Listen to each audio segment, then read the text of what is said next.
Tonight on the Black Channel. Well, you've had a couple of days to digest this now, and the question still remains. Was this a disaster, or was it a catastrophe? The Black Channel is live.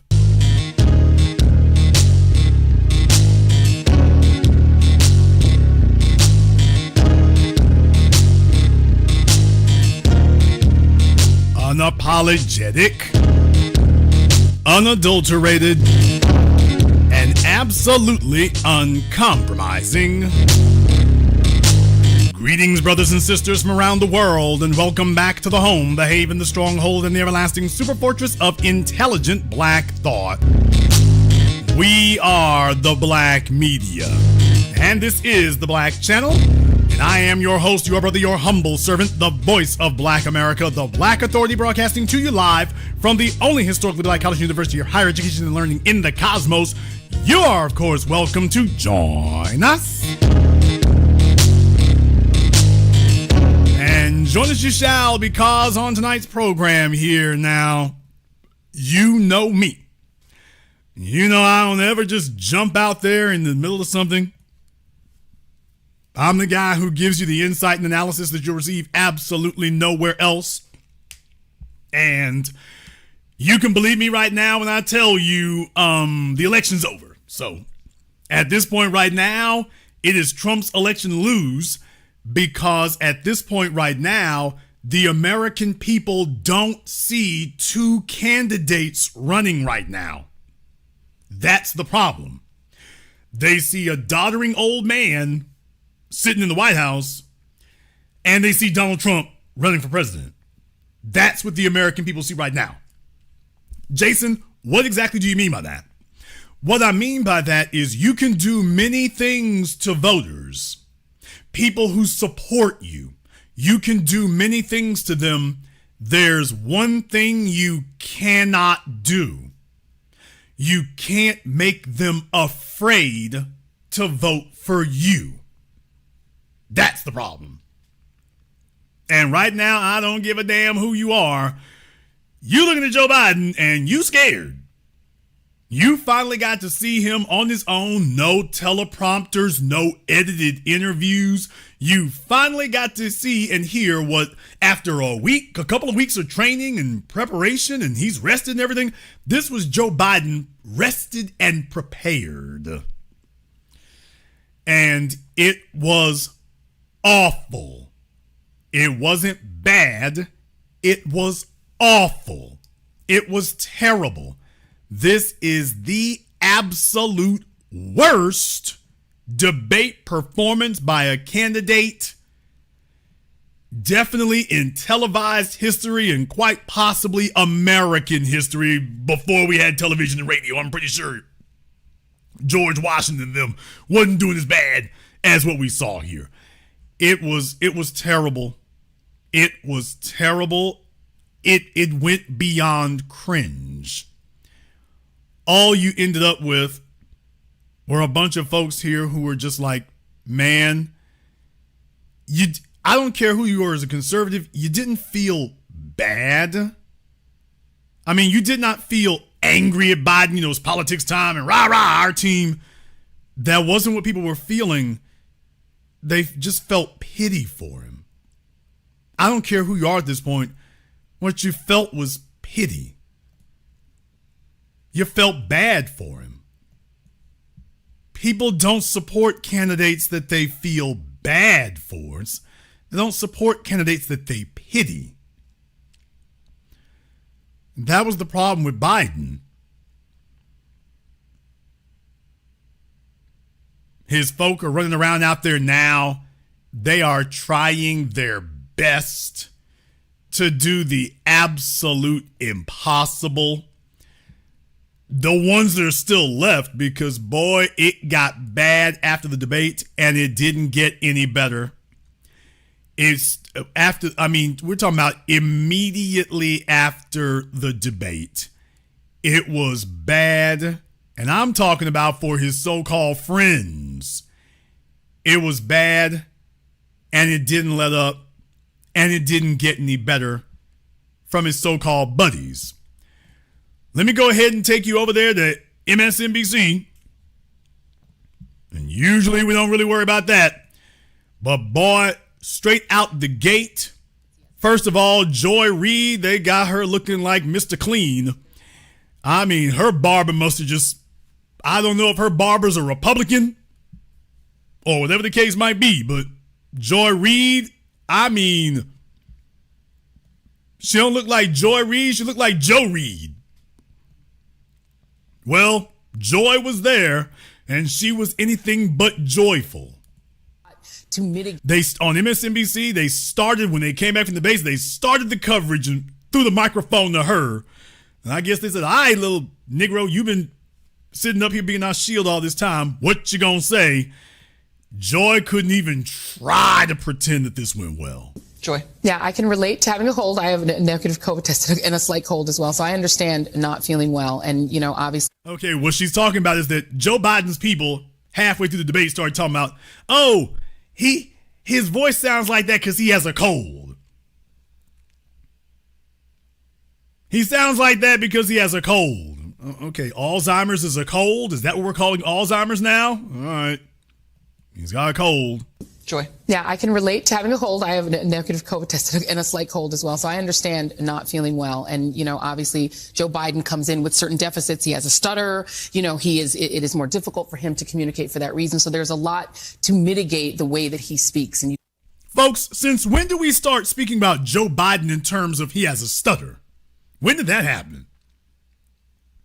Explain to me when we started talking about Joe Biden and referencing him having a stutter of any kind. When the hell did this begin? Oh, the last 48 hours. Okay.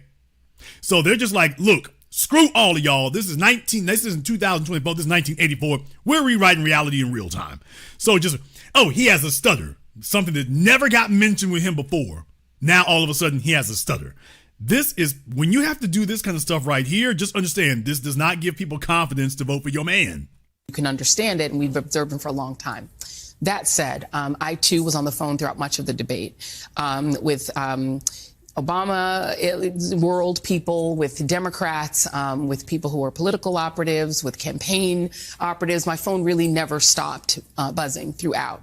And the universal reaction was somewhere approaching panic.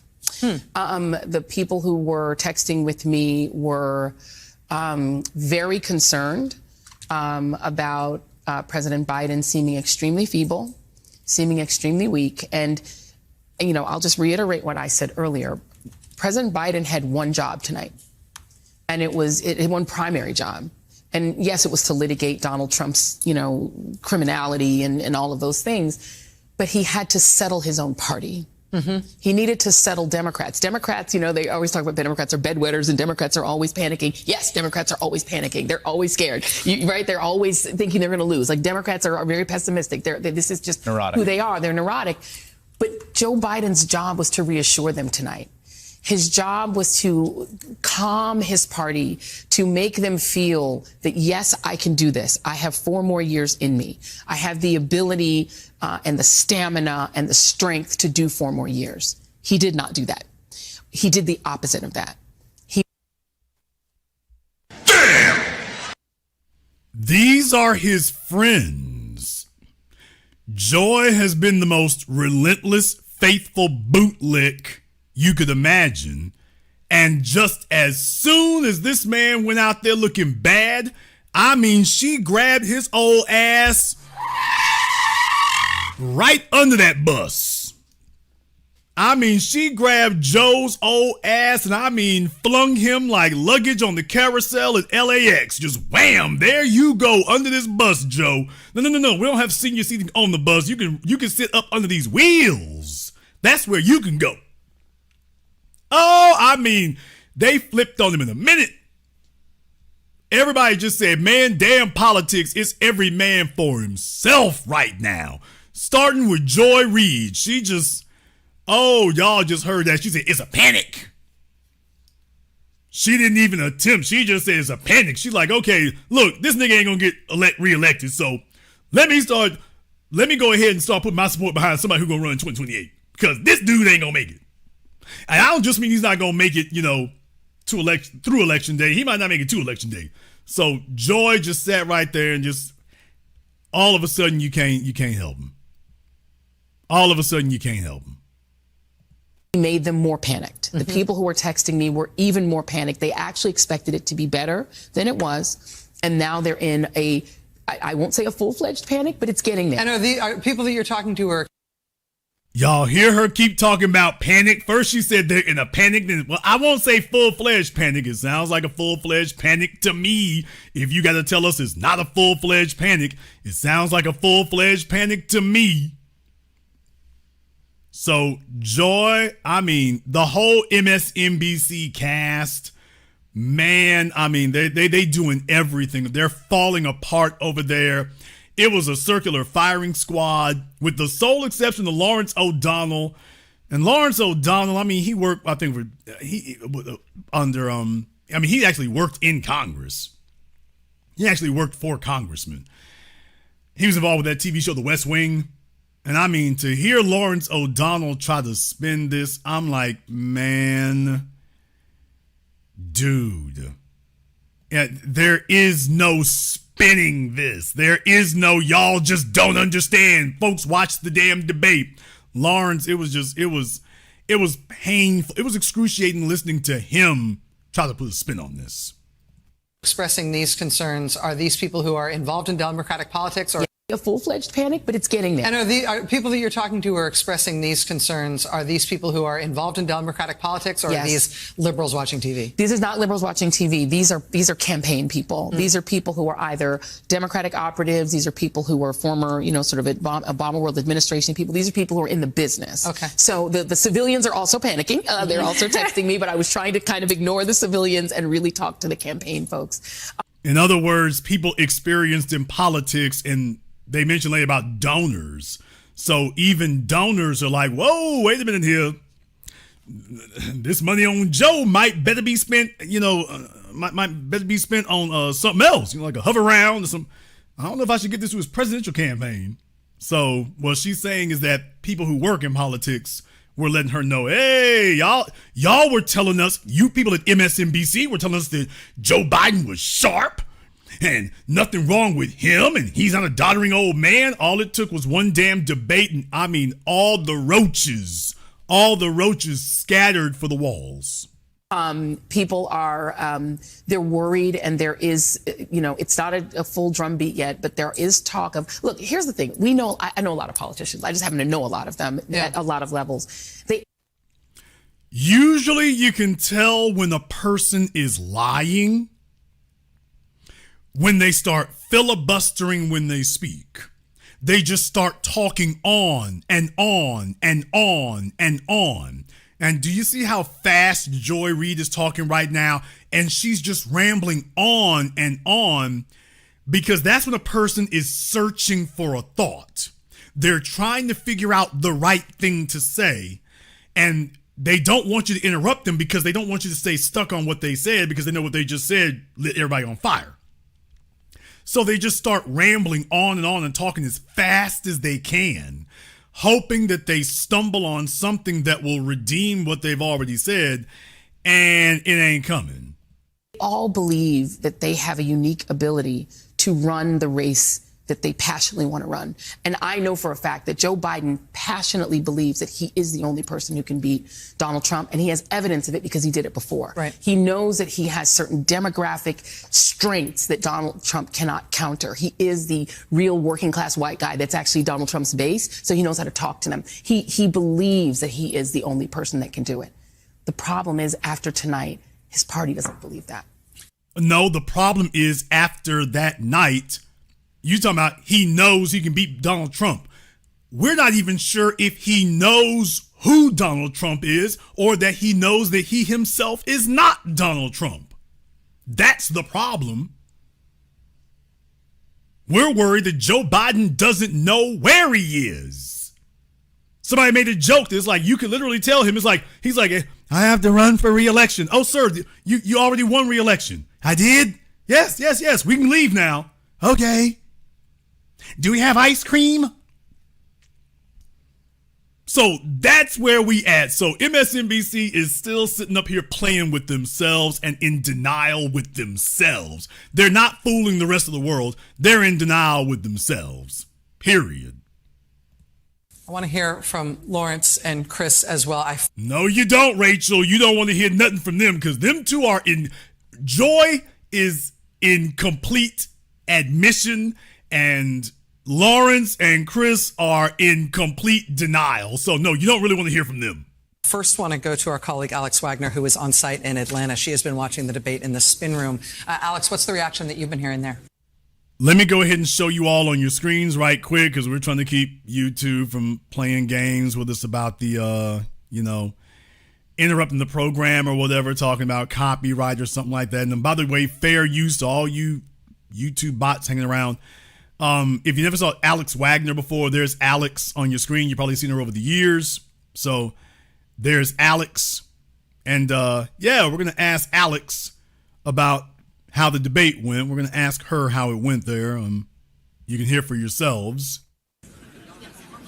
I'm not going to put a fine sheen on it or a spin on it, even though. Oh, do y'all see Rachel Maddow's eyes right there? Rachel looks just so bashful and sorry. Look at Rachel. As soon as the woman started talking, Rachel's like, oh, God, here it comes. Oh, Rachel just looks so sad. She's like, oh, the hits just keep on coming. On it or a spin on it, even though I'm in the spin room, Rachel, there has been a uniformly negative reaction to Biden's performance tonight. Surely, as Joy said, this was about revealing who Donald Trump was, but it was also Joe Biden battling a caricature of himself as an enfeebled person, an impression that Trump has been eager to convey to the country. And he did nothing to disabuse, I think, the country of the notion that he is very old and was lost frequently in that debate. I mean, boy, I'm telling y'all, right up under that bus.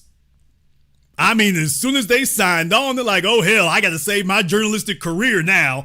Right up under that bus, Joe went. This is not Jason Black. These are his friends at MSNBC talking about, he is old, he is lost, ain't nothing you can do to help. I mean, she didn't even attempt to explain away nothing. She just like, Joe, let me slide your old ass up under these wheels. Just because you going down don't mean the rest of us got to go down with you. So, it's bad time to be with them. Bad time. On answers that should have been, to put it bluntly, a layup for him, whether it was abortion. All right, Steve Harvey, we done told y'all Democrats about wanting these layups. You better quit asking for a layup and you better come prepared. And was lost frequently in that debate. I mean, on answers that should have been, to put it bluntly, a layup for him, whether it was abortion or the attack on abortion medication. His answers were rambling and incoherent. He turned a response on abortion into a mention of migrant killing. I mean, this is a person that clearly was over-prepared and had a lot of different points that were sort of swimming around in his head. And as a result, it felt like the answers that were legible, if you will, were not nearly delivered with the force and the clarity that they should have been. Damn! She said rambling, incoherent. I mean, Joe, listen, can we back this bus up over his ass? Yeah, then she tried to spin it at the end. She's like, just in case he might win. Well, he was over-prepared. No, he wasn't. He was overburdened. Don't give a person whose mental faculties are failing them a list of things to remember. You can write some stuff down for him and hope to God he can read it. You don't give somebody who's having cognitive failure a list of things to remember. You don't do that. She's talking about he was over-prepared. Did he sound prepared to y'all who listen to the debate? Did he sound prepared to you? Because it didn't sound like he even knew that there was a debate going on. So they trying their best to try to pull out a win from here, but man, look here, it's just it's not working for him here. It didn't work for them here at all. It was just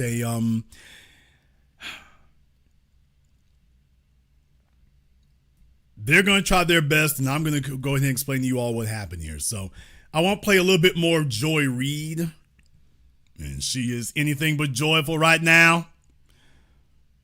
I want to play Joy Reid. Well, before I do that, I want to play something else here instead. I want to play something else here instead. I want to see if I can, because I want to, for those of you who may not have seen it, it might be helpful for you to hear some of it. I mean, I'm pretty sure most of you probably saw it. If you didn't, I don't know what you're doing there, but gonna play a little bit here from, let me go ahead and grab one from the Wall Street Journal here.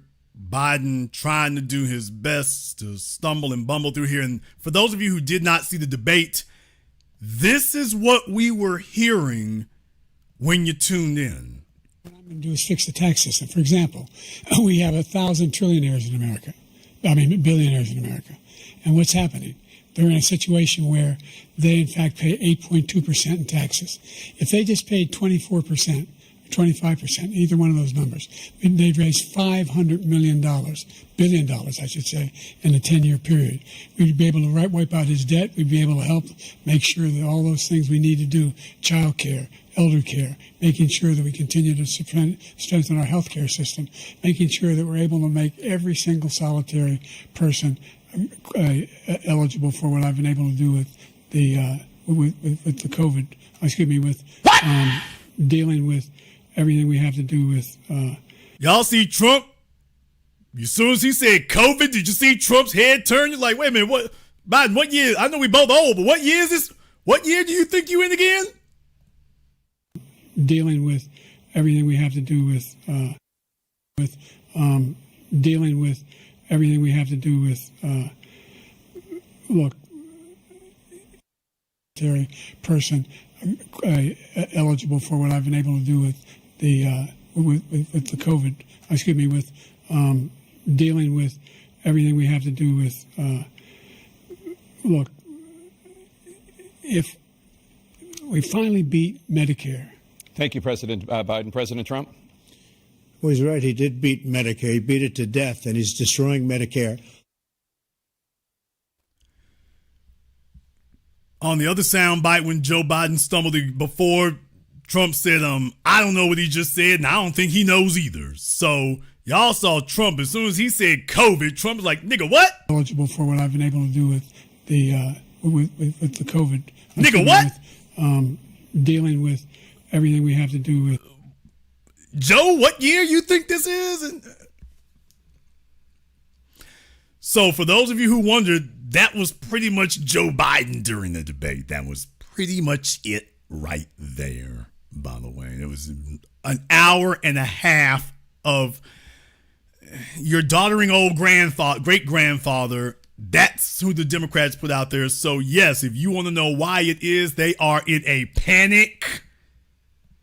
Joe Biden and all of his surrogates promised us that this was not his condition. He walked out there and you found out this is his condition times 2.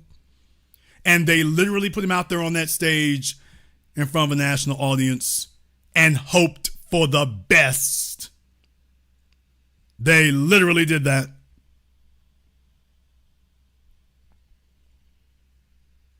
Now, there are some folks who said some really stupid things, complaining about the debate rules. Please remember, Biden chose the debate rules. There's the thing they want to try to hide from you.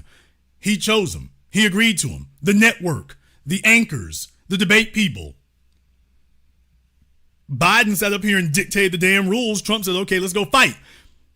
And amazingly, one of the rules was that you can't, they would only have one microphone turned on at a time to keep Trump from interrupting him. I bet you they wishing Trump had interrupted his ass every 3 minutes now. All right, let's go ahead and get to the debate itself. If you want to call it a debate, let's get to the debate itself. Now, I'm not going to play the whole thing. It's an hour and a half. And I'm not going to go over every damn question. It isn't worth it. It really, really isn't. We're just going to go over 2.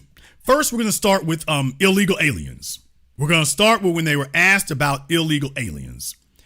So you can hear some of the things that they said there.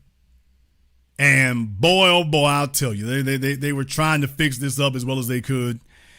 So I'm going to show you how the exchange went there so you can hear how that went. Kill 3 American soldiers. Kill 3 American soldiers. That's the only terrorist that's there. I'm not saying that no terrorist ever got through, but the idea they're emptying their prisons, we're welcoming these people, that's simply not true. There's no data to support what he said. Once again, he's exaggerating. He's lying. President Trump, staying on the topic of immigration, you've said that you're going to carry out, quote, the largest domestic deportation operation in American history, unquote. Does that mean that you will deport every undocumented immigrant in America, including those who have jobs, including those whose spouses are citizens, and including those who have lived here for decades? And if so, how will you do it? Just 1 second. He said we killed 3 people. The people we killed are al-Baghdadi and Soleimani, the 2 greatest terrorists, biggest terrorists anywhere in the world, and it had a huge impact on everything, not just border, on everything. He's the one that killed people with the bad water, including hundreds of thousands of people dying, and also killing our citizens when they come in. We are living right now in a rat's nest. They're killing our people in New York, in California, in every state in the union, because we don't have borders anymore. Every state is now a border. And because of his ridiculous, insane, and very stupid policies, people are coming in and they're killing our citizens at a level that we've never seen. We call it migrant crime. I call it Biden migrant crime. They're killing our citizens at a level that we've never seen before. And you're reading it like these 3 incredible young girls over the last few days. One of them, I just spoke to the mother, and they just had the funeral for this girl, 12 years old. This is horrible what's taken place. What's taken place in our country, we're literally an uncivilized country now. He doesn't want it to be. He just doesn't know. He opened the borders. Nobody's ever seen anything like. And we have to get a lot of these people out, and we have to get them out fast because they're going to destroy our country. Just take a look at where they're living. They're living in luxury hotels in New York City and other places. Our veterans are on the street. They're dying because he doesn't care about our veterans. He doesn't care. He doesn't like the military at all, and he doesn't care about our veterans. Nobody been worse. I had the highest approval rating for veterans taking care of the VA. He has the worst. He's gotten rid of all the things that I approved, choice that I got through Congress, all of the different things I approved, they abandoned. We had by far the highest, and now it's down in less than half because he's done all these great things that we did. And I think he did it just because I approved it, which is crazy. But he has killed so many people at our border by allowing all of these people to come in. And it's a very sad day in America. President Biden, you have the mic. Every single thing he said is a lie. Really? So, his response is, everything he says is a lie. All right, Joe, tell us how great things are going at the border. Different things I approved, they abandoned. We had by far the highest, and now it's down in less than half because he's done all these great things that we did. And I think he did it just because I approved it, which is crazy. But he has killed so many people at our border by allowing all of these people to come in. And it's a very sad day in America. President Biden, you have the mic. Every single thing he said is a lie. Every single one. For example, veterans are a hell of a lot better off since I passed the PACT Act. 1 million of them now have insurance, and their families have it. Their families have it because what happened, whether it was Agent Orange or burn pits, they're all being covered now. And his group opposed that. We're also in a situation where we have great respect for veterans. My son spent a year in Iraq, living right next to one of those burn pits, came back with stage 4 glioblastoma. I was recently in France for D-Day, and I spoke all about those heroes that died. I went to the World War I cemetery he refused to go to. He was standing with his 4-star general, and he told me, he said, I don't want to go in there because they're a bunch of losers and suckers. My son was not a loser, was not a sucker. You're the sucker. You're the loser. Joe was just, now in case you all forgot, Joe was just asked about illegal aliens. What? By the way, I would like to take a moment here to remind you that Joe was just asked about illegal aliens. That's what he was just asked about. You just heard what he went talking about. He went off talking about veterans and never came back to illegals. Everything you just said was a lie. Now let me go ahead and tell you about everything I know about veterans. So just in case you were wondering, that's what the question was. So if you feel slightly dissatisfied about the answer you got, by the way, yeah, we never did get back to the illegals question, although in Joe's case, he probably wants to just stay away from that. President Trump? First of all, that was a made-up quote, suckers and losers. They made it up. It was in a third-rate magazine that's failing, like many of these magazines. He made that up. He put it in commercials. We've notified him. We had 19 people that said I didn't say it. And think of this. Who would say I'm at a cemetery or I'm talking about our veterans? Because nobody's taken better care. I'm so glad this came up, and he brought it up. There's nobody that's taken better care of our soldiers than I have. To think that I would, in front of... Now, here's another thing. I don't know if they did this on purpose or not, but whoever Biden's people are, they should have briefed him beforehand. Hey, dude, don't try to look shocked. When you hear things from Trump, don't try to play this game where you try to look shocked and like, oh, what is this guy talking about? Because you know you're being looked at on the cameras. Don't do that. You don't look shocked. You look senile. President Trump? First of all, that was a made-up quote, suckers and losers. They made it up. It was in a third-rate magazine that's failing, like many of these magazines. He made that up. He put it in commercials. We've notified him. We had 19 people that said I didn't say it. And think of this. Who would say I'm at a cemetery or I'm talking about our veterans? Because nobody's taken better care. I'm so glad this came up, and he brought it up. Joe, don't look like that, bro. Nobody that's taken better care of our soldiers than I have. To think that I would, in front of generals and Joe, others, you look suckers lost. And losers. We have 19 people. I mean, he doesn't look like, what is this guy? He looks like, is it bedtime yet? Whoever told, somebody should have briefed him, hey, don't sit up there on the stage looking all, trying to look bewildered. You're not, you look bewildered, all right, just not in a good way.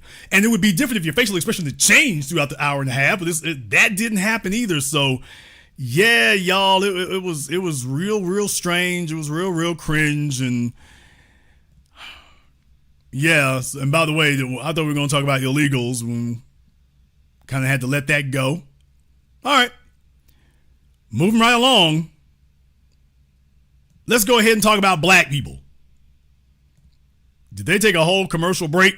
Yeah, they took a commercial break or non-commercial break or whatever, and then they come back talking about black folk. So I want you all to hear the question they asked and then see how the answers went down. Persistent challenges you both faced in your first terms and you'd certainly face again in a second term. President Biden, while black unemployment dropped to a record low under your presidency, black families still earn far less than white families. Black mothers are still 3 times more likely to die from pregnancy-related causes, and black Americans are imprisoned at 5 times the rate of white Americans. What do you say to black voters who are disappointed that you haven't made more progress? They acknowledge they made a lot of progress, number one. The fact of the matter is there's more small black businesses that have been started than any time in history. Number two, the wages of black unemployment is the lowest level it's been in a long time. Number three, we're providing housing for black Americans and dealing with the segregation that exists among these corporations that collude to keep people out of their houses. And in addition to that, we find that the impact on the choice that black families have to make relative to child. Now, he sounds sharp as a razor to me right now. Houses. And in addition to that, we find that the impact on the choice that black families have to make relative to child care is incredibly difficult. When we did the first major piece of legislation in the past, I was able to reduce black child care costs. I cut them in half. We got to make sure we provide for child care costs. We got to make sure, because when you provide those child care protections, you increase economic growth because more people can be in the job market. So there's more to be done, considerably more to be done. But we've done a great deal so far, and I'm not letting up, and they know it. You have 49 seconds left. What do you say to black voters who are disappointed with the progress so far? I say I don't. Now, did you hear that? The host told him, you got 49 seconds left. Try again, nigga. So the host stepped in. They did that a couple of times. By the way, you got like a minute left. You want to try that answer again? Child care is incredibly difficult. When we did the first major piece of legislation in the past, I was able to reduce black child care costs. I cut them in half. Somebody tell me those black child care costs. What are black child care costs? And what are the black child care? Is that supposed to be set aside for just us? He reduced black child care costs. I'd like to know about how. How? Make sure we provide for child care costs. We got to make sure, because when you provide those child care protections, you increase economic growth because more people can be in the job market. So there's more to be done, considerably more to be done. But we've done a great deal so far, and I'm not letting up, and they know it. You have 49 seconds left. What do you say to black voters who are disappointed with the progress so far? I say I don't blame them for being disappointed. Inflation is still hurting them badly. For example, I provided for the idea that any black family, first-time home buyer, should get a $10,000 tax credit to be able to buy their first home. Any black family. So here he goes with this bull crap, as I told you all before. This is something being given to everybody, and he's trying to talk like it's for black families. No, it's not. And $10,000 when median home prices are $400,000. What the hell are you supposed to do with that? 10% would be $40,000 down. So we already spent the last couple of years debunking this garbage. By the way, I told you all this was what they were going to say. Well, this for everybody, but this disproportionately helps you. So they can get started. I made sure that we're in a situation where all those black families and those black individuals who provided had to take out student loans that were ballooning, that if they were engaged in nursing, doctor, and anything. By the way, only a small portion of folks who had student loans got any help from that bogus executive order or whatever, but don't let that get in your way, Joe. Just in time for the election? I don't think so. $10,000 tax credit. By the way, I guess he's going to do more stuttering here in a moment. Joy Reid, it doesn't sound like stuttering to me. It sounds like old man stumbling. To be able to buy their first home so they can get started. I made sure that we're in a situation where all those black families and those black individuals who provided had to take out student loans that were ballooning, that if they were engaged in nursing, doctor, and anything having to do with volunteerism, if they paid their bills for 10 years on their student debt, all the rest was forgiven after 10 years. Millions have benefited from that. And we're going to do a whole lot more for black families. Thank you, President Trump.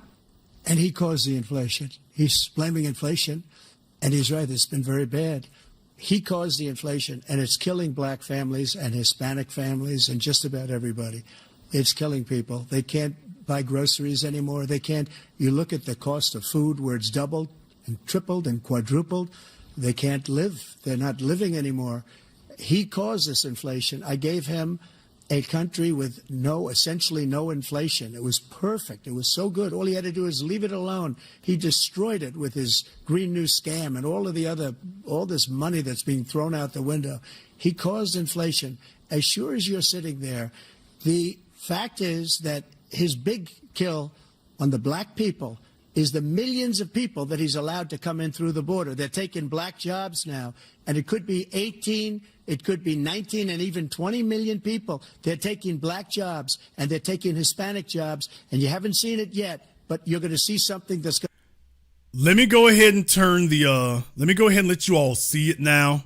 I want you to take a look at Biden's face when Trump starts talking about, and the real kill on black society is letting in all these illegals. Take a look at Joe Biden's face. Is the millions of people that he's allowed to come in through the border. They're taking black jobs now, and it could be 18, it could be 19, and even 20 million people. They're taking black jobs, and they're taking Hispanic jobs, and you haven't seen it yet, but you're going to see something that's... Now, did you notice something? All of a sudden, Joe Biden's mouth agape and looking all crazy and stuff like that. Do you notice that saying that brought his ass back to lucidity? He shook off the senility when they said that right there. Old Biden was like, oh boy, That brought back a spell of sanity here for just a moment. He's a lot more lucid and balanced after he heard that. He done closed up his mouth. He's looking at the cameras like, oh, I heard that one. Well, that might be, that right there sound like might be a little accurate. I mean, saying that right there, he's like, oh, you know what that look on his face is? I'm losing the black vote. Oh boy, I didn't know you were going to say that. That sounds damn good when you think about it. Because he knows you can't pull that. You're not going to be able to pull that card and get us to come storm. We need more illegals in. Oh, Bowling Ball Martin fell on his big fat ass on that one. Yeah, this one's not going to fly at all. So I wanted you all to see his face when that got said. Boy, it sure did change his damn hangdog expression now, didn't it? 18, it could be 19 and even 20 million people. They're taking black jobs and they're taking Hispanic jobs, and you haven't seen it yet, but you're going to see something that's going to be the worst in our history. Thank you. President Biden? There was no inflation when I became president. You know why? The economy was flat on its back. 15% unemployment. He decimated the economy. Absolutely. Ain't said nothing about black folk there, Joe. You didn't say nothing about that. And the illegals, you notice Joe is staying away from the illegals altogether. He's staying away from that altogether. So, yeah, that one didn't go nearly as swimmingly as he told himself it was going to be. That one didn't go nearly as smooth. He thought it was going to go smooth and easy. And it's like, yeah, boy, first contact, down goes Frazier. By the way, we have almost 6,000 people in here live right now. I'm very glad to have you all here with us. Definitely, I appreciate that. And if you have not been to our website for our new documentary film, 8 a.m., the link is in the description. My mods also put that in the chat room. So we got almost 6,000 people in here live right now getting the definitive analysis that you'll receive absolutely nowhere else. Remember, we have about 10 days left to go on it. So I want to see all of your names on that as well. I want you to be a part of that. We're going to come back to that a little bit later, but let me go ahead and get back over here. Let me go ahead and get over here because I've got a ton of clips I could play for you all, but what I want to do, we're going to go ahead and hop on over here to Bowling Ball Martin. Yes, sir, old Bowling Ball Martin. In case you didn't know, he was broadcasting that night as well. It was pathetic to say the least. He was on for 5.5 hours. I can only imagine how many chicken wing breaks he took. He had a roster of people. It was pathetic. It was terrible. It was awful. It was unbearable. Aren't you glad you have the new black media today? Because if you were just stuck and it's just you and Roland, oh my God, you would lose the will to live. Long story short, you would simply start to sacrifice the will to live. That's what it means to be a member of his audience. So he brought on his merry band of misfits, and they wanted to weigh in on things. And first one who was up talking was this Santiago Ali dude. So you already know where this is going. So I'm going to let you all hear some of the sound bites of what they were prattling on about over there at Roland the Bowling Ball Martin's program after the debate. Now, you all heard what Biden sounded like. This is what you got if you tuned in to Roland after they heard the debate. But I also hope that folks actually are looking for substance. And quite frankly, if you're not going to moderate. Okay, let me back up here. First of all, there was one woman there who was whining about moderating the debate. Biden chose the rules. He didn't want a bunch of debate moderation because he was afraid of what would happen if they did. Now you heard what would happen. So Biden is the one who chose that as far as the rules for the debate. So if you don't like it, ma'am, blame your candidate. He's the one who has to run. All right, let's listen to Mr. Santiago Ali and see what pearls of wisdom he would like to chunk at us. And when you heard Trump share about veterans, People forget that he ran when he had the opportunity to serve, you know, and all the things, the cuts that he's made. When he talks about wanting to make life better in America, if you go back and look at his budgets, he cut many of the programs that everyday people, Reese talked before about keeping the lights on and putting food on the table. His cuts that he proposed, not Congress, but that he put forward, made American families weaker. So if that's the type of individual that you're looking for, he's shown you before who he is and the types of things that he cares about. When he talks about he wants clean air, the cleanest air and the cleanest water, and underneath of his administration, I thought he forgot about Scott Pruitt, whose whole job was about trying to slash regulations. And we know. Yeah, I know that probably just drove you crazy. I was incensed, right?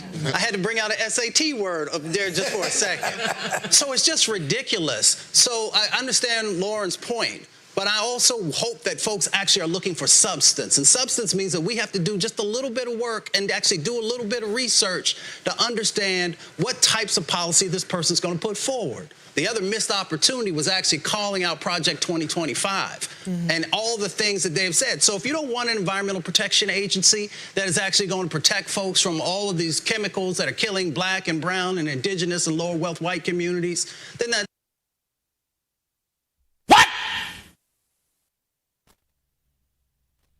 Yeah.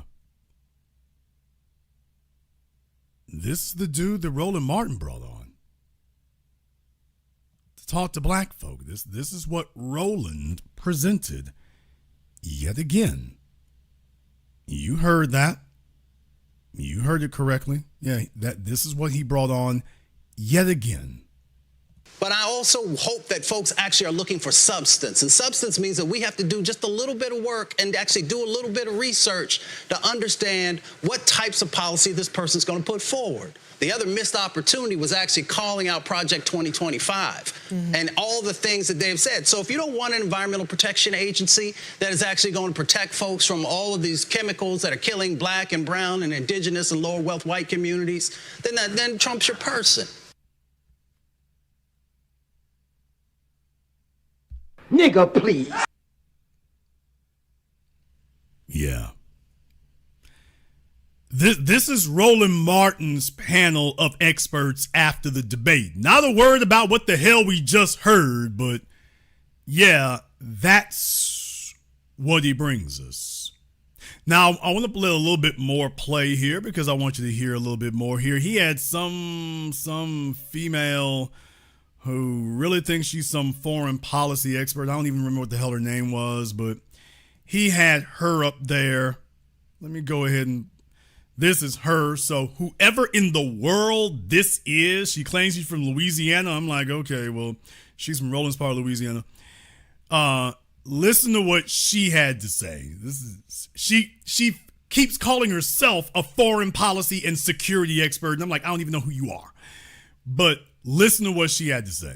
In his lies. And unfortunately, POTUS is on the election trail. Let's not forget that. We are talking about an 80-year-old man who is literally out there banging the pavement day after day after day because he is trying to get reelected. That hoarseness in his voice is because he's having fundraisers. He's having phone calls. He's meeting with the teams. And there are tons of teams, let me tell you.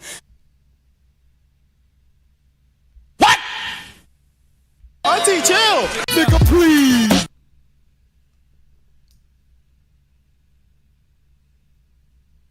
Yeah, I mean, she literally sitting up there and that's what she said. Literally. Everything's fine. Everything's great. Everything's fine. I want her to call on all of them.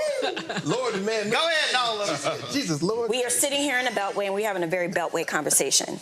What most Americans saw tonight was perception. And unfortunately, Trump, through all of his lies on top of lies on top of lies, his lies were clear and he seemed very strong and very confident in his lies. And unfortunately, POTUS is on the election trail. Let's not forget that. We are talking about an 80-year-old man who is literally out there banging the pavement day after day after day because he is trying to get reelected. That hoarseness in his voice is because he's having fundraisers. He's having phone calls. He's meeting with the teams. And there are tons of teams, let me tell you. So what we saw tonight, it's not about the policy. It's not about details. It's not about facts. It's about perception.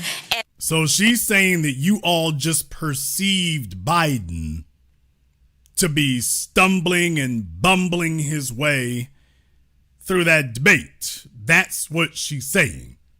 Biden isn't really stumbling and bumbling through it. Why, it's just your perception that he is or that he did. Let me explain to you all the definition of an incompetent operative. When you have somebody here who they are saying things that are not true.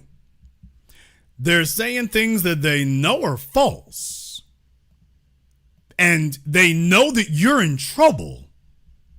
And they are not lifting a finger. Not lifting a finger to try to tell you the truth. At the very least, when it would matter to you. When it would actually make a difference. They're sitting there and just going to lie to you no matter what. That's not help. That's not help. You don't need advocates and advisors who see you are in trouble and sit there and say, "You're doing a great job, champ." That's not helping. So this is the incompetent operative class that Roland Martin brought over there, who, if you all were running for office, they would tell you that even as you're going down in flames, that you're doing a great job. Think about that for a few moments. Politics is not the place for cheerleaders. Politics is the place for clear, sober-minded, logical, tactical individuals.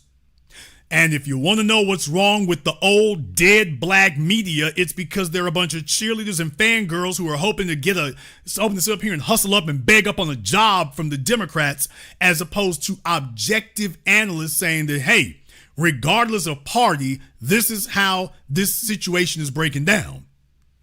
Now that's insight and analysis you can use. Well, what you're hearing right there, that's what was going on with the bowling ball. I want to play something else right here because this chick goes on for like a minute. But I want to play for you the next thing that she had to say here because, well, hear it for yourselves. And for me as a foreign policy girl, I wanted him to go hard about Iran. When we're talking about... What? Nigga, please. What? Me as a foreign policy girl. See, what they do is they go off to these magnet schools and these private schools with these really airheaded ditzy chicks. Not Dixie, but ditzy. She trying to look blonde. And they sit in these classrooms with the white kids that they idolize or envy, and they want to show they're as smart as the white kids are. And so you come out of there the biggest damn dummy. And so now she's on national television. You're sitting on an outlet that's supposed to be talking to black folk. And the only thing she can really... Well, as a foreign policy girl, I wanted to hear about Iran. How many black folk were here saying, damn, I wish they would stop talking about black issues and reparations and illegal aliens. We really need to be talking about Iran. How many of you were saying that? Man, I wish they would stop this bullshit about this domestic stuff right here. We really need to be talking about Iran and Israel. That's what we need to be talking about. Y'all bullshitting. Need to be worried about the real issues. That is Iran and Israel. I hate this. We can't get no real news. We can't get no real insight. Meeting with the teams, and there are tons of teams, let me tell you. So what we saw tonight, it's not about the policy. It's not about details. It's not about facts. It's about perception. And for me as a foreign policy girl, I wanted him to go hard about Iran. When we're talking about Iran, how did we get here? What happened to the Iran nuclear deal? Let's talk about that. Why are we in a situation in the Red Sea right now with Iran. Why is Iran firing missiles into Israel right now? Let's talk about that. So there were missed opportunities. And okay, let me back up a little bit here. The Iran nuclear deal. Let's talk about that. Why are we in a situation in the Red Sea right now with Iran? Why is Iran firing missiles into Israel right now? All right, this woman, you take a look on your screens there. So her name is Nola Haynes. I have a hard time believing that her name is Nola. She said something about being from Louisiana when she talked to Roland. So I'm like, okay, is that supposed to be witty? So Miss Haynes is a PhD. Damn! From Georgetown University's School of Foreign Service. And if you want to know what it takes to get a PhD from those people and how screwed in the brain you have to be to get one, I present to you Exhibit A and B and C. So that's Miss Nola Haynes, who wanted you to understand what you wasn't getting, and that the real issue is Iran and Israel. She's sitting on a so-called black platform, even if it's the old dead black media, talking ostensibly to black people, talking straight past us and talking about Iran and Israel. So she's the kind of nigress who would tell you and me, y'all don't need to be bull jiving and worrying about no reparations. There's a whole big world out there, and you need to be worried about that. Now, she wouldn't go to LGBT or white women and tell them there's a big world out there. She wouldn't do that. But she would come and tell you and me, y'all worrying about that reparations garbage, and you need to back up off of that and worry about and see the bigger picture. That's what y'all need to be doing, is see the bigger picture.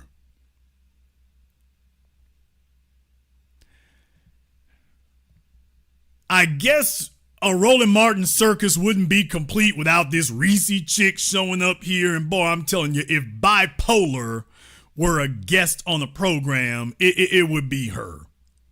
Without a second's hesitation, without a second's thought. And because this is Roland Martin's big ass platform, if you have your children around right now, you're going to want to get them out the room for a moment, because you know how Roland and his guests get when they start lecturing black folk.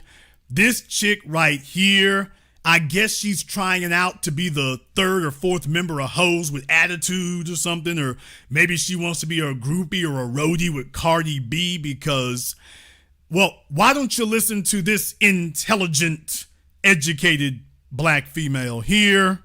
Really deliver it that well. You kind of had to struggle a little bit to get what the hell he was saying. And so this was a disaster. Thank God it's June. Thank God we still have Trump ass to get sentenced. Amen. Thank you, Alvin Bragg. Thank God we still have the news story could be the Supreme Court by tomorrow. Bronny James was the #1 trending topic on Twitter today. Hopefully nobody was paying attention to this shit show. And what people will see is the good zingers that Biden did manage to get in. Package it really well, Democrats. Please package it. Put some shit to make people believe that they didn't see any of this other stuff, because CNN's going to package it. Freezing and all kind of shit. It's gonna be bad, but we got to do something else. But all I got to say, could you imagine, to the men out there, could you imagine squaring off with her in divorce court? What? Could you imagine if this chick was your ex-wife? Think about that for a few moments. Imagine if this was your ex-wife and you had to square off against her in divorce court. Oh, it would be torment. It would be torture. She would show up 2 hours early waiting on you. And the judge don't have the damn sense to hold her in contempt. So Could you imagine if this was your baby mama, if this was your ex-wife, with her attitude and her complete disregard for what's right or justice, because that's not Alvin Bragg, because he's ignored black folk. But could you imagine this as your ex-wife, and that this is the attitude she shows up in court with? Could you imagine it? Been fed through hundreds of millions of dollars of disinformation for the past 4 years that Democrats have failed to combat because they think that they're going to go on MSNBC and CNN and do 5-minute hits, and that's going to move the needle. Oh, what should they do, ma'am? Pay for some time on your chintzy ass program that nobody listens to? Okay. A lot of what Trump said not only rings true to a lot of low information, disaffected, disillusioned voters, but it's what people believe already. And so, can you imagine her calling somebody low information? She is low class, low brow, low IQ, high calorie. What Biden didn't do is move the needle with the people who have heard all of that shit and already believe it. What Biden was saying mostly was breaking news to the people who have been fed all of the lies that Donald Trump was saying. Could you even make out what Biden was saying, ma'am? If I asked her to repeat what Biden said, she couldn't tell you one sentence. He was saying some good stuff. What Biden was saying, you can't even decipher what Biden was saying. And then he didn't even really deliver it that well. You kind of had to struggle a little bit to get what the hell he was saying. And so, wow, okay. Well, that broke down quick now, didn't it? Biden did real good, even though you couldn't really make out what he was saying. These are his friends, folks. This is his help.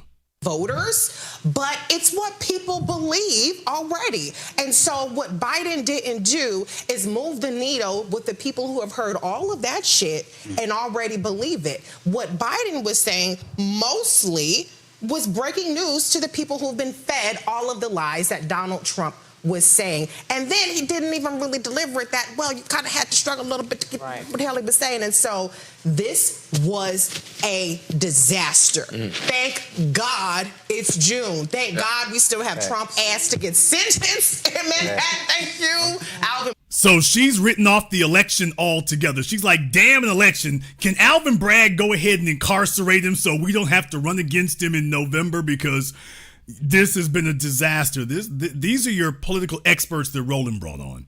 Can you just go ahead and arrest the other candidates so that we don't have to get Joe Biden's decrepit ass out there against him? Because we about to not just lose, we about to get beat the hell up and lose.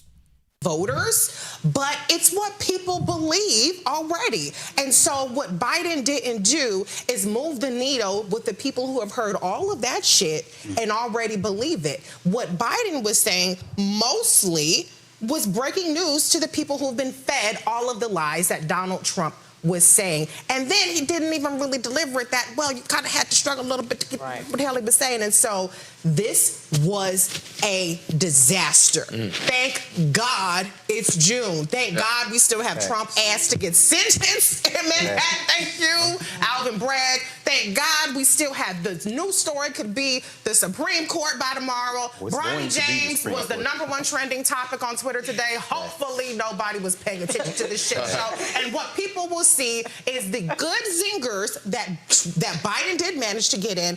Package it really well, Democrats. Please package it. Put some shit to make people believe that they didn't see any of this other stuff, because CNN's going to package it. Freezing and all kind of shit. It's gonna be bad, but we got to do something else. But all I got to say is, 4th of July is next week. Just do a big fireworks display. Let's have some other shit. Change the subject, because the more we talk about this, the worse. But the good news is everybody already knows he's old. Everybody already thought he was old. And so that did not change tonight. This is your so-called brain trust over there on Roland Martin's program. This was the quicksand levels of cope that was going on over there. I would like to tell you that they were detached from reality. But that would be putting it kindly. They were not detached from reality. They were completely unhinged, unmoored, and uncreated. They didn't even have a reality they didn't even have a reality to detach from. And these are the folks over there who are telling you and me and trying to tell the rest of us what we should be thinking, and that they were going to give you the insights and everything else. And could you, if you're running for office and those are the people advising you, just don't waste the voters' time. Just don't waste the voters' time. Now, folks, there is one more sound bite I would like to play here. There is one more I would like to play, because I would be remiss in my duties as the anchorman of the New Black Media. I would be remiss in my duties if I did not do this. So it is incumbent on me that I have to do this. There is a clip here from Roland Martin, just so you all can hear it for yourselves here.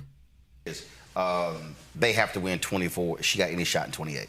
That's true. Bottom line. Yeah, Bottom line. true. Now they're talking about Kamala Harris if she wants to try to jump in the race right now, which is not going to happen. But anyway, they don't win in 24.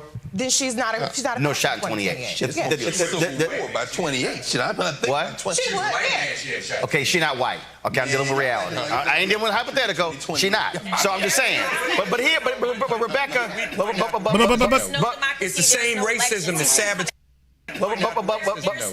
It's the same racism that sabotage. They have to win 24. She got any shot in 28. That's true. Bottom line. Yeah, Bottom line. true. They don't win in 24. Then she's not a no shot in 28.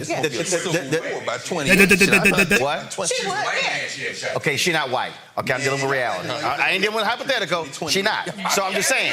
But Rebecca. It's the same racism that sabotage. I got that. I got that. Look, I'm telling you right now. 28. Do you know who's? Jason, you making fun of me. Nigga, you better go get your own show.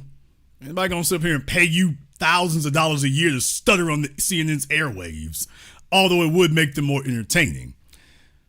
So that was a very condensed recap of the debates and everything and what people heard. And disaster would be putting it kindly. Disaster would be putting it nicely, because it gets worse than that. Now, what I want to do, I want to play something from one of their friends.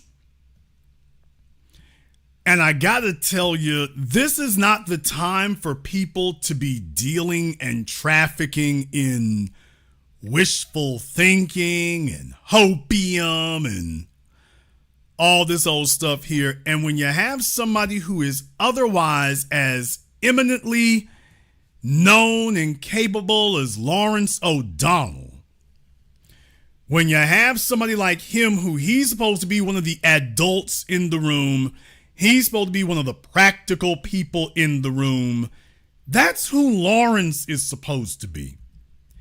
He's somebody who's actually worked on Capitol Hill. He's worked under congressmen. He's helped write legislation.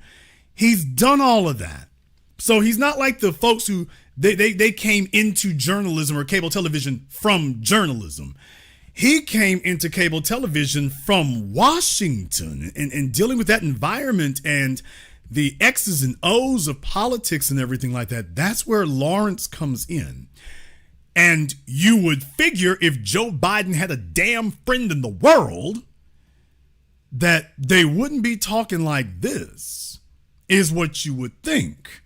So I got to tell you, the desperation is off the charts over there when you've got Lawrence O'Donnell, who jumps up and signs up and says, yeah, by the way, what, me worry? No way, me worry, not at all. And that's literally what you're doing. So Lawrence was supposed to sit up there and he was supposed to talk a little bit better than that.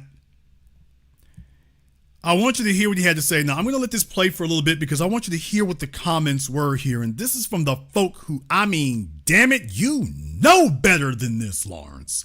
You worked up there. You know better than everything you're about to say. And he does it anyway. This is how powerful the denial is at this point, that even folks who used to be eminently reliable, this is what they're coming up with. 24 hours later. Okay, 24 hours later, if you're ready for some calm analysis about what we all saw last night, this is the place to be for the next hour.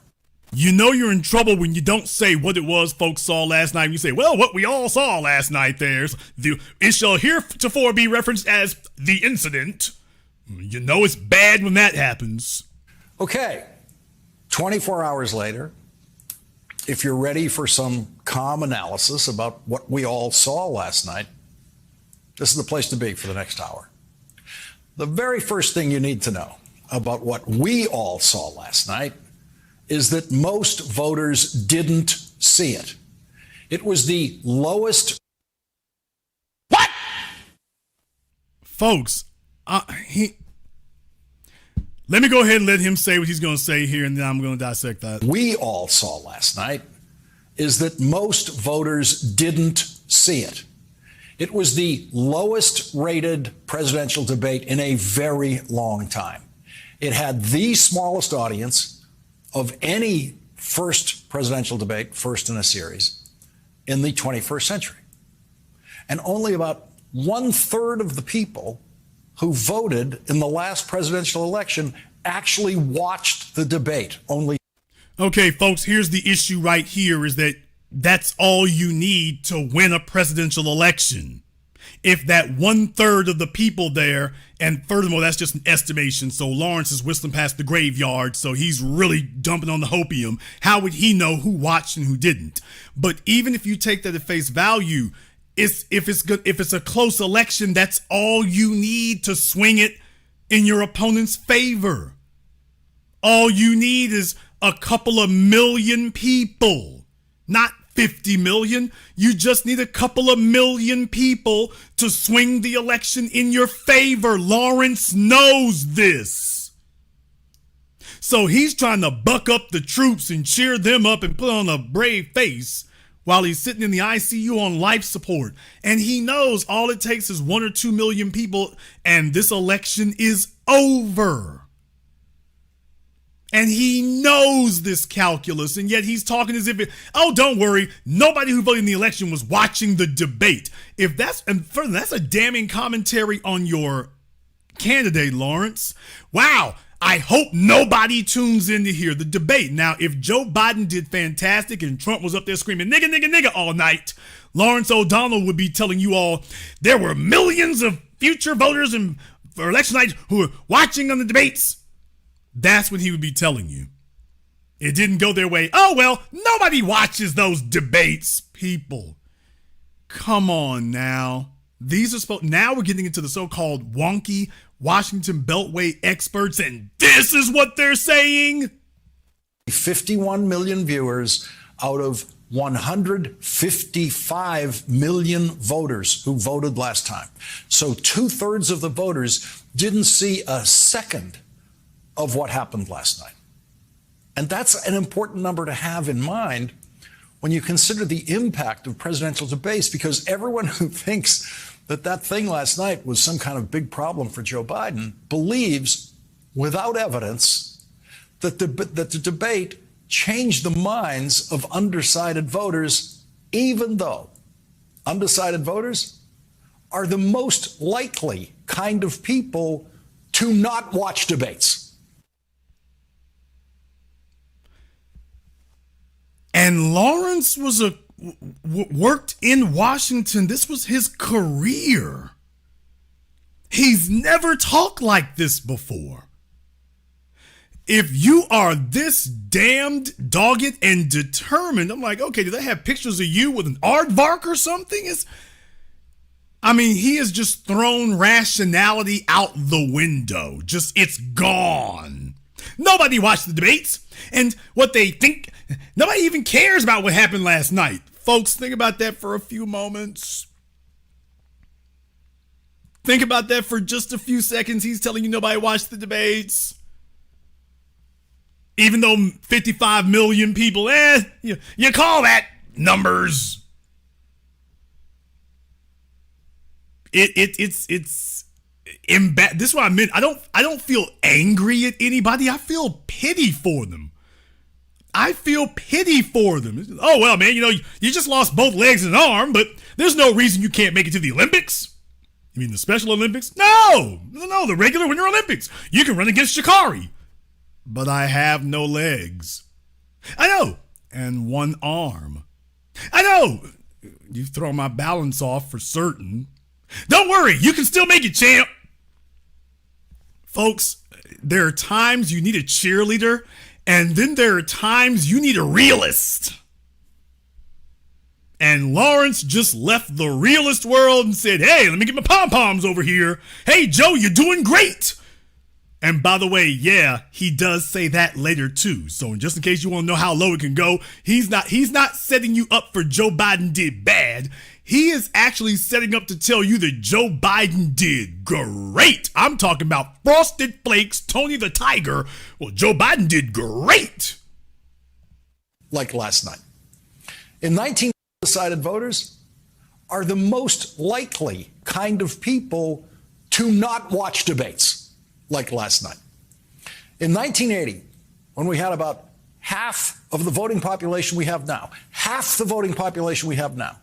the presidential debate got 80 million viewers. Almost every voter watched that debate. In 1980, 85 million votes were cast in the presidential election, and 80 million people watched that debate. That's a big difference. Faithful audiences of this program will know that I have, in every presidential campaign season, insisted repeatedly that these so-called debates that were invented by and for television do not test anything that is actually part of the daily job of the presidency. No one ever runs into the Oval Office and says, Mr. President, you have 2 minutes to explain your position. Now, did you all hear the tricky language that Lawrence just used? And this is the guy who thinks he's helping. He just sat here and told you, presidential debates do not gauge your readiness to be able to deal with presidential issues. Lawrence, nobody said that it did. What presidential debates do, however, is help voters decide if they should select a candidate to be president. And you know that, Lawrence. Why are you talking in these non sequiturs that have nothing to do with the subject? This isn't about determining if what you'll do as president. Well, debates don't prepare you to be president. No, they just prepare you to be elected. Which is where we at now. Yes, Lawrence, they don't qualify you to be president. No, they just determine if you'll be president. Not if you're ready to be president. It'll just determine if you can actually get there. This is beyond desperation now, and this is one of Joe Biden's friends. On some subject. Presidents discuss one subject at a time in the Oval Office. They do it in detail for as long as they want or as short as they want. They read briefing papers. Well, we just saw from Joe Biden, as long as he wants is about 10 seconds, Lawrence. If their name is not Trump, about that subject before each of those discussions. Most presidencies never have an emergency, a run-in-the-room emergency. There is never a moment when someone rushes in giving the president an immediate emergency problem that the president has to solve. That did happen to one of those candidates on the stage last night. And when he faced that emergency, his choice was to do absolutely nothing for 187 minutes. He froze for 187 minutes on January 6th, while his supporters were attacking the Capitol and trying to overturn the presidential election through violence. Last night, in Donald Trump's first debate appearance since January 6th, the debate moderators did not ask him what the January 6th committee very much wanted to ask him. What were you doing for those 187 minutes? Instead of that, as As if that matters, Lawrence. Lawrence, why does that? What makes you think that that's a burning question for voters? This is stalling tactics for your left liberal audience. Nobody cares where he was or what he was doing. And understand one more thing, Lawrence. You're not tearing Trump down right now, but more importantly, you're not helping your candidate. Nothing you're saying right now is polishing Joe Biden's credentials. Nothing. None of this makes Joe Biden look any better from what we heard. None of this compensates for billionaires in America. And what's happening? They're in a situation where they, in fact, pay 8.2% in taxes. If they just paid 24%, 25%, either one of those numbers, they'd raise $500 billion, I should say, in a 10-year period. We'd be able to wipe out his debt. And there are 1,000 billionaires in America, the 1,000 billionaires. And if they paid 24%, 25%, either one of those numbers there, it would make us millions. Billions of dollars. Those numbers. They'd raise $500. They're in a situation where they, in fact, pay 8.2% in taxes. If they just paid 24%, 25%, either one of those numbers, they'd raise $500 billion, I should say, in a 10-year period. We'd be able to wipe out his debt. We'd be able to help make sure that all those things we need to do, child care, elder care, making sure that we continue to strengthen our health care system, making sure that we're able to make every single solitary person eligible for what I've been able to do with the COVID. With dealing with everything we have to do with. Look, if we finally beat Medicare. Thank you, President Biden. President Trump? Well, he's right. He did beat Medicare. He beat it to death. Lawrence, nothing you're saying is helping your man. Nothing. None of this gobbledygook you spewing out here right now is helping your candidate. You're talking about Trump. Your folks are scared to vote for your man Biden after what they just heard. They want to give him a glass of warm milk and a cookie. They don't want to give him the nuclear launch codes. And nothing you're saying is reassuring them. Well, you know what? He sounded good to me. Hugely important question. The very first question written by a committee, as these questions always are in these kinds of debates, very first question to Donald Trump was, you want to impose a 10% tariff on all goods coming into the U.S. How will you ensure that that doesn't drive prices even higher? Trump, it's not going to drive them higher. That's it. That was the answer. No, that was not the answer. That is not what Trump said. You just took the first part of the sentence and didn't play everything else, didn't say everything else, Lawrence. But brother, this is how desperate you've gotten. You know that these kind of cheap trick tactics don't work. This is catnip for your audience and nobody else. And you know better than this. If you were trying to help Joe Biden, you'd be focusing on what Joe Biden said, not what Trump said. You know you're losing when you need to be talking about your candidate and you can't. Tariff, by definition, is an increase in a price. That is the very point of tariffs, to increase the consumer price of imported goods, everything from clothes to cars. In Trump's case, a 10% increase on the price of every single thing imported into the United States. So a new $4,000 tax you would pay on a $40,000 car. That $40,000 car becomes a $44,000 car because of Donald Trump's tariffs. This debate, that wasn't a real debate, pretended the tariffs are not tariffs. They let that happen. The better question to Donald Trump would have been, what is a tariff? Because he proved last night that he doesn't know. And he proved that his true believers do not know what a tariff is. And Joe Biden doesn't know what color socks he's wearing. Lawrence, you haven't convinced anybody that Joe Biden even knew that he was in the middle of a debate. You're talking about the wrong thing, brother. You're talking about the wrong thing. You're not helping your case nor your candidate. Donald Trump said that his tariffs are going to force China, quote, to pay us a lot of money.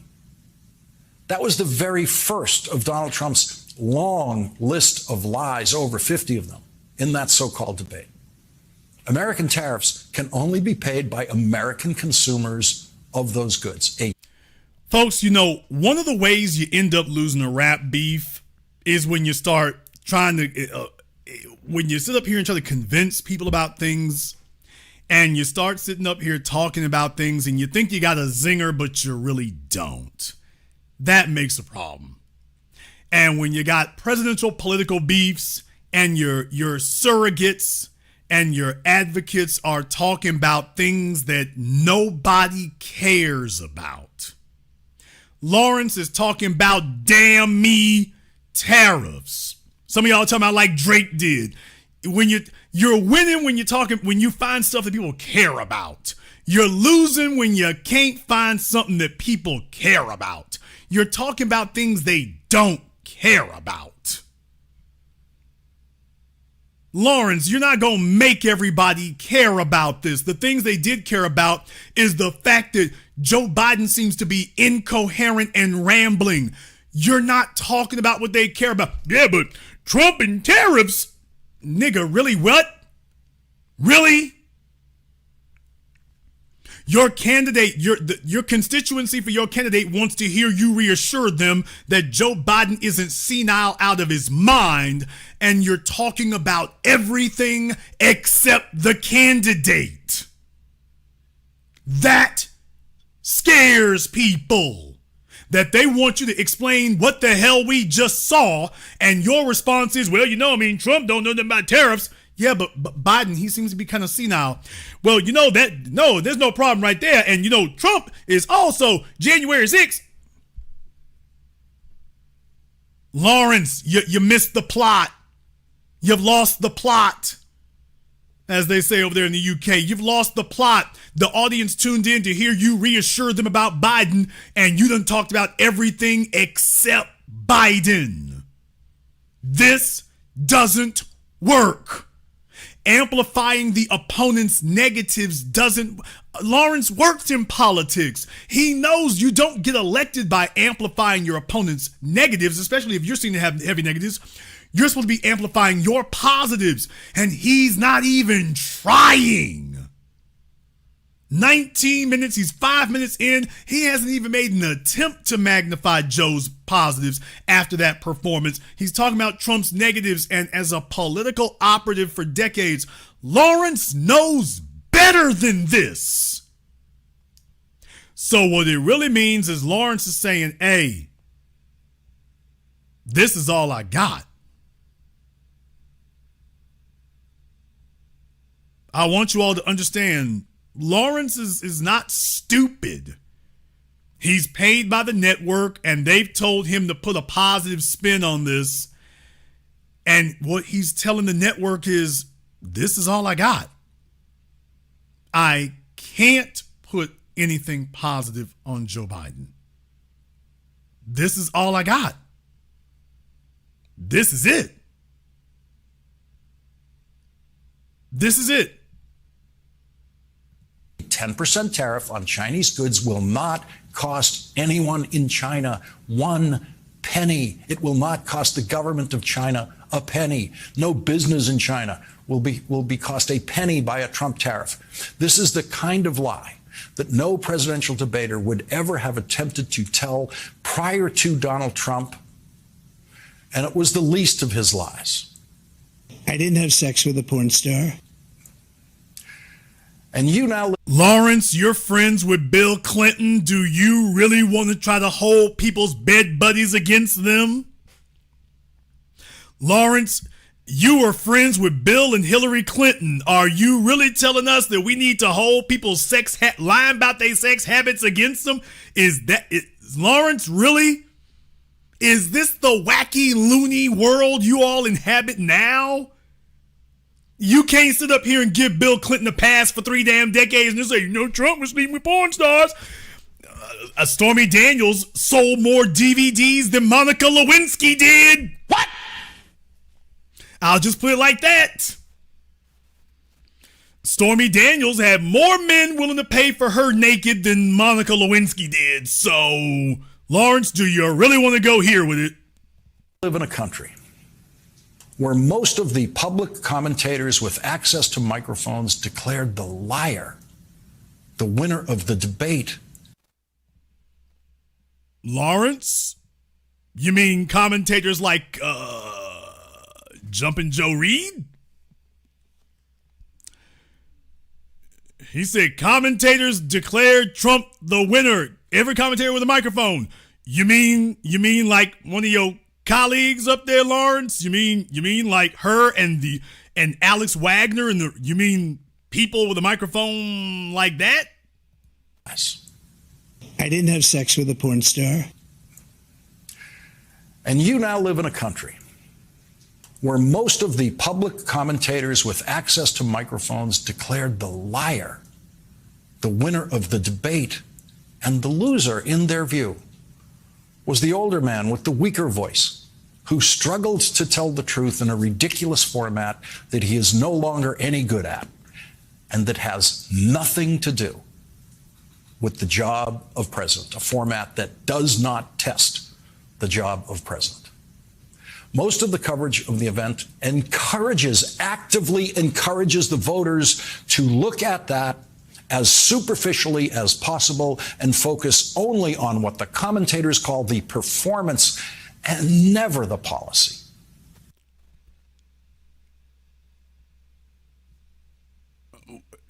Lawrence, but now you're telling us debate performance doesn't matter. So if Joe Biden showed up slap ass falling down drunk, we should just say, oh, well, don't worry about this inebriation. Listen to the policy.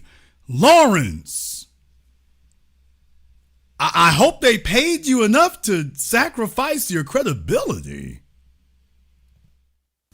The word panic started showing up on banners on your television screens. And then, of course, came the unrealistic notions that there is a... Oh, that was a shot at Joy Reid there. He just talking about the word panic came up on your TVs. Well, yeah, Lawrence, as a matter of fact, your colleague Joy Reid was the first one to say panic on your network. The word panic started showing up on banners on your television screens. And then, of course, came the unrealistic notions that there is a magical candidate who can emerge to pick up the banner as the Democratic presidential nominee. Not one person who makes that suggestion has said who that magical candidate is and how and through what process the nomination could be delivered to that magical candidate. The New York Times editorial encouraging Joe Biden to leave the race, published tonight, at least admits, perhaps inadvertently at the end, that the New York Times doesn't have any idea how this should happen, because the editorial says the Democrats must, quote, create a process to select someone more capable to stand in his place to defeat Mr. Trump in November. Create a process. Yeah, because, folks, it's a lot more complicated than just saying that Biden needs to step down. There's a process getting somebody on presidential ballots in the 50 states. There's a process. It is not as easy as, oh, well, screw him, take him off the ballot. It's not that simple. They designed it that way. They created it that way to be hard over the decades. They've made it damn near impossible for a reason. So, yeah, it's not that easy. Process, because the process does not exist, and there is no polling data to even begin to suggest that that candidate exists. There's no polling data. The only other Democrat to this day who has ever polled well against Donald Trump, the only Democrat who's polled strongly against Donald Trump, is Joe Biden. The second best polling candidate among Democrats against Donald Trump is actually Vice President Kamala Harris. The magical dream candidates are completely unknown to most people in the country, governors of states like California, Michigan, Pennsylvania, and not one of those governors polls anywhere close to Kamala Harris or Joe Biden against Donald Trump. And not one of those governors has ever raised $1 of campaign funding that can be used in a federal presidential campaign. They don't have one penny to run with. And that is not a minor technical point. Campaign money is not some minor technicality. I heard this talk once before on the Democratic side in 1992 at exactly this point in the on the calendar in June, when Bill Clinton was running third at a tiny 25% of the vote. Bill Clinton, because we all know he wouldn't sleep with a porn star. Go on, Lawrence. Against Ross Perot's leading 39% and President George H.W. Bush's 31%. And there was panic in the halls of Congress about that, where I was working at the time. There was much talk of trying to replace Bill Clinton as the nominee, even though he had the nomination locked up through the primaries. There was talk of somehow getting Mario Cuomo, the governor of New York, who already refused to run for president that year, to take the nomination somehow away from Bill Clinton. Or George Mitchell, then majority leader of the United States Senate. And I knew George Mitchell and worked with George Mitchell in those days, and I knew that that talk about George Mitchell was preposterous. George Mitchell knew it was preposterous, and it was being pushed by other members of Congress, including senators, who knew absolutely nothing about the complexity of running a presidential campaign. They were all dreaming about something none of them knew how to do. And in the end, all that panic was for nothing. Bill Clinton won. He won with 43% of the vote. Okay, because Ross Perot imploded. Can we start there? I mean, there's a number of issues that came into play there. Take Ross Perot out the election, and we've got a different end of the 20th century. The next time we saw this kind of panic was on the Republican side in 2016, when the Access Hollywood video came out and prominent Republicans started pulling their endorsements from Donald Trump that very day. So Lawrence has gone on now for 10 minutes trying to convince you don't look at the man, woman, child, kitty cat, polar bear behind the curtain. That what you saw and heard last night from Joe Biden is irrelevant. It doesn't matter how good he did or whatever. Just remember the old good times and how great things were, and let that be your comfort. People, let me explain something to you very simply about politics. Politics is a popularity contest. Politics is a personality contest. That is what it is. And when you have a situation where you understand that that's the way it's supposed to, that those are the rules of the road, you're supposed to be able to stand behind your candidate 10 toes down. We've all seen enough elections to know what it sounds like when people are confident in someone, and this ain't it. Now, let me give you the 720 degrees of analysis you'll receive absolutely nowhere else and explain to you all where the Democrats went wrong. Because let me go ahead and roll this back for you all for just a moment here. There were people who were saying all kinds of things to me 4 years ago. What? There were folks who were saying, Jason, you wrong. Finally, we got your little big head ass and we finally proved you wrong. How you gonna play you right now? Oh, Trump won. Trump lost and Biden in. You was wrong. First of all, I did not say that Trump was gonna win in 2020. I never said that. I said that in 2016. Never said a word in 2020, but there was a bunch of folk in 2020. Okay, fine. That's right there. You can put this in your little peace pipe and smoke it. I know you don't like smoking, but here, niggas, light it up and smoke, nigga, smoke. And you all remember what I said. I said, in case you didn't know, the pressure is off of us Do you all remember? You can go back through the archive here and take a look at on 2020 when Jason Black came on the microphone. You all remember, I was steadfast. I didn't move off a damn thing. I said, hey, the pressure isn't on us. The onus isn't on us. It's on Joe Biden and all you Biden butt kissers. You all have to prove something. I ain't got to prove a damn thing. You have to prove that he's going to do something for black folk. You have to prove that I was wrong. I don't got to do nothing now but sit back and watch. And I said, but it's no use because you know he's not going to do that. But I said, you know what? I'm glad that him and Kamala Harris are going to go in office here because now you all get to see what would happen if you had your political way. And I'll be damned if Joe Biden didn't show y'all his wrinkled old ass before he even got in the office. You gonna have to kick it with the Latinos and y'all black folk got to get with them. All of a sudden, the Biden butt kissers were singing songs of woe and despair before that man even made it in the office. You realize you got your little dumb ass in the trick bag. Just that quickly. And I've been sitting here the whole time like, you know your dude ain't doing nothing, right? You know your boy ain't gave nothing, right? You know he doing a bunch of splaining. He giving something to everybody else except black folk, right? You know this don't look good, right?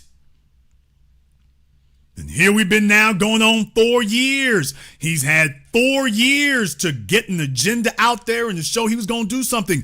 And I never wavered off of any of it. And I told y'all then, all the folks who thought that was a win, you're about to find it to be a historic loss. And here we are 4 years later, almost. And what do you know? Joe Biden, Kamala Harris, who already didn't have any popularity. I told y'all he chose her because she would be no threat. And now Joe Biden has watched as his political fortunes are circling the drain. Exactly what I, the anchor man of the new black media, told you 4 years ago. Folks asked me, Jason, what was going to happen? I said, it's not going to get better because it can't get better. I said that from election night and never moved, never vacillated, never wavered.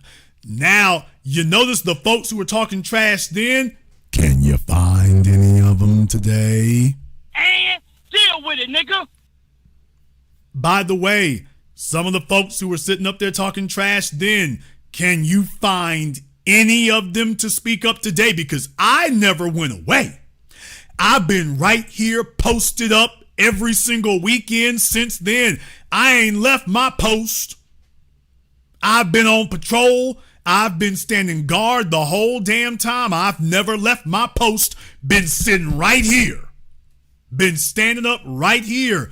And here I am 4 years later.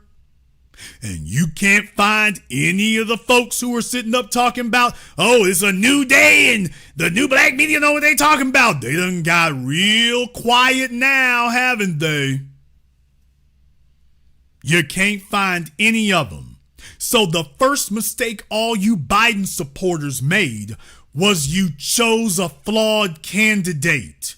You chose a one-hit wonder. You chose someone who was a flash in the pan, but at the end of the day, if he couldn't replicate what Obama had done, and he clearly showed he couldn't, then you do understand he's fundamentally, fatally flawed. Kamala Harris is already too weak, and Joe Biden was living on a razor's edge, and he fell off a bit. All Trump needed to do is not look crazy. This time, Trump don't look as crazy as he did in 2020. They done calmed him down some. I guess they give him both them bastards some medication. So the first issue is that you chose a flawed candidate. That's the first problem. And you are people who fixate on winning battles, not winning wars. Joe Biden was in a position to win on a fluke. Remember, he jumped in the campaign late, remember? Kamala Harris and the rest of them were in there early. Biden jumps in late, remember? So y'all sat up here and came running to his rescue without ever actually vetting him and making sure that he was the man with the plan for the job. And now you're finding out, we didn't think over this candidate at all. He was already too old when he got in 2020.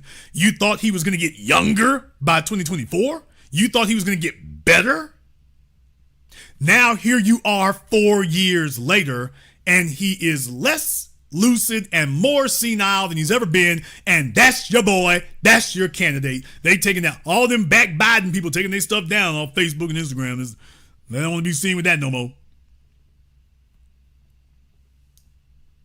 The next issue is Joe Biden had 4 years to come over here and kiss the ring. He had 4 years to come to black folk hat in hand and say, let's sit down and hammer something out. You see, when y'all wanted to do straight bull jive like the Gulf Wars, y'all got together for that. And when you wanted to do bull crap like Obamacare, you got together for that. Where black folk are concerned, if Joe Biden had spent 2 of the last 4 years saying, let's sit down and work something out. I'm going to say something here tonight. Let me go ahead and just lay this on you all right now tonight. You've had so-called congressional hearings. I want y'all to think about this for just a few moments here. If you had a congressional hearing and if you called in Dr. Claude Anderson, not Coleman Cruz, not Coleman Kuhn, if you called in Dr. Claude Anderson, Tariq Nasheed, and Umar Johnson, I'll throw Umar in there just for reference. If you brought them in, imagine a congressional hearing where you had 3 personalities like that, 10 toes down all the way in. Imagine if you had that. Imagine if that was what people saw, and if you turned on the TVs right then. At that point right now, we can't deny what the hell we seeing. Imagine what that would have looked like. If that, because you brought in, my point is you brought in Coleman Cruz.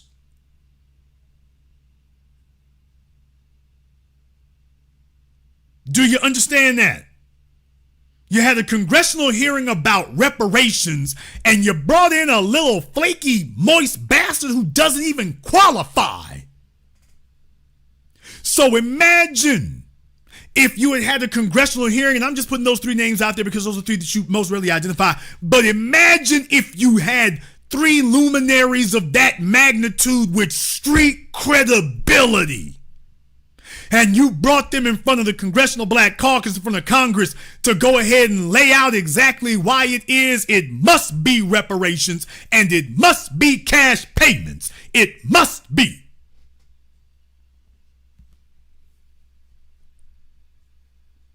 That you put it in its proper historical context with folks that you can't argue with. Imagine if Biden had done that, because they had no problem bringing Coleman damn Cruz in front of Congress. Think about that for a few moments now. They had no problem, the Congressional Black Caucus had no problem dragging Coleman Cruz up there. And then gonna tell you and me what we ain't doing. And I just want you to think for a few moments that no matter how it goes, put them up there, put the issue front and center, articulate it, and then have a damn vote. I didn't say you need to have a vote and it passes. What I'm saying is your job is to push for our agenda. When it comes to LGBT, y'all sat up there and you keep badgering people from state to state. You keep losing on the ballots. They lost on the ballot in California. Don't tell me about it needs to actually win at the polls. Remember Proposition 8 in California, they had a judge overturn that. LGBT marriage failed in California, folks. Remember? Gay marriage failed in California elections. It had to be brought in by the California courts. It failed at the ballot box. And they didn't allow that to stop them from doing it. But when they talk to us, they tell us, oh, well, here's the sob story. Can't get that done. Oh, well, there you sit with it. Your job is to advocate for us. And you bring it before Congress so that we can have the American people understand this is on the agenda and we are not going away. So the only real option you have is to negotiate with us. This is not a matter of if it's going to happen. It's a matter of what terms would you like to negotiate. And we'll tell you if those are acceptable terms, by the way. At least you can have some say in how we get there. But do not be deceived. We're going there. And we're going to come back and it's going to come up for a vote this year. And then we're going to bring it back for another vote.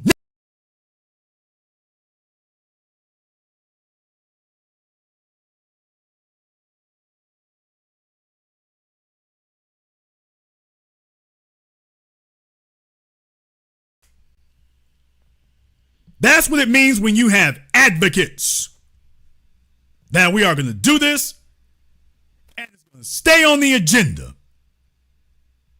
With everybody else, that's how they push for them, including the damn me non-citizens. Folks, they keep getting, every time they keep trying to do something for illegal aliens, that garbage gets smacked back every time they do it. And yet they keep, we need a pathway to citizenship. We need a pathway to citizenship. We need a pathway to citizenship. When they talk about non-citizens who have no constitutional rights, certainly none that supersede ours, and yet every time you turn around, they keep giving them a lane and giving them an agenda and saying, we need a pathway to citizenship for them. Okay, then, you old pasty bastard white supremacist racist, then you need a pathway to reparations for us. You need to get your janky old deflated hot water bottle built ass up in Congress, Joe Biden and Kamala Harris, and you tell them we need a pathway to reparations for foundationals. So we need to discuss a pathway to reparations.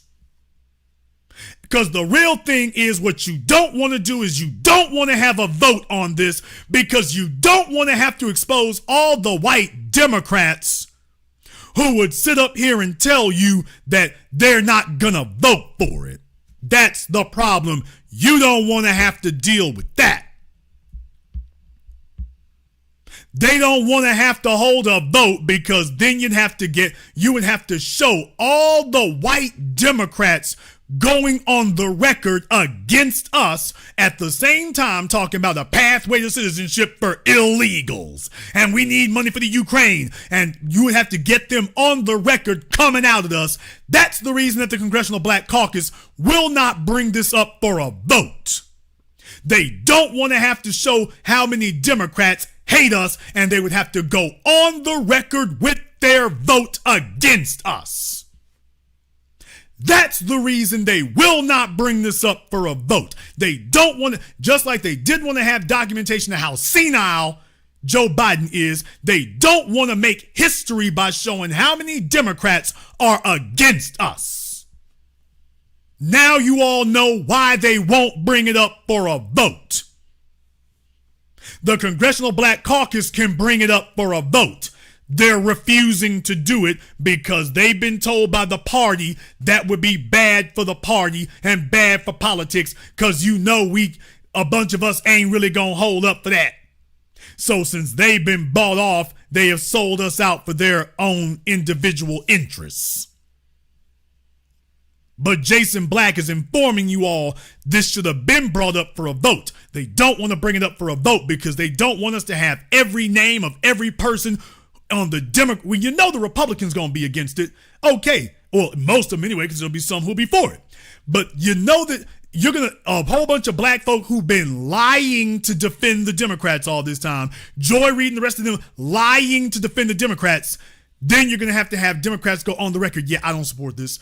And some of your so-called hardcore leftists and hardcore socialists, Bernie Sanders. Yeah, he's a Democrat by default. Elizabeth Warren and a bunch of others. You'd have to get them on the record saying it. Right now, the Congressional Black Caucus is running interference for them. But if we ever drug them out and force them to vote on this issue, where they come, they want to talk about abortion, they want to talk about killing babies, but they're avoiding reparations. That tells you that this is a game changer. This is cataclysmic. This is historic. So what I'm saying is that if they came to us like they're supposed to, with hat in hand and humility, and brought us to Capitol Hill and put us in front of the Congress, and we lay out the case to everyone for reparations, and when they try to argue, we remind them, well, you still give money to Jews, Native Americans, the Japanese. We are the first in line, more deserving, have an actual concrete claim, and it's undeniable. We're going to beat them all in the very first round. It ain't going to make it out. We'll beat him in the very first round. And Joe Biden doesn't want that because he doesn't want to have to actually do anything because he's an unreformed segregationist. We already get that. But by the way, he wouldn't want to have to be exposed that, yeah, you're going to have to stand on it. We already know what you are. We're just going to get you to stand on it. But if they had brought us to Congress, and even if all we were able to do was sit in front of the U.S. government and lay out our case, and explain why it is that since 1864, y'all have had every opportunity, and this is money that is owed to us. Lay out the case, Special Field Order 15, and all the Civil Rights Acts and everything else that codified what we're supposed to have, and the 13th, 14th, and 15th Amendments. If we were allowed to lay that all out on the record in front of the government, in front of the world, and that Joe Biden showed us the proper respect that he at least in principle, which is the point I've always made, to at least demonstrate that in principle, you are in favor of cash reparations to the descendants of American slavery. That you at least in principle, even if you can't get it done in policy, that at least in principle, you support our status and our claim. And the point is, they're all fighting to keep from going on the record to have to declare that they are not in favor of it, neither in policy nor in principle. Now get your black ass to the polls and vote for me. I got a suggestion for you, demented Joe Biden. Why don't you go get all those alleged LGBT and illegal aliens and all them other folk that you've been courting all this damn time who got you sinking in the polls? Go see if you can round them up. Since the only people's agenda that you can actually promote and talk to and speak about. And here's another thing. Let me tell y'all how dirty this low-down ass bastard Joe Biden is. Jason, why are you yelling it? Because ain't nobody else telling it. Let me explain to y'all how dirty of a low-down bastard Joe Biden is.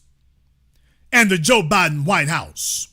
So they got they raggedy asses up there and got Kamala Harris with Steve Harvey literally ragging his finger at us, lecturing us about we don't need no reparations. Could you imagine Kamala Harris at AIPAC bringing up there Jerry Seinfeld to tell Jewish people you don't need no help in Israel? What? Could you imagine Kamala Harris bringing up Paul Rodriguez or Eva Longoria at the National Council of La Raza and telling them you don't need no help as Latinos?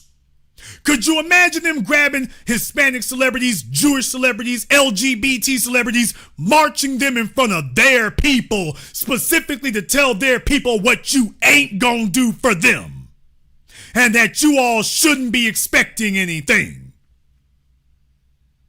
You need to vote for us and you don't need to expect anything. So they went through all the trouble, although I imagine it wasn't much trouble because Steve was probably on their phone. Is there anything I can do for you, Kamala Berry? What you need from me? And they go off and go grab black so-called celebrities and march them in front of us. They go through all the effort of getting a black celebrity, let him be the damn crash dummy, and tell us what we don't need. And you can't name a single other group of people. They grabbed white celebrities, Jewish celebrities, Asian celebrities, Hispanic celebrities, LGBT celebrities, specifically to tell, for a group of their people, specifically to tell them what you ain't gonna get, but you still need to vote for us. While telling them what we're not gonna do for you. We're gonna do nothing for you. Be glad we let you stay on the continent. Get your little moist ass up and vote for me. That's how much disdain and disrespect and utter contempt that they hold us in. They are for real with their anti-foundational hatred. They are all the way 10 toes down for it. It ain't no joke and it ain't no game. They are this serious about it. That's why I say to you that those are the mistakes that they made. Another mistake that you made was, Joe, you didn't countermand Kamala. If you were going to send, the problem is you march Kamala Harris out. It ain't a matter that folks haven't seen her enough. We've seen enough. We know what she going to say every time. She isn't saying anything new, Bowling Ball Martin, Butterball Martin. She's not saying nothing different or nothing new. She's coming up and denying our claims and ignoring what we said. And telling me, well, let me give you something else. So no, this isn't that the Biden White House isn't using her properly. The problem is you can't use her. If you were going to send her out to speak to us, she's supposed to be talking about what she's going to get done. Here are the cash incentives. Here's the financial tangible benefits that we're specifically going to drop for black folk to get you caught up where you're supposed to be.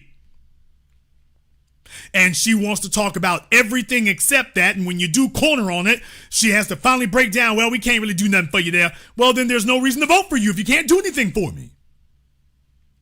I have no reason to vote when you can't do anything. I wouldn't be worried about federal courts if my people were properly papered up. You trying to hold Trump up as a boogeyman. We wouldn't be worried about no damn federal courts if we were properly papered up like we're supposed to be.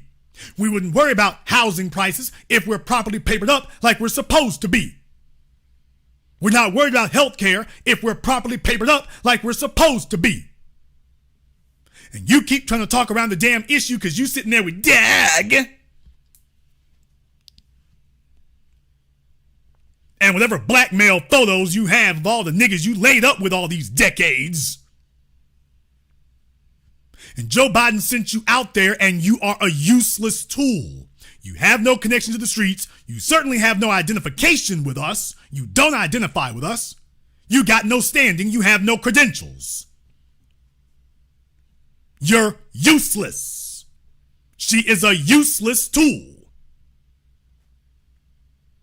That's why Joe Biden can't use her and Roland Martin pipe dreaming that if we just saw a little bit more Kamala Harris, that's a nigga, he's just as desperate as Lawrence O'Donnell with no answers.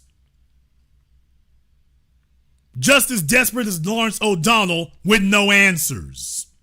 So that's the reason that this was foredoomed to failure.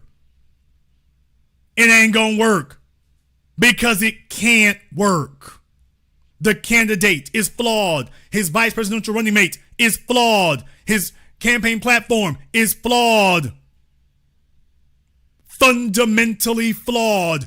You had 4 years to contact us, either over the table or under the table. Ice Cube and every damn body else, you've had 4 years to make inroads with us. You see, a smart politician is supposed to come and negotiate with us and say, okay, here's what I can do. Okay, let's find something in here that will satisfy you.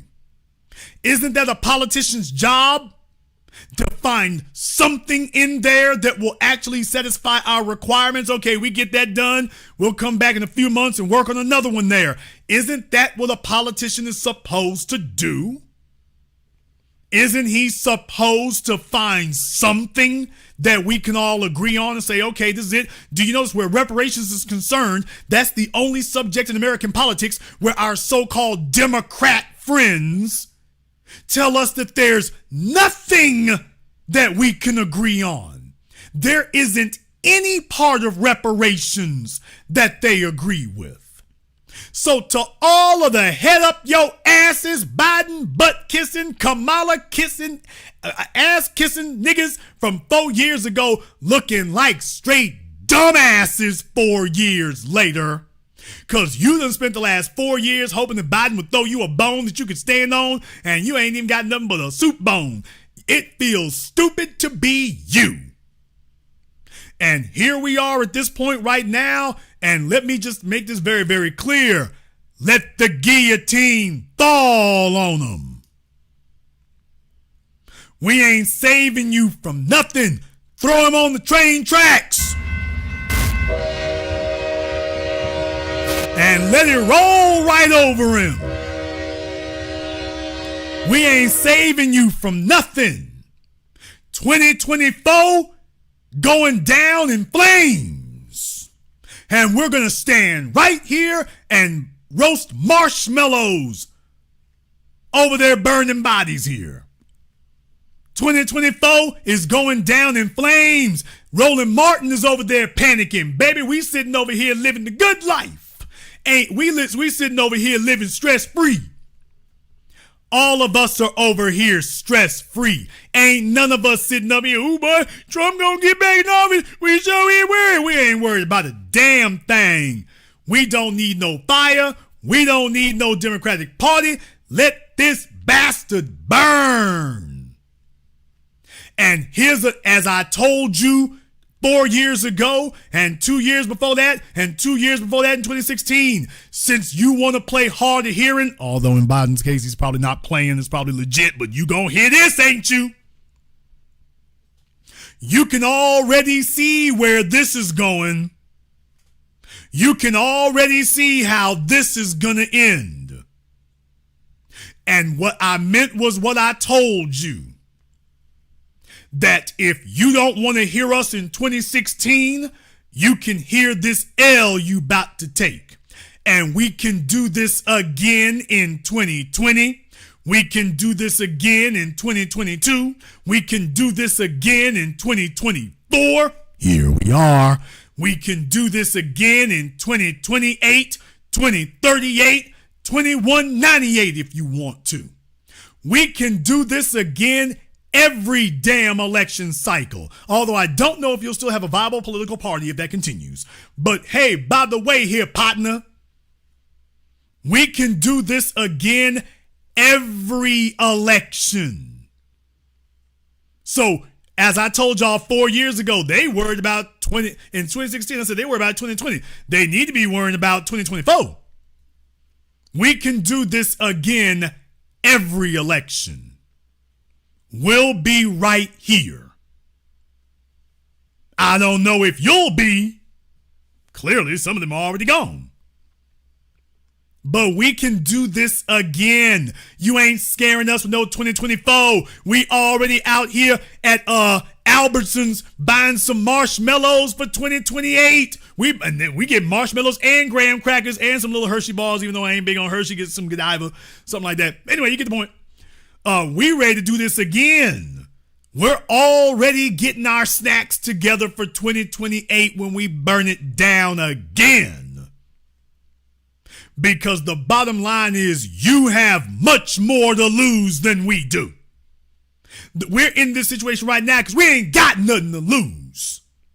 How the hell you gonna threaten us with Roland Martin sitting his big Volkswagen Beetle ass sitting up there trying to threaten y'all niggas need to vote? No, keep that old nigga energy you had 4 years ago. You little Louis Goodrich ham-built nigga, keep that energy you had 4 years ago counting on the old niggas. Now you don't have enough old niggas to wheel to the polls anymore. Now he's trying to figure out how to talk to a young audience and they ain't listening to him.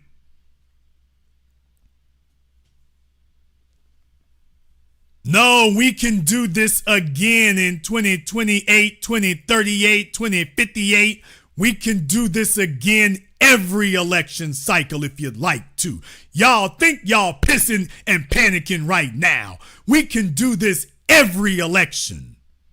Since you want to play hard of hearing, I bet you gonna hear this L on election night. I bet you're gonna hear that loud and clear. Y'all are already sitting up here panicking. Joe Biden wasn't the only one wearing a diaper Thursday night. What? Joe Biden wasn't the only one with a diaper on Thursday night. So, hey, if you want to play stupid, you want to play dumb, you want to act like you didn't hear what we said, you want to act like reparations is optional, you want to act like, well, black folk are going to show up and vote for us no matter what. Them old niggas did that. You all lost us after Obama. And deal with it, nigga. The Democratic Party lost us after Obama. When Obama was in office, you had a Democrat Congress, Democrat Senate, and a so-called black president. There was no reason that we shouldn't have seen a dramatic revolutionary change in black people's condition within 24 calendar months. Y'all damn sure know how to mess us over in 24 months. You lost us with Obama because you had all the pieces on your side of the table and you came back and told us what you still couldn't do while you were delivering for everybody else. At that point, everyone under the age of 40 saw what you did. And we've never forgotten it, and you are out of touch thinking that we gonna mob up with the old niggas. We saw what you did after Obama. You had every chance to do right by us. You had every chance to make good, and what you showed us was, yeah, we just play you niggas. We're not gonna do anything for you. At that point, my generation changed. Joy Reid is y'all just throwing dead money after that old wrinkled broad? She don't speak for the streets. Joy Reid don't speak for the streets. Hell, she don't speak for the people with hair. Joy Reid don't speak for us. Listening to her is not just dumb, it is monumentally stupid. She don't speak for nobody. She speaks for the white men at that network who employ her. She don't speak for the black streets. Roland Martin doesn't speak for the street. YouTube can try to boost his subscriber numbers. His engagement is trash. And why is his engagement trash? His view counts are trash. Mine look pretty damn good. Check him out. Yeah, because he doesn't speak for the streets. You all are hiring useless Negroes to be your scum-sucking cheerleaders. Cheerleaders don't speak for the streets. If you are not feeling that we checked out after Obama signed on for benign neglect, if you don't have a very clear understanding and acceptance of that, you are irrelevant. Because you're not speaking to reality. You're completely out of touch with us. Because in reality, you never were in touch with us. Obama's presidency was a game changer for my generation because it exposed that the Democrats are against us. It's not a fluke and it's not Republicans holding them back and standing in their way. They are against us. And the only thing they ever intend to do is flick us off a couple of crumbs. They help everybody else step up 3 feet and then help us step up half an inch. And tell us, well, we did something for you. And every time it's time to help us step up 3 feet, even if they did help us step up 3 feet, they help everybody else step up 20 feet. We dumped the Democrat Party as a result of Obama. And if you are operating under the obsolete, idiotic ideology of the baby boomers, that somehow we are just the second and third generations of the baby boomers' white ass kissing generation, this is why it's going bad for you. We're not looking, we don't see you all the way that our parents saw you. No, we ain't buck dancing coons, but we're not looking up to you the way our parents and grandparents did. We see you for what you are. We're not playing the game of integration. We're playing the game of power. And you're not going to use trick bag language and tricky language. That's why your fates are going downhill, because you can't use tricky language anymore. That also sucks for you, don't it, Joe? You can't use trick bag language anymore. You used to be able to use trick bag language and infer and imply. And you used to be able to get away when you were asked about black people. You start naming off a bunch of random stuff as if you're saying that, oh, that's for specific. There's some line item in there specifically for us. No, it's not. We started exposing that that's the game you all play. And what do you know? You can't win an election anymore. You're going to have to come with some direct tangibles. At the very least, you're going to have to become our direct advocates, and that will get us the tangibles. We got a whole different game plan and strategy going on. And now the most dangerous thing, buddy, you need the damn votes. You need the votes. You're not going to sit up here and hold the gun to your head and tell us that you're holding us hostage. You need the votes. Joe, you need the votes. You talking about Medicare medication? Dude, you the one who needs medication, first of all. But oh no, you about to learn a brand new tune. You're about to learn a brand new tune.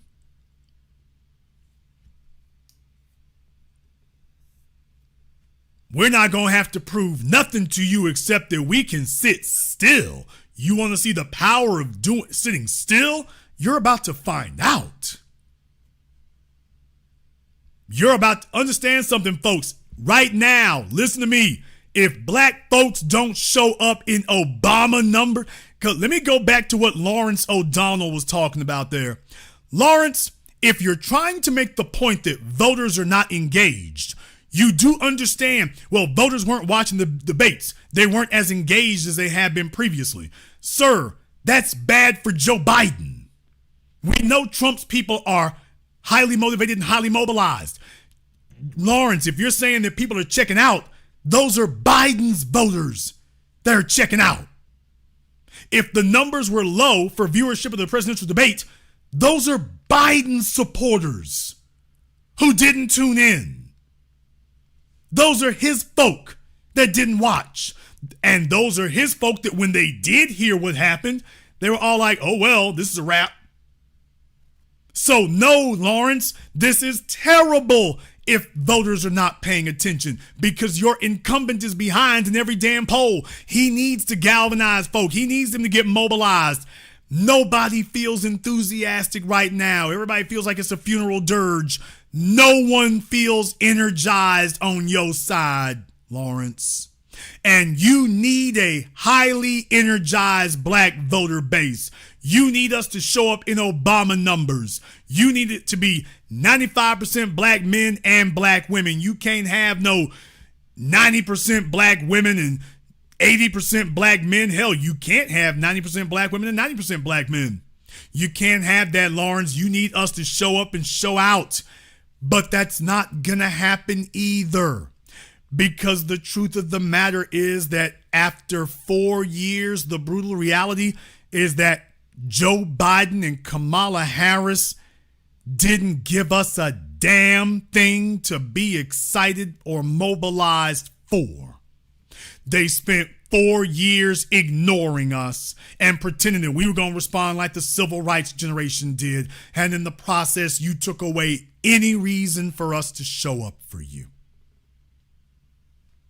Now here you are, and you can already see the writing is on the wall already.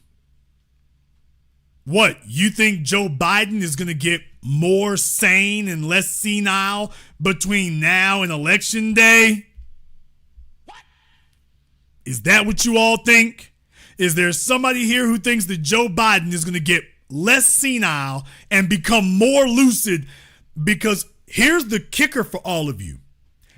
As bad as you thought what you saw Thursday was, did you know that was just the first of 2 debates. What? Did you all know that? By the way, for those of you who watched the debate or found out about it, were you aware that, by the way, that was just debate number 1? You want to know why the Democrats are panicking? That was debate number 1. Now, historically, they've always done the debates after the conventions. This lets you know that his party knows that he's screwed up and he can't operate at any sort of appreciable level because they held the debates way before they got to the convention. Okay, but the next debate is supposed to be in September. Damn! Did you all know that? This was a disaster, and this was just debate number 1. They're scheduled for another debate in September. And there's no one who has confidence in Biden for this. Yes, and he had weeks of practice, weeks of rest, and this is what weeks of practice and rest did. You think he's going to be more alert and better in 2 months? Going on 3 months. You think he's going to be better in 80 days? You think he's going to be better by then? You think he's going to be sharper? You think he's going to be less senile by then? You think we're going to have a better Joe Biden in 80 days than the one that they drug in after 4 years that you saw Thursday? Hell yeah, the Democrats are over there panicking. Joy Reid went to the barber. The barber was, his hands must have been shaking so damn bad, he just tore her stuff all the way back. He just tore Joy Reid's whole crown all the way back. The barber up there shaking. Joe Biden debate that, baby. It's bad. I don't think it's going to work. Oh, I'm sorry. I'm so sorry, Joy. Oh, baby, I think I can fix that. My hands were shaking so bad, my guards fell off the clippers. My hands were shaking so bad, my guards fell off the clippers.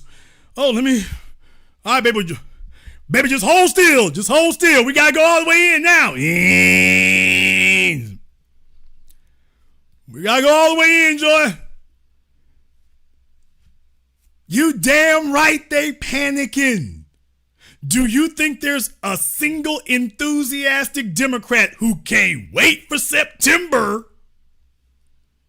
Yes, sir. We gonna turn it around by then.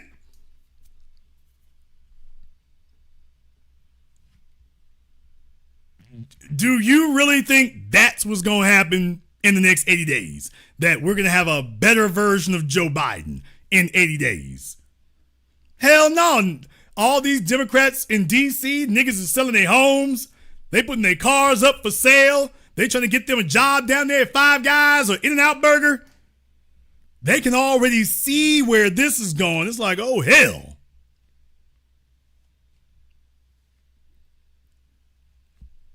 The math speaks for itself. And all of this could have been avoided if you had spent the last 4 years courting us and coming to us and we hammering out this agenda.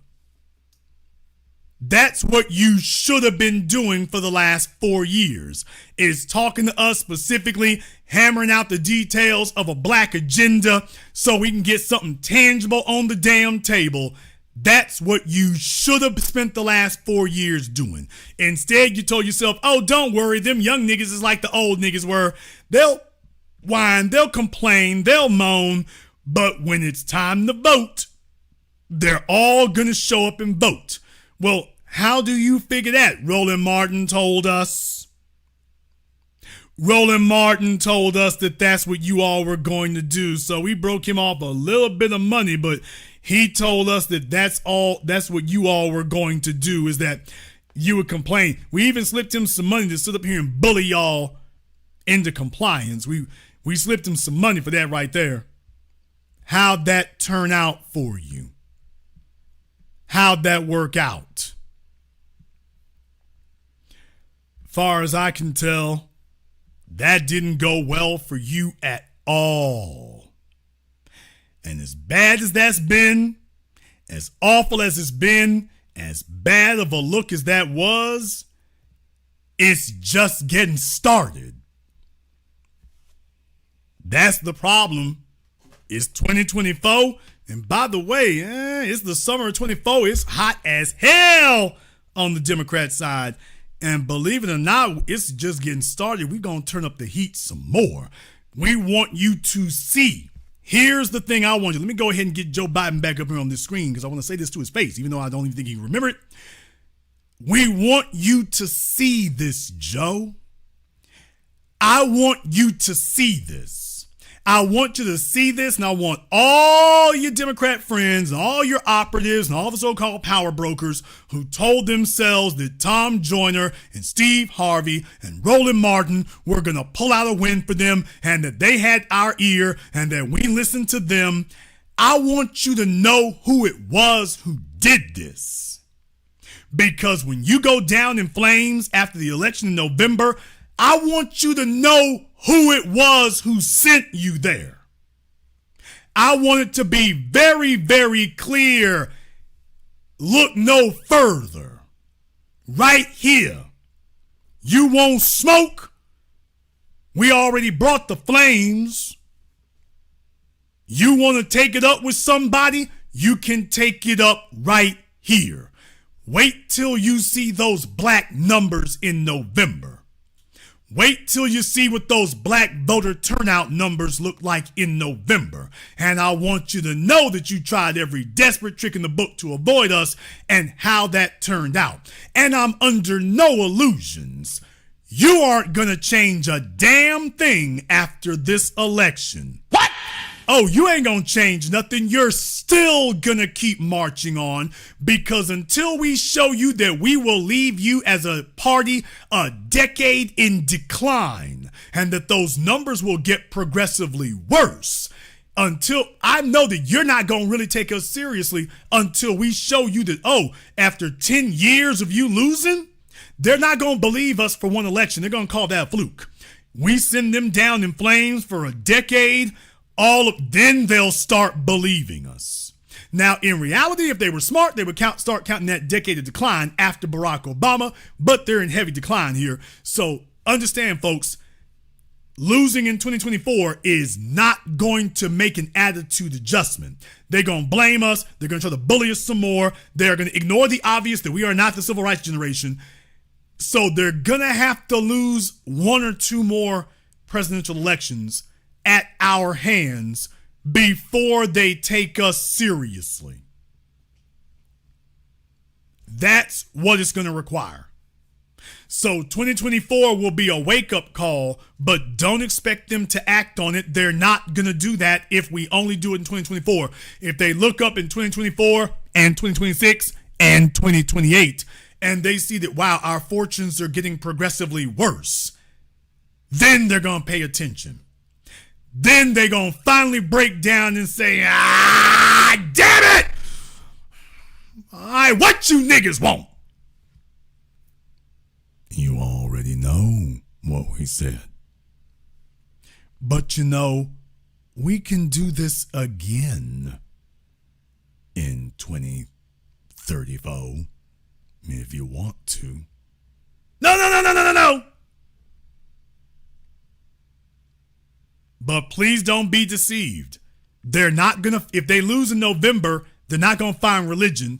They're just going to try to figure out, okay, is there a new trick language we can use that'll get the niggas on board? They're going to have to lose at least another one or two elections before they actually accept that this is the new normal and we are the new, power is the new black.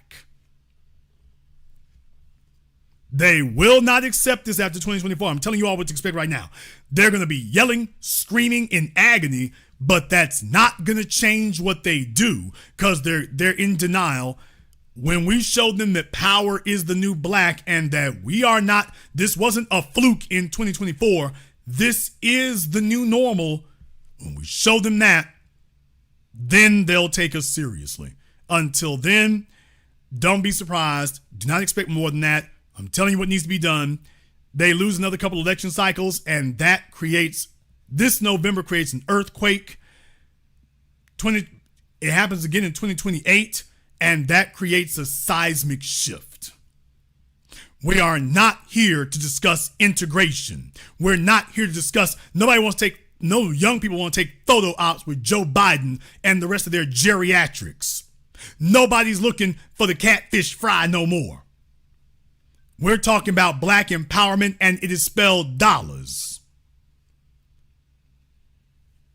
As a brief reminder, the reason that we got here is because over the last 15 years, the new black media has been relentless and consistent about what it is our agenda is, and the agenda is economics. Now, everybody and their mama, the politicians are trying to be slick, and they're talking about entrepreneurship without coming to us with a direct pathway for us. They're trying to do everything in their power to avoid that. And the issue is it won't work. It's not going to work because we've been cooking and baking this now for over a decade. This is our game plan. We got a whole new agenda, and the agenda is economics. We work out everything else from there. As a brief reminder, our newest documentary film, 8 a.m., the follow-up to 7 a.m., the film that started it all. And if they thought that was just a one-time fluke, they got another damn thought coming. The train is out the station and we steady rolling. We've grown up in a sea of white supremacy. I think that what slavery did for us is it created this sense that the white man's ice is colder and that we want to have a seat at that table and not a seat at our own table. At LSU, we never had a conversation about the business of sports, about the money that's made. They don't want to have that conversation because you have that conversation, that's what creates movements. Most people are miserable. They're depressed. They hate their life. Why do people hate their life? Because they're doing things they hate. Because they feel like they're scared they can't pay a bill. George Soros probably said it the best, and he said that when he was broke, nobody listened to him, but when he broke the banks over in Europe, he was able to start talking to the heads of state. Are you listening? Is this thing on? Let me tell you about the record industry. You walk into a major company, they got some of the prettiest women. You want some Perrier, you want some water. What do you need? Once they got you, it was just like that. What have you done for me lately? A lot of those athletes in college, 99% of them will not make it to that high level NBA, WNBA, NFL. If an artist is not a puppet, he's not going to be pulled to the top. It's the bottom line. Friends is friends and business is business. Never intertwining.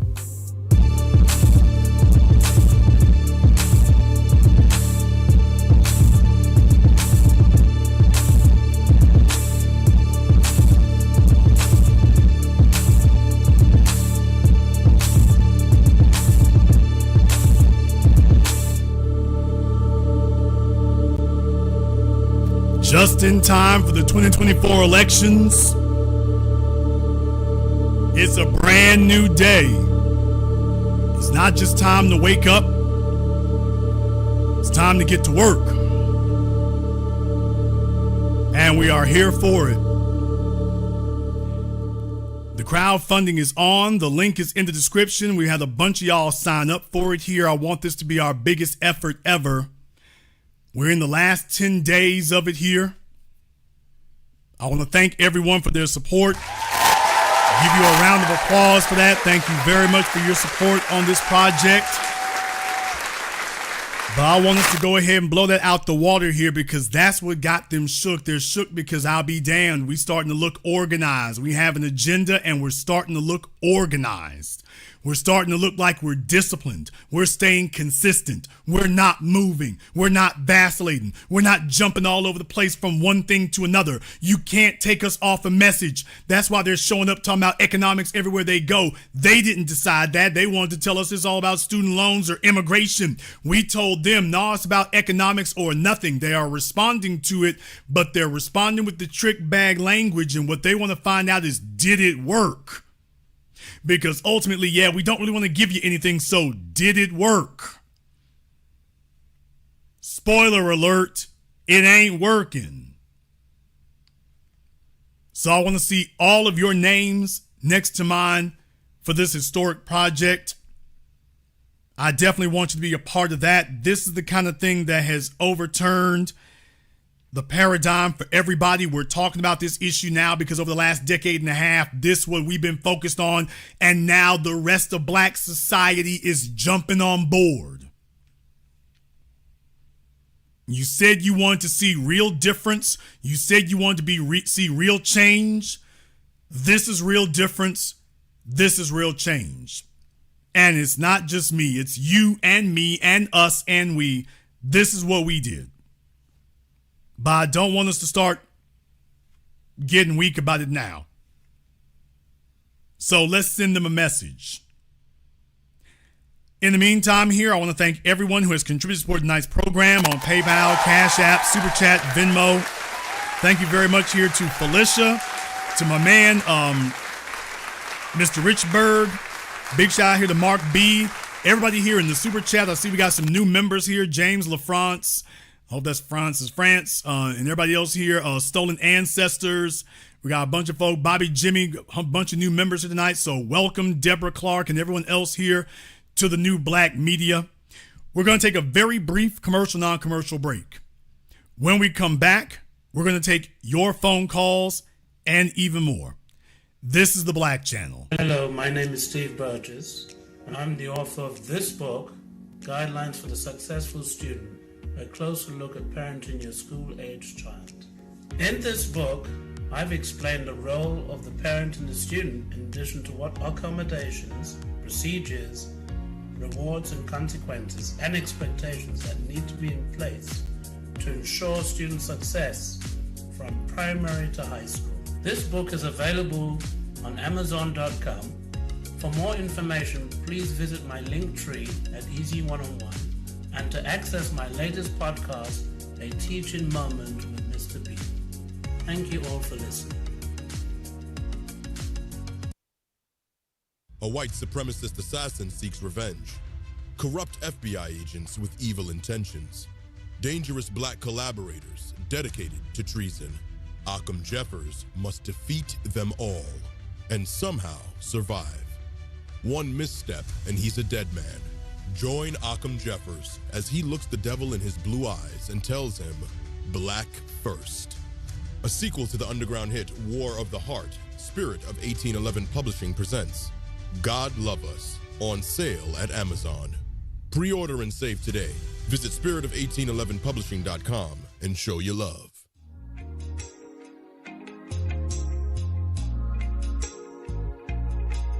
Order yours today to experience all the benefits of Ash Kickin' Body Butter. With skin so smooth and soft, you'll thank us for it. Shop Ash Kickin' online. That's ASHKICKIN.com.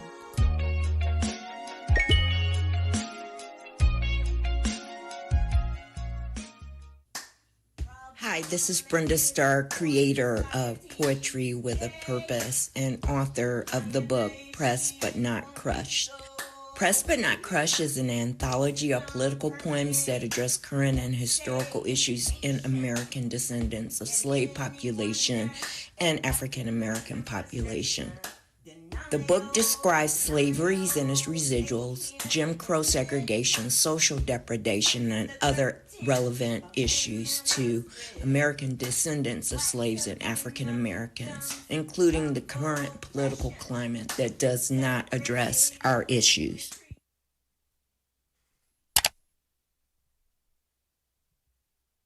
This is the Black Channel. I am your host, your brother, your humble servant, the Black Authority. Very glad to be with you all here this evening, and the telephone lines are now open. The number is 646-787-1933. That's 646-787-1933. Your personal access code to the blackest radio program in existence, the only one of its kind on planet Earth today. As always, you are welcome to join us. Big shout out here in the chat room here to my man B1 Media is a lifesaver here. We are, who's going to put us over 90 tonight? Who's going to put us over 90 here tonight? We got 10 days left to go with our crowdfunding. Who's going to put us over 90 here tonight? Joe Biden is slowing down. We need to be speeding up. Who's going to put us over 90 tonight? I want to get the telephone lines here open. I want to find out who's going to put us over 90 here tonight, because understand something, folks. They threw $100 million at Van Jones, and he got on TV talking about this was painful. This was just bad. This was just painful here. Okay, Van, you were backing Biden all this damn time. Yes, it's going to be very painful. Very, very much so. And that's all right, too. See, this is what happens when you have a strong agenda. This is what happens when you know what you're doing, you have a strong agenda, and you stay focused. Everybody was sitting up here talking about how do we get the rest of black society on board. I was telling you this over a decade and a half ago. You get a society on board by being consistent. This is not a sitcom. You don't just sit up here and plug in a few numbers and sit back for 30 minutes and then everything gets fixed and away y'all go. That's not the way this works. You're going to have to stick at this morning, noon, and night. You're going to have to stay persistent at it, because these folks throw big money. I mean, they throw folks, do you realize how much money has been spent and just given to the Stephen A. Smiths and the Jason Whitlocks and the Joy Reids and the Melissa Harris Perrys and the Harris Faulkners? Do you realize how much money they've thrown at these people? Millions upon millions of dollars. Hell, they even flick a few crumbs over Roland Martin's way. I want you to understand that's what we're up against. What makes us different from the civil rights generation is they'll show up at church and help the pastor do the X, Y, and Z, and he's not advocating for anybody. All of y'all live in a church city where you got big old churches, and he's not advocating for the community at all. He's advocating for him. If something affects his church, here you jump up. Everybody else, you're on your own. It's not accidental. By the way, if you have been instructed by either me or my mods to call in, that's not just a nifty suggestion. That is an order. Or else you can be removed. That can work for you here too. The telephone lines are now open. The number is 646-787-1933. That's 646-787-1933. Your personal access code to the blackest radio program in existence, the only one of its kind on planet Earth today. As always, you're welcome to join us. Let's get over here to the telephone lines. Let me get caller from area code 914. You're on live with the Black Channel. What's your name? Where you calling from? Hello, my name is Lisa Jackson. I'm calling from Yonkers, New York. I haven't voted since Barack Obama. To me, this was like a sideshow. So I don't even know vote for who, vote for what, because nobody's saying anything about our issues anyway. So I'm like, I don't understand. Folks want to act dumb now. They want to play stupid about Barack Obama. Why was it we were galvanized for Barack Obama? Because I told y'all, you can go back and check my archive. In 2007, Barack Obama was talking like the Black Channel. Reverend Jeremiah Wright talks like the Black Channel. They knew what the hell we wanted. They've always known what it is. Barack Obama came in as a trick bag. He didn't have any black credentials, but he knew all the right things to say then. Once he got in the office, all of a sudden, yeah, damn you niggas. So there's the game. There's the real diabolical part of it. They knew what to say. They know what we want. They've always known what we want. The game they play is, okay, let's see if we can get around that. Let's get you to vote for us and don't do anything that you want us to do.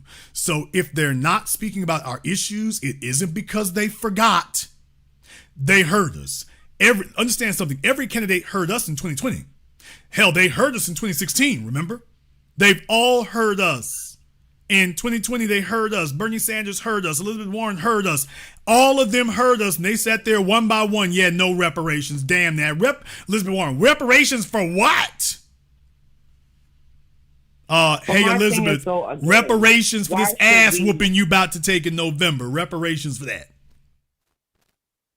My thing is that I haven't voted since he came out of office. That's my thing. And also, if you didn't see the handwriting on the wall, even if, you know what I'm saying, you was naive to it or whatever, like I said, I didn't go, I don't even, like, look at, this was a sideshow, this was nothing but, I don't know, America should be embarrassed. They really should, to put these two people up there like that. They two geriatric men that need to be in Shady Brook Pine somewhere. But I vote for it. And it's just sad to me. It's like, are we really learning a lesson here? Is nature telling us something? That's a scary. Well, I think sociology is telling us something at this point right here, because an electorate, in many cases, usually, the politicians that are up for candidacy usually reflect the electorate at large. They actually really do, even with money being involved. So what you're seeing here from these folks here, it's like, yeah, it looks real weird. Yeah, it really does. But more importantly than the way it looks, take a look at how people respond to it. Thank you very much for giving us a call tonight. Let me get caller from area code 626. You're on live with the Black Channel. What's your name? Where you calling from? Caller from area code 626. You're on live. Okay. My name is Liz. I'm calling from Covina, California. Okay, Liz from Covina, California. What's on your mind? Okay, so I remember when people voted for Obama back in the day, but I was never into voting. I didn't understand the hype. And then Trump got in office, and I still didn't get it. I didn't understand what people was all up in rage, like what the rage was. And what I'm saying is I never really voted until 2020. I realized I made a huge ass mistake. I started listening to the black media, Philip Scott, to see all you guys and everything. And like, I'm into it. I get it. I support you 100%. I support the new black media. I never was into mainstream media news. It was all BS. And thank you for doing everything you're doing. I'm with you 100% and B1. Thank you. B1 sisters, thank you very much for giving us a call. 9, like I say, someone waking up out there after they're seeing what happened because they were made all kinds of promises. Roland Martin, remember in 2020, Roland Martin promised us that Biden was going to be a black renaissance and all the great stuff we were going to get and things were going to change. Here you are 4 years later and Roland can't name nothing. It is your candidate's job to win the election for himself. If you have to go out there and lie your ass off and sit up here and gaslight people, that's your first clue that you chose the wrong horse. Caller from area code 980. You're on live with the Black Channel. What's your name? Where you calling from? My name is Jeffrey Moore. I'm calling from San Francisco. All right, Jeffrey from San Francisco. What's on your mind? I have a question about reparations. I had a non-FDA person ask me, when do FDAs expect reparations? And I wonder, should we put a timeline on when we should get it? Okay, brother, let me ask you a question here. How old are you? I'm 35 years old. Okay, how long have you been listening to the program? I've been listening to the program for about 3 or 4 years. Do you listen consistently? It's 2020. Do you listen consistently? I do, and I've heard that you did you listen last week? I did listen last week. Lie. Okay, if you listen last week, then you already know that I addressed this last week and actually last week and the week before that. So I've out. People keep calling about that. Folks claim they listen to the program, and yet, did you listen last week? Because if you did, folks, we've answered this before, so y'all are not actually listening. When somebody asks you about reparations and a timeline, the timeline is until we get it. Let's try this a different way. If you were being asked how long you would fight if your children were being held in prison illegally. And you were asked, how long were you willing to fight to get them out? What would your answer be? As long as it takes. Okay, if somebody asks you, what's your timeline to get your kids out of prison, or your kids out of a sand pit, or your kids out of being stranded on the freeway, what would you tell them would be the timeline to save your children, your mother, your brothers? What would the timeline be? I wouldn't give them a timeline. I would keep fighting. Okay. And that is our timeline for reparations. Now, let me explain to you, that one is the literal definition. Let me go ahead with the more technical part of it. If I tell somebody that we expect to have reparations in 5 years or within 3 years, do you realize what you just said? You just made a tactical disadvantage and mistake. You just told the opposition all they got to do is hold out 36 months. That you are expecting a timeline of 36 months. Okay, and if we don't get in 36 months, we move on to something else. Realize that's a tactical mistake, sir. When you have a crusade, the goal is supposed to be the goal no matter what. You don't put a timeline on survival. That's the reason why you wouldn't put a timeline on rescuing your children. There is no timeline on survival. You can put a timeline on trivial things. You don't put a timeline on your own survival. So, Jason, how long y'all gonna keep at this?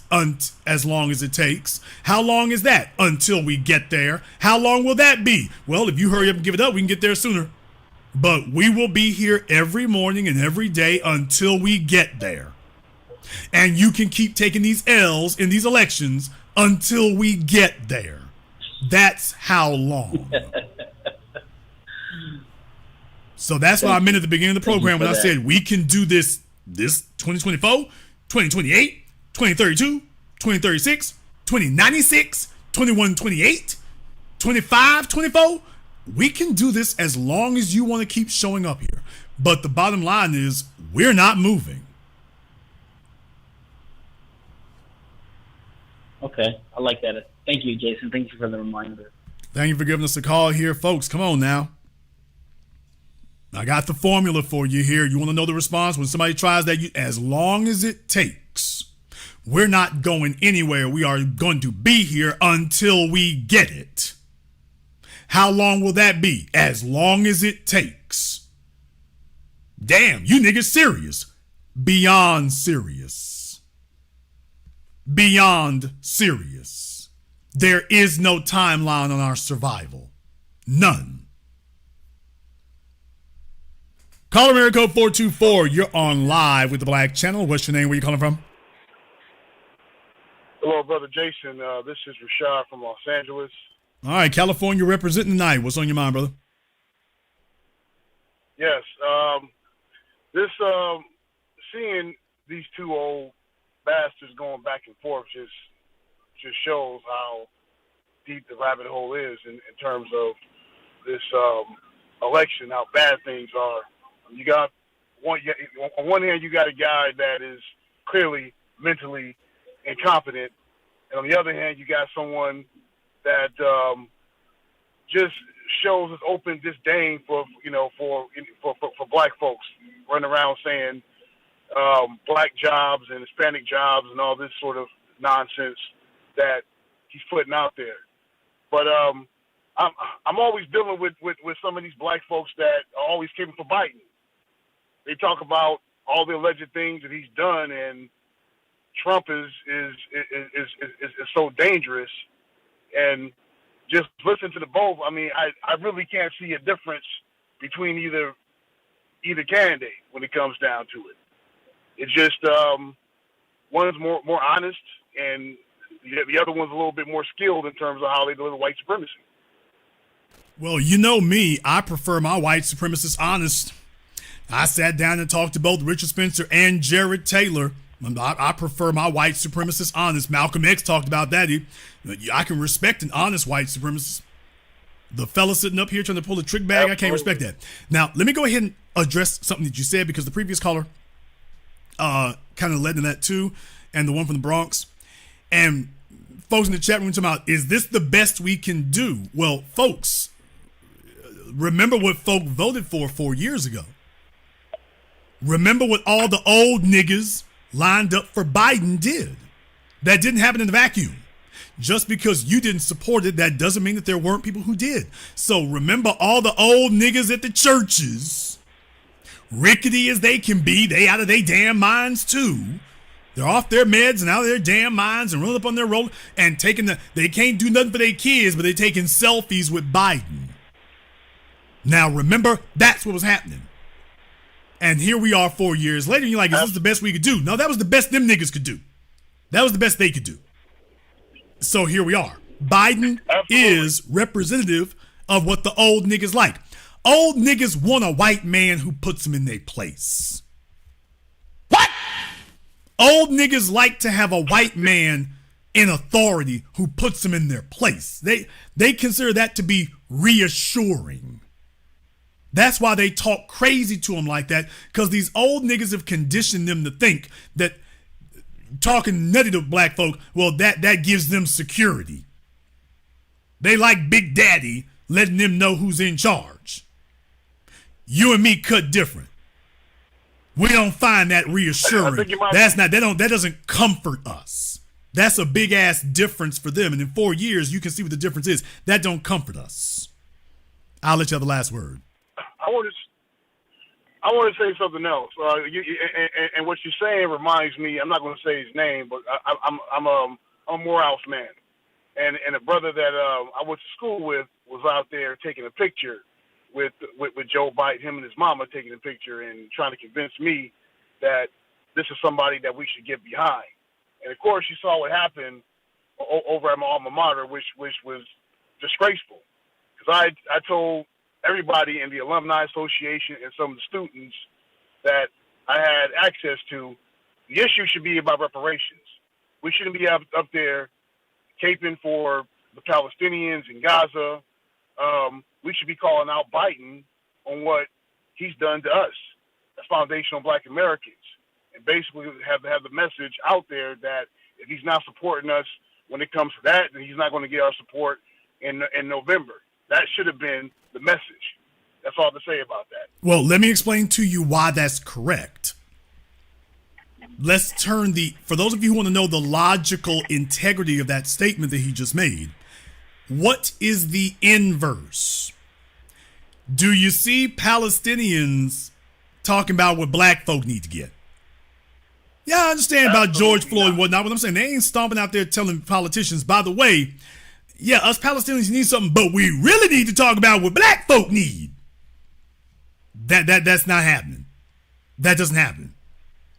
If you invert this thing and reverse the roles, they're not sitting up here talking about putting their needs to the side and saying, by the way, I'm so glad you politicians came here because we need to discuss what black folk need, and we need to discuss Detroit and Benton Harbor and Memphis. We need to discuss that. That doesn't happen.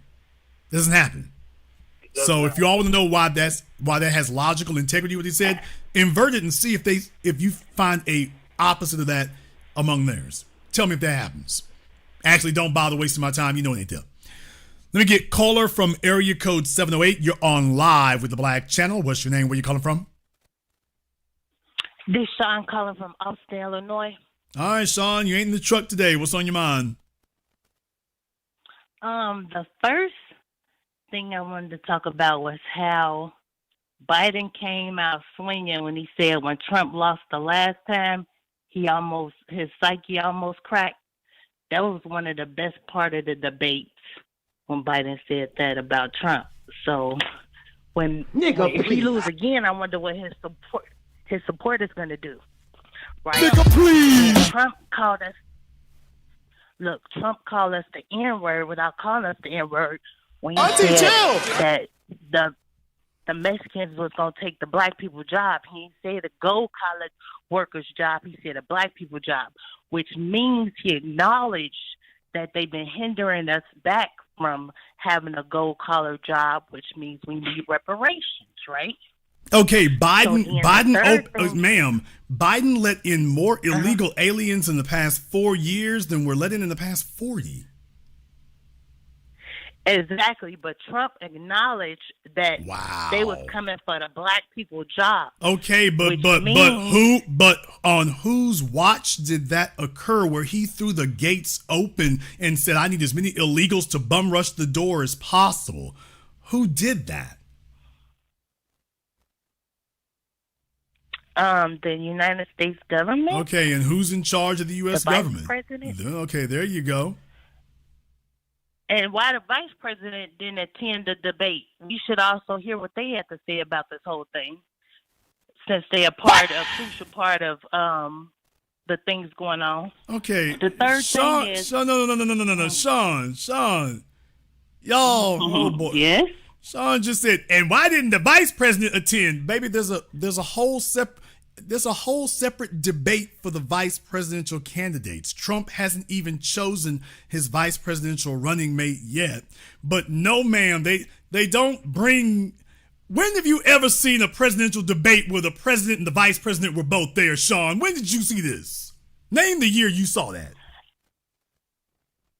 It would be essential if we knew what the secondary person was doing with the first person. Sean, second try. Tell me when you've ever seen the president and the vice president both show up for a presidential debate. Would it be a good idea is the real question of the day. Baby, it doesn't matter if you think it's a good idea or not. They don't do that. And furthermore, it wouldn't be a good idea. Well, you don't need Kamala Harris chipping in. Chipping in for what? She chip in when they're making decisions about what's going to go down. I assume. Otherwise, it wouldn't be a vice president. Moving along. Can I move along to my third thing real quick? Sure, Sean. My third thing is, yes, like when people go to court and they ask questions and they got to give a direct answer, I don't understand how we get 2 minutes or a few seconds to answer a question and they follow up with the previous person versus answering the questions that the mediator asked. The whole thing was basically a sham because they were just following up with who said what. No, it wasn't. Joe Biden chose the rules for the debate, ma'am. Him and his staff chose the rules for the debate because they saw how inept and incompetent he would be. So the only rule that even the things that you thought, might hamper Trump, amazingly, Biden found a way to turn it as a negative against him. If Donald Trump had been allowed to do what he's done every time he's run for president and overtalk you and this, that, and the other, that would have gone better for Biden than what they did, which is forcing Trump to create all these moments of awkward silence because he couldn't interrupt Biden. Biden actually had to you could concentrate on what Biden was saying, something you didn't have to do 4 years ago when they were verbally sparring. You didn't have to do it. Them two could have sat there and traded insults for an hour and a half, and that would have been better than what we saw Joe do. So Joe chose the rules. He chose the 2 minutes. He chose the no follow-up questions. He chose the turning off the microphones, one candidate at a time. Nobody talks over each other. He chose an hour and a half format. He chose no studio. He chose all of that because his team thought that was going to go to his advantage because they were expecting Trump to say, I won't show up. He chose the debate moderators.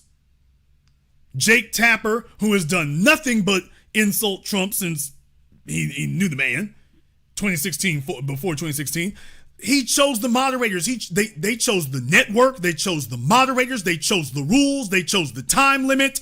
They chose only one candidate can speak. They chose no follow-ups because they didn't want they also there was also another thing that they also wanted because they didn't want that happening for Trump, but also they didn't want it happening for Biden either. Yeah, they didn't want follow-ups because they didn't want them to do that to Trump, but Biden also didn't want to have to be subjected to that himself. Because when you ask about immigrants, illegals, who got dead, what for black folk, he didn't want any follow-up questions either. So if you didn't like that, you can't even put that at Trump's feet. That was Biden who chose this debate format. Just him.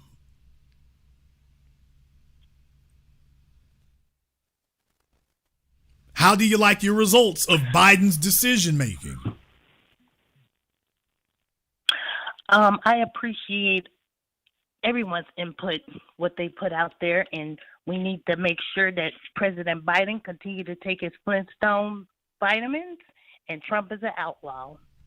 So I appreciate your time today.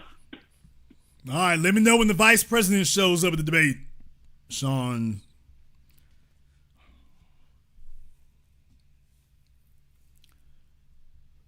You want to know a Biden voter? How do we end up with Joe Biden being on the, how do we end up with these choices? Did you hear that phone call? That's how we got there. That's how we got here. How do we end up with this choice between these two? That phone call right there. Caller Miracle 619, you're on live with the Black Channel. What's your name? Where you calling from? Yeah, for sure. This is Trey from San Diego, California. Okay, well, say that again. This is Trey from San Diego, California. All right, Trey from San Diego. What's on your mind? Do I need to speak louder? Go ahead, Trey. Can you hear me good? Okay, Trey, please go ahead, sir. Yeah, I'm trying to figure out. I hear a lot of people talking about the reparations and stuff. Everybody's acting like they're definitely all descendants of slaves, and that's not true.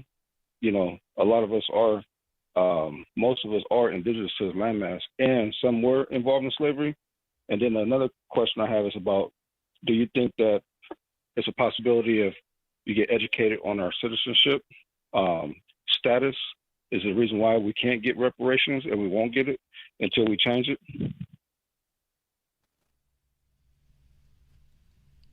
Okay. Just to prove a point here, Trey, how old are you? Yeah, I'm 46. Okay. Well, what do you do for a living, Trey? Let me find it out. Oh, I can't disclose that, but okay, Trey. Yeah. Nobody knows. Nobody knows who you are, Trey. What field do you? What industry do you work in, Trey? Do you work? I work for one of the government sectors. Okay. And, I have one of the government sectors. I have a lot of knowledge. He's a mailman. Yeah, I have a lot of knowledge on this. He's a mail carrier. He's a mail carrier. Yeah. That's fine. All right, Trey. Now, do you have any kids, Trey? Yes. Okay. 2 kids, Trey, I figure? I'm not just saying I have kids. I'm just trying to be, Okay. Yeah, Trey, Trey, this is actually relevant, sir. I'm not asking this because I'm bored. This is actually relevant, sir. So nobody knows who Trey is. There's a million Treys in San Diego. How many kids you got, Trey? 1. Okay. There's a reason that I asked all those questions right there, and I'm saying that for a point, because the last question would be, Trey, have you ever spent time in a correctional facility? No. Okay, I wonder about that because they are letting felons apply for government jobs. So I mean, I gotta check the paperwork on that. Here's the issue here, Trey. Why? Tell me what you think our status currently is, and I want you to show me the government agency where it's printed there, so it proves what you're saying. So what is our current status? And show me the government agency with the documentation that shows that word, whatever word you're going to say, on that document that proves what you're saying. Go. You have 15 seconds. Go. Well, okay. Let me clarify. There's a difference between us being reclassified wrongly, and Sir, you just said citizenship. You said changing our citizenship status. Yes, correcting the status. Okay, sir. Who determines your citizenship status, sir? Actually, you do yourself. That's the thing that is not common knowledge right now.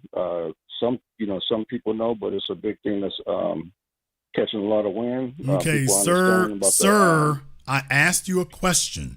I said, who determines your citizenship status? You said, you do. Okay, well, when do we, tell me at what point in our lives we determine our citizenship status?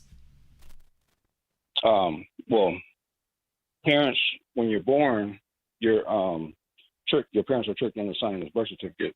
So that takes you. Sir, your parents aren't tricked into anything, sir. So people don't know. Okay, sir. Do you know? Sir, your parents aren't tricked into anything. Okay. Do you know the difference between a okay, state sir, citizen and a state national? Sir. That's why I asked you, what do you do for a living? Fellows who they never got their money right, never got their paper right, never got their lives right, they engage in a bunch of intellectual masturbation and psychobabble because the real world has crushed them. They're not experts at anything. They don't have an expertise at anything. They're not leading at anything, ever. So they're like a bunch of prison inmates. This is what they do in prison. They just sit around and try to keep themselves entertained and preoccupied while they're isolated in a 6x9 cell. And this is what they come out with.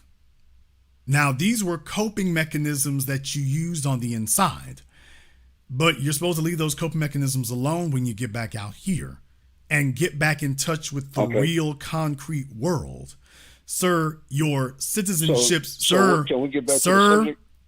It's time for you to just be quiet. You've already humiliated yourself enough. You don't know anything. Nah. You're almost 50 years old, and this is what you're talking. Silly as hell. Mm-hmm. You don't determine and how old are you? Sir, you don't determine your citizenship status. If you are born in a nation state, that nation state determines that for you. You have no choice in the matter. If you are born on the United States soil, the Constitution says you are automatically declared a citizen of the United States. No birth certificate required. Now, let me go further. Folks, y'all know the bunch of old folk who don't even have birth certificates. This guy on the phone, he's now going to have to concede, oh yeah, there are folks who got born and didn't have birth certificates. Now he's going to concede that, that's not but true. he's then That's going to try. He's then going to try to tell you, oh, that's not true. When literally there are folks who don't have birth certificates. And that's only if they didn't go to the hospital. If they weren't born at the hospital, but okay, sir. And okay, but there are folks. There are folks who have gotten born. They got jobs. They got social security numbers and don't have birth certificates.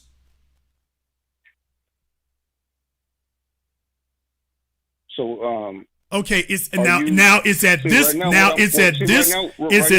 point that a sensible, honest person with any type of sensibility about them stops talking. It's at this point that now he's been proven wrong. I just disproved everything he said, and instead of him saying, you know what, that's enough, he's still talking. And I want you all to understand, if you want to know how it is that we ended up with Biden and Trump as being our choices, this guy on the phone, almost 50 years old, and he's intellectually masturbating with this garbage in front of other adults. We got real issues to talk about, and he's fantasizing in the presence of other adults. It's a shame that you're fantasizing, intellectually masturbating, or whatever you're saying, because what I'm talking about is some facts. Sir, I just proved to you that there are folks who don't have a birth certificate. I just proved it. Obviously. Sir, I just proved to you that that's what it is. You cannot change your citizenship status. You can give up your citizenship. You can. The only one you can do is give up your citizenship. The idea that you will reside in the United States of America, but you will not be a citizen of the United States of America, no, you can't do that. The government doesn't. Yes, you can. There's nothing, sir. That are doing it, sir. And that's what all these sovereign citizen status correction, mentally delusional individuals. You guys went out of style with hammer pants. You need to stop that nonsense. So what's you're your almost, age? and I'm not going to spend any time. We debunked this years ago. You're real late, by the way. You're real late, sir. Here's what you're gonna do. I'm old enough to spank you. Here's what you're going to do. What you're going to do is you're going to get off the phone and you're going to get a job because you don't have one. And then you're going to grow up is what you're going to do. You're a disgrace. Sir, you're a disgrace to your children. You got a show like that. And hang up. Wrong information. And the real issue is the black females. It's always some bum-ass dude whose life is crashed and burned. He got a gang of kids. You know what happened? He's on child support. That's a bum nigga. He's on child support and he's trying to figure out some way to rationalize to himself that he's never become productive. He owes a gang of money. He doesn't have any means. He has no expertise. He's hopeless and helpless and broken and beaten. He's trying to rationalize to himself why he doesn't need to pay child support. Well, you see, and I am not a state citizen. I'm a world citizen. And I have a super secret procedure that determines that I is not a actual citizen. And show me the department of the U.S. government that observes that. Well, there isn't a department that observes it, but it is something that you declare for yourself. And when they come lock you up, well, they shouldn't do that, though. Because every time you guys try that, they put you in jail. Yeah, they shouldn't be doing that. They're wrong. They shouldn't be doing that there. So just understand, these dudes out here, these bum dudes with their dope habits and their marijuana habits and their child support, they are in denial of reality because life is kicking his ass with all 4 feet. Your status has been corrected from dumb to criminally stupid. See? I just corrected your status for you. You're welcome. Caller Miracle 510. You're on live with the Black Channel. What's your name? Where you calling from? Jay out of DeSoto, Texas. All right. By the way, California. Hold this L, San Diego. All right, Jay and DeSoto, what's on your mind? Yeah, so I think we've got everybody's attention in terms of reparations.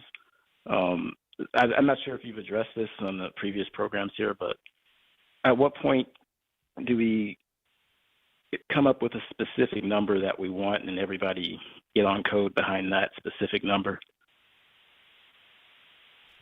Okay, I don't like the idea of giving a specific number because, for example, please tell me the specific number that Jewish people went to Germany or America for, or the Japanese people went to America for. Tell me the specific number that they went for. I know they got 30 grand. I'm not sure.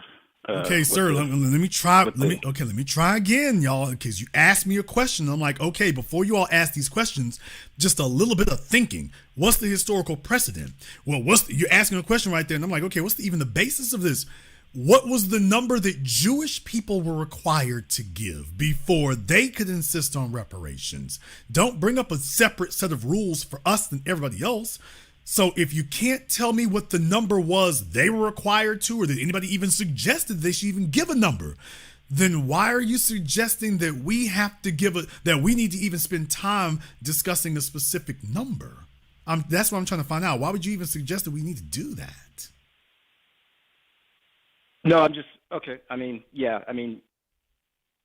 just know that when say the Israel lobby, when they want something, they usually write the legislation and they just kind of get their congressmen to sign on to it. Okay, so sir. Actually, okay, yeah. But brother, what's your point? That's not even related to what you just said. You asked me, hey, shouldn't we settle on a specific number? And I just said, okay, show me anybody else who, for reparations, was talking about a specific number. Now you're talking about the Jewish lobby. That's not reparations, sir. Not what you're talking about. Okay. So I'm just saying, okay, let's compare apples to apples. Tell me somebody else who's made a reparations claim on American soil who said, let's give a specific number. Yeah, that's a good. What they did was they went to the Ukraine didn't give America a specific number, did they, sir? No. Okay, what did Ukraine say? Ukraine said, give me all you got. We need a specific number. Everything. No. More specific than that. All of it. Okay, and then when it comes to us, okay, can you give me a specific number? Yeah, that number too big. No. So, no, people, we don't give them a time frame. We don't give them a number. We don't do that. No time frames, no numbers. And, well, Jason, how can you get something if you don't give them a number? Number one, the same way they gave everybody else. But number two, all we have to tell them is that number ain't big enough. Did you get that? Yeah. If we don't like the number they gave, we tell them that number ain't big enough. You see what I mean? You get up and you walk away from the table.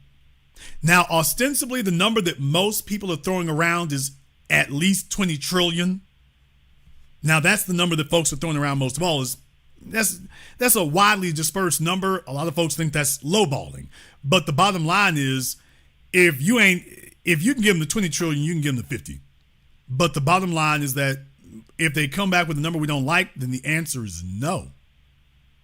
So the real thing is, do we understand what we don't like?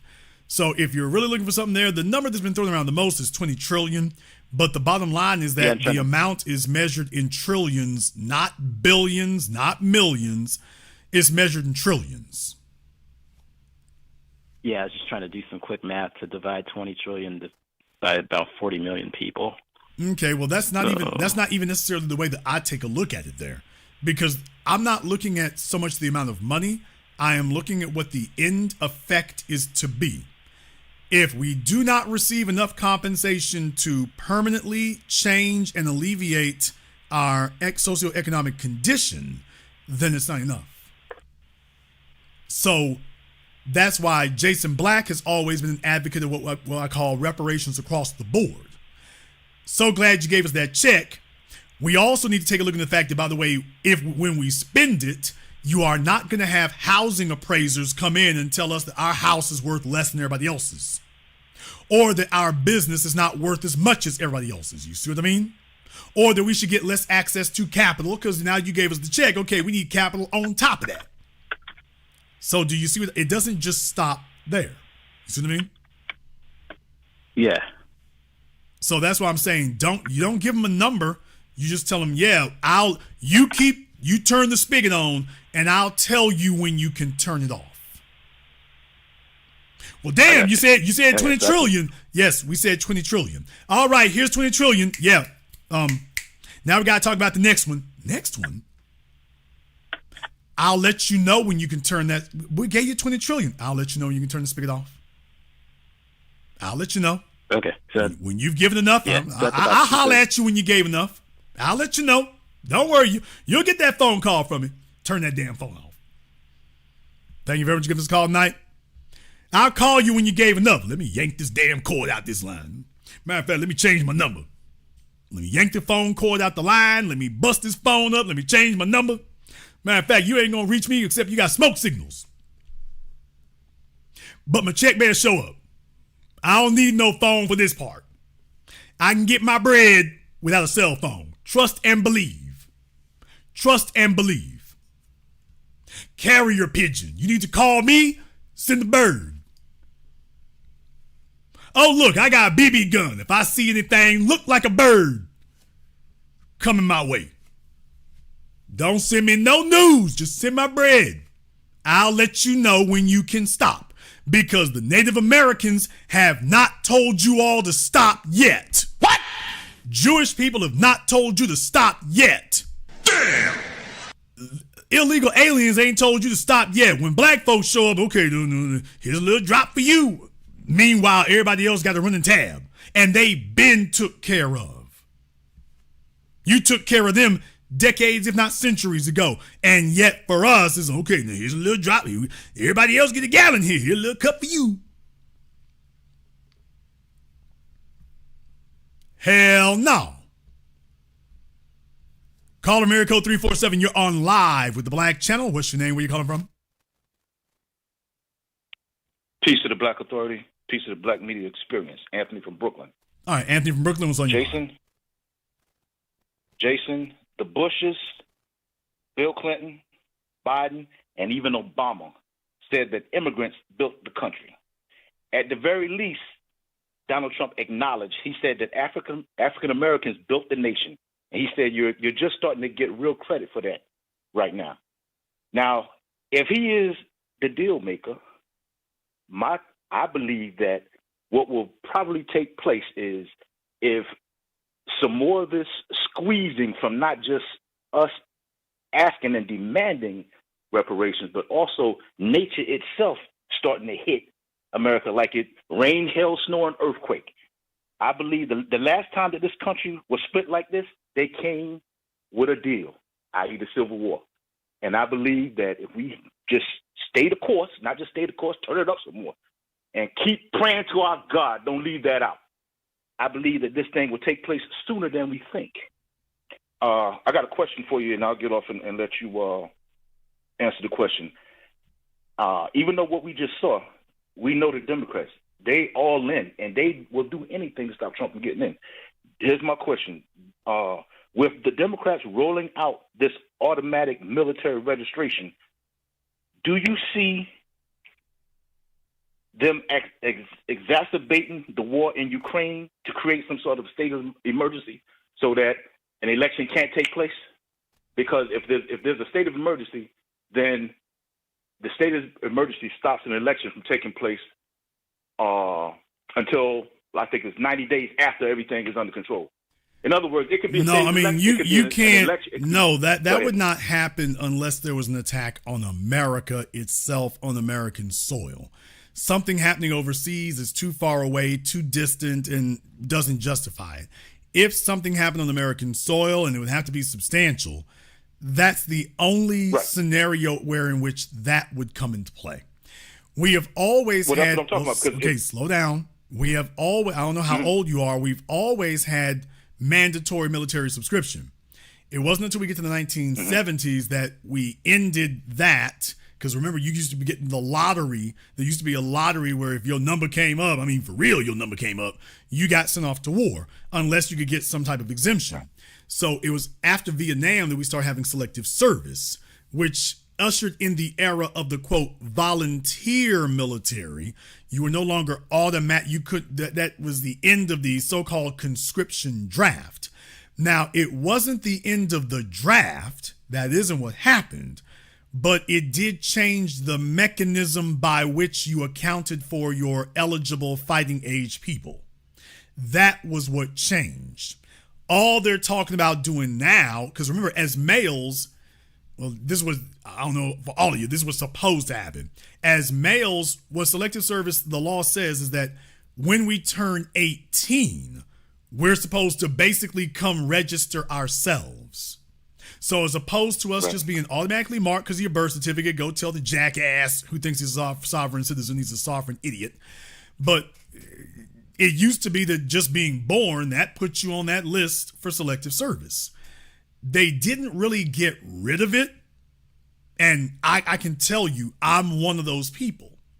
Because when I got out of high school, I started getting letters reminding me that I had not registered for selective service. It's quick, it's easy, it's the law. You can go to a post office, any government building. Hey, you can't get all these benefits if you don't. Then they sent me one last letter. And I'll never forget this letter. And I've talked about this with you all before. It said, well, Jason, we haven't heard from you for registering with selective service. Please understand that selective service makes you eligible for all kinds of government benefits and goodies that you can't get without it there. So follow this link to go to the website or come to the local post office, this, that, and the other. Last sentence. Our goal is to register you, not prosecute you. Well, that certainly woke my ass up. Okay, sir, just listen and learn for a moment. That woke my ass up. Because I knew that if the law actually is, if you're attempting to dodge not registering for selective service, that's basically draft dodging. The law still considers it that. For those of you who don't know, if you don't register with selective service, technically, that's draft dodging. Draft dodging is a crime. It's not a difference of opinion. So before most of us were born, there was this compromise that was made back in the 70s that you don't really have the details of if you didn't live through and whatnot. But in reality, the draft is still very much there. They have simply changed its execution. So whereas before you were automatically put into the lottery, now it's shifted over to a supposed voluntary registration. But in reality, when you take a look at the fine print, you see it ain't voluntary. So all they're doing now is discussing formalizing automatically registering you.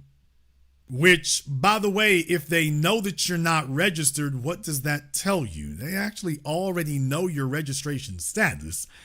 They've simply done a charity of pretending not to do it before. Now they want to go ahead and officially change it back to what it was. And to me, it doesn't bother me one way or the other because I'm like, but that I was still subject to the rules of getting drafted regardless. You didn't get rid of the draft. You simply changed its execution. I'm still expected to register. I'm just not registered from birth. No, you expect me to come in and do it myself now. And if I don't, you start threatening me. But they already know. So in reality, it's like, this is a mind game. But they're including women now from 18 to 26. Like they're expecting something to happen. Well, high numbers to the men. So now we're going to have the women on the roll automatically registered. Okay, well, as far as I know, that has not been voted on yet. I know they're moving along with that. Certainly, it needs to happen. Females need to get their asses out here and get registered with the rest of us because y'all been showing hella disrespect. And so y'all have had it hella easy talking about you strong and independent. Well, look here, wench. Go pick up this minigun and be strong and independent over here in Ukraine. That's what you can do. Oh, yeah. And by the way, the military loves a woman with a degree. What?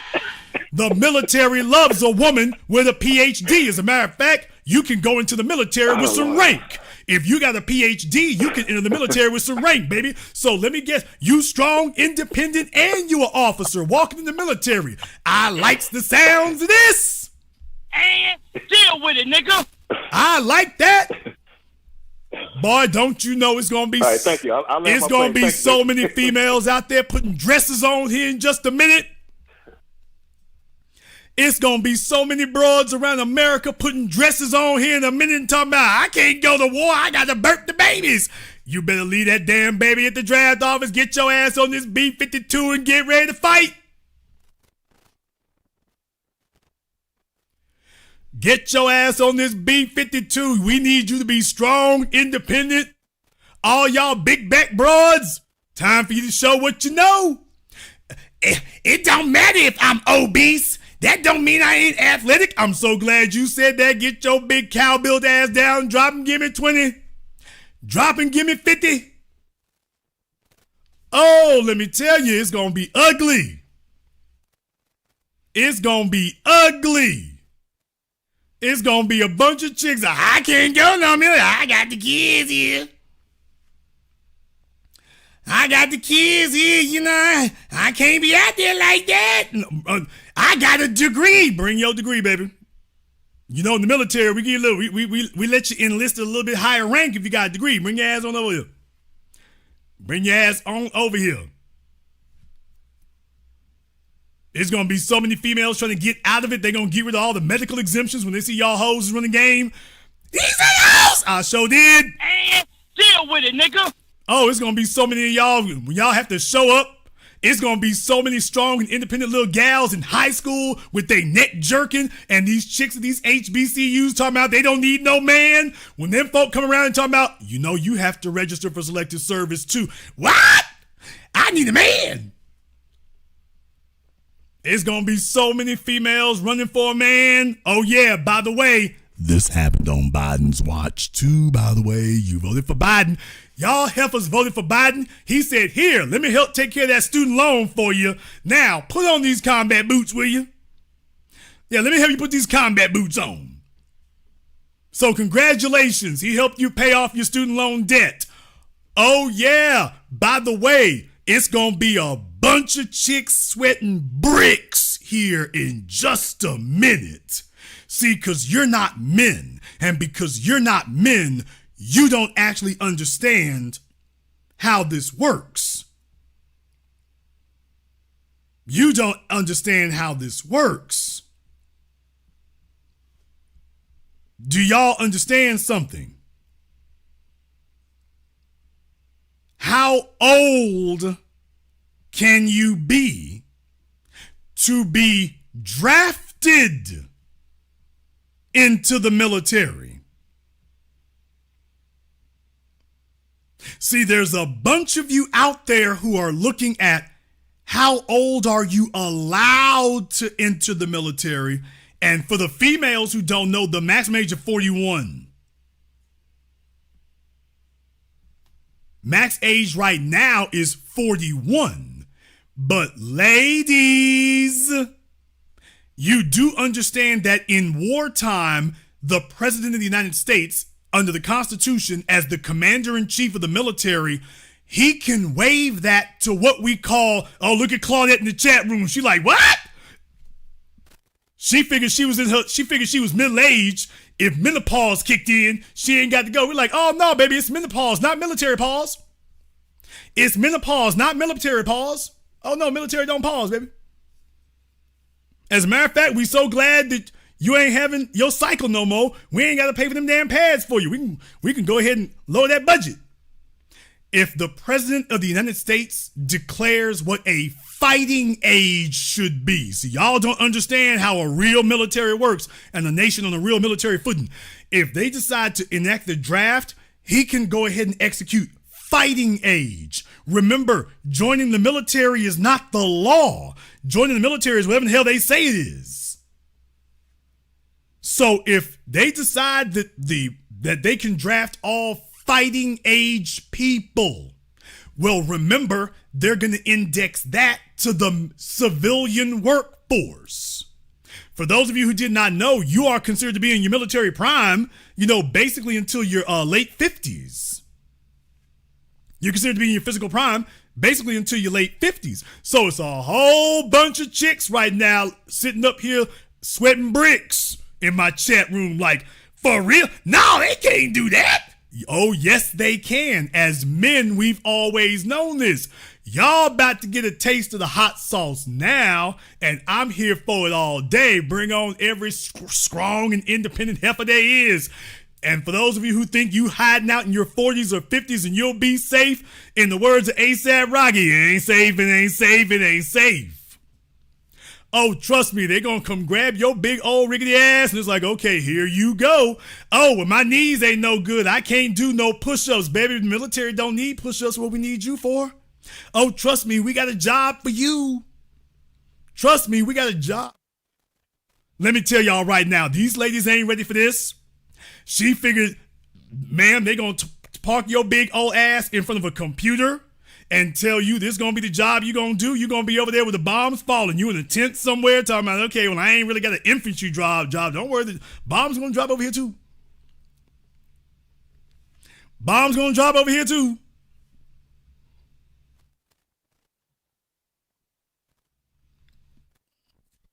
Yeah, it's a whole bunch of chicks about to get damned ladylike, ain't they? It's a whole bunch of females about to get damn ladylike now. Oh, fellas, I'm just telling you, if Biden does that, that'll be the one good thing he did do. It's going to be a bunch of females about to have some act right for the rest of their damn lives. When they take a look at that notice, it's all going to be fun and games till the man tells them exactly what the rules are. Every time they turn on the TV, oh, they're going to be the biggest damn peace activists. No more war. No more war. Talking about the Palestinians and the Israelis. You gonna be the biggest heifer talking about, man, damn that Middle East. Y'all gonna be talking trash now. You gonna be the biggest heifers in the world talking about, damn that when they start talking about, yeah, it's heating up in the Middle East. Now, remember, I'm from Shreveport, so we have Barksdale Air Force Base. We know when the military getting ready to do something because you hear the B-52s all the damn time. And for those of you who live in other military places, Fort Hood, Fort Jackson, Fayetteville, Fort Bragg, when you start hearing more activity, that's when you start knowing it's like, oh, it's heating up. As men, we've always gotten nervous when we heard that. The females be sitting back, oh, well, y'all deal with that. Oh, baby, don't worry. You're going to be dealing with us. with it too. It's gonna be more heifers trying to get pregnant in the military. It's gonna be a bunch of hoes in the military. They're gonna be on the ships. They're gonna be having babies by any nigga that lay up. You know that's what it's going. I can't go fight. I'm pregnant. Soon as she dropped the load, she gonna be out for like 3 good months. Then she gonna be pregnant again. She gonna be like, if I can just stay on maternity leave till I'm 60. Don't y'all, these chicks gonna be they're gonna be out there with Ebony K. Williams investigating in vitro fertility. How old? Google searches for how old can you be and give birth is, on my back. It's gonna be a bunch of 40-plus-year-old women in the military sitting up here trying to get pregnant every other month. Trying to get pregnant every other month. Mark my words. Don't know who the hell the daddy is. It was some sheep farmer in Istanbul. You let her off that ship for 5 minutes. I mean, she is throwing it. She's like, hey, nigga, I need to hurry up and get pregnant again, damn it. They giving out deployments. I need another baby, nigga.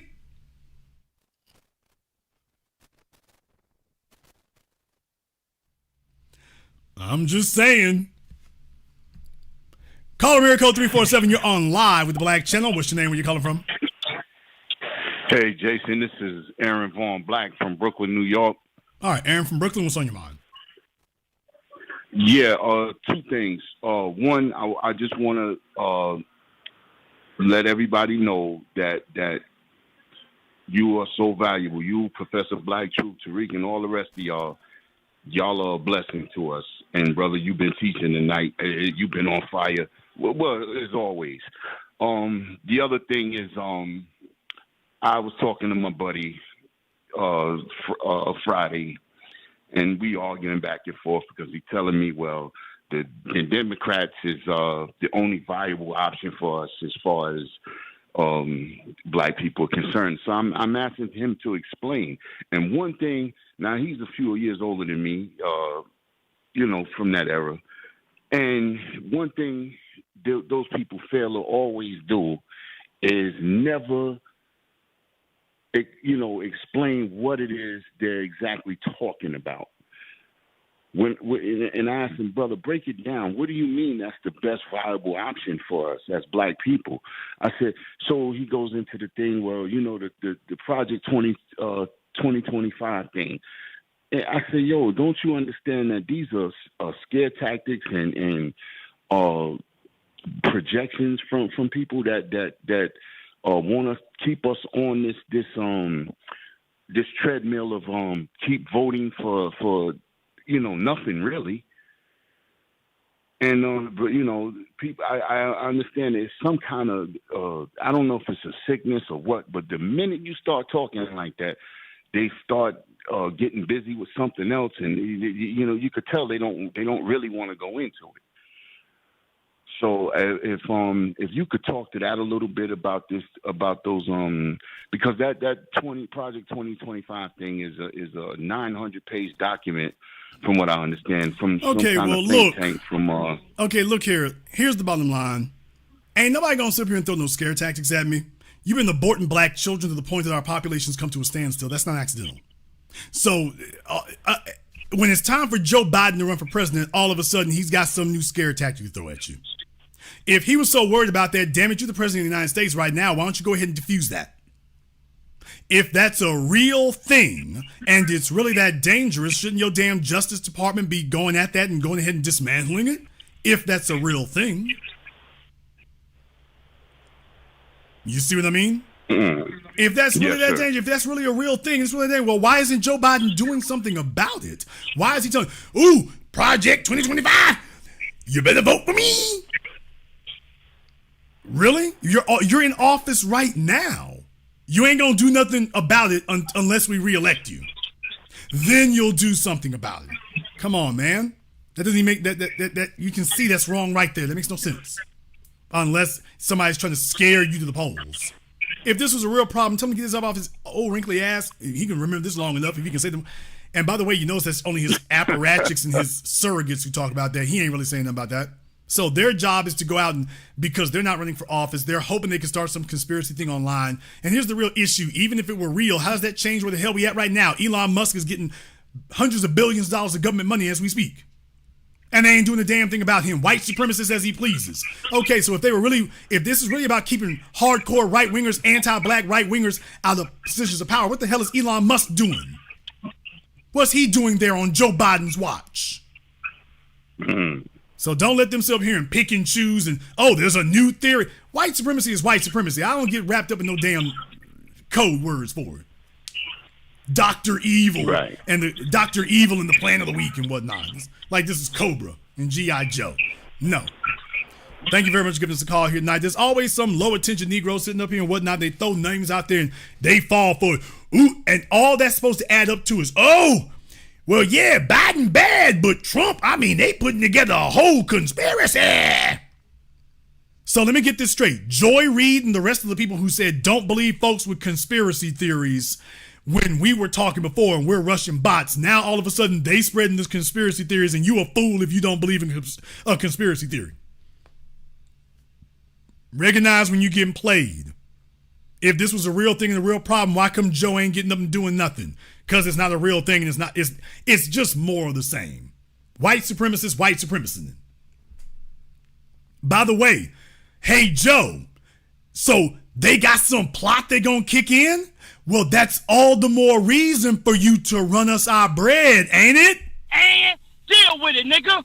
Hey, Joe, if there really is a 20, 25, 21, 25, whatever the hell conspiracy. Hey, Joe, if there really is that, then shouldn't you hurry up and run that reparations check? Hey, Joe, you want us to defend ourselves. You don't want us to be out here defenseless. Hey, Joe, if they really are conspiring and if they're really going to target us, Joy Reid and the rest of you clowns, hey, if that's really what it is, shouldn't y'all be running that bread sooner?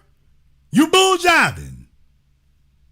If the threat is that real, my answer to every threat is cut the check. You need to be running that bread quicker. Hurry up before 25 gets here. You need to hurry up before 25 gets here now, don't you? Call America 415. You're on live with the Black Channel. What's your name? Where you calling from? Marcus from San Francisco. Okay, Marcus from San Francisco. What's on your mind? I have a question.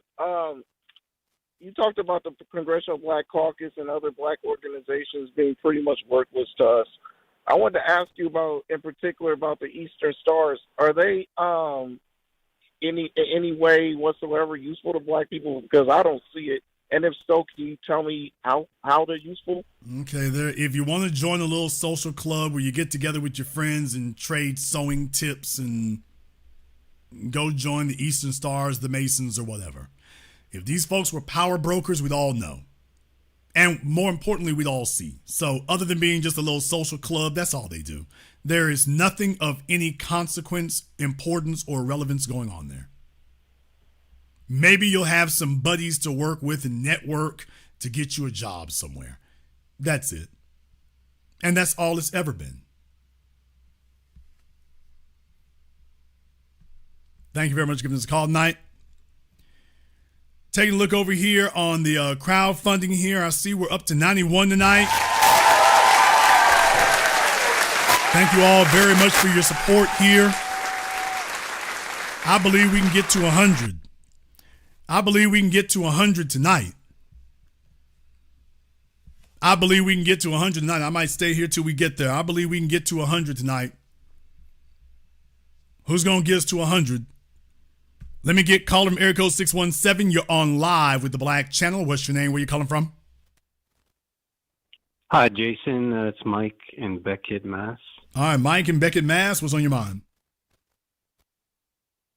You're right again and again about Joe. He was the Hail Mary back when he was elected, and like a patch on the tire. And I thought you could run it out another 8 years. It's not going to work. And regardless of Kamala, her popularity is low among I think, every group that they wanted to be popular with. And it's like the emperor wears no clothes, man.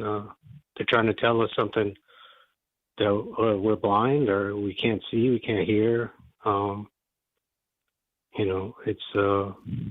It's sad. And like you said before, when I asked you last time, there's no difference for black people. For you, I would say 75 to 80% of all people. Who is president at this point? Either of these schmucks.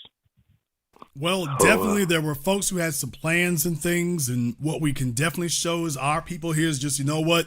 If you're not going to do anything for us, well, see if you can win that election without us. Thank you very much for giving us a call, Mike. We appreciate that.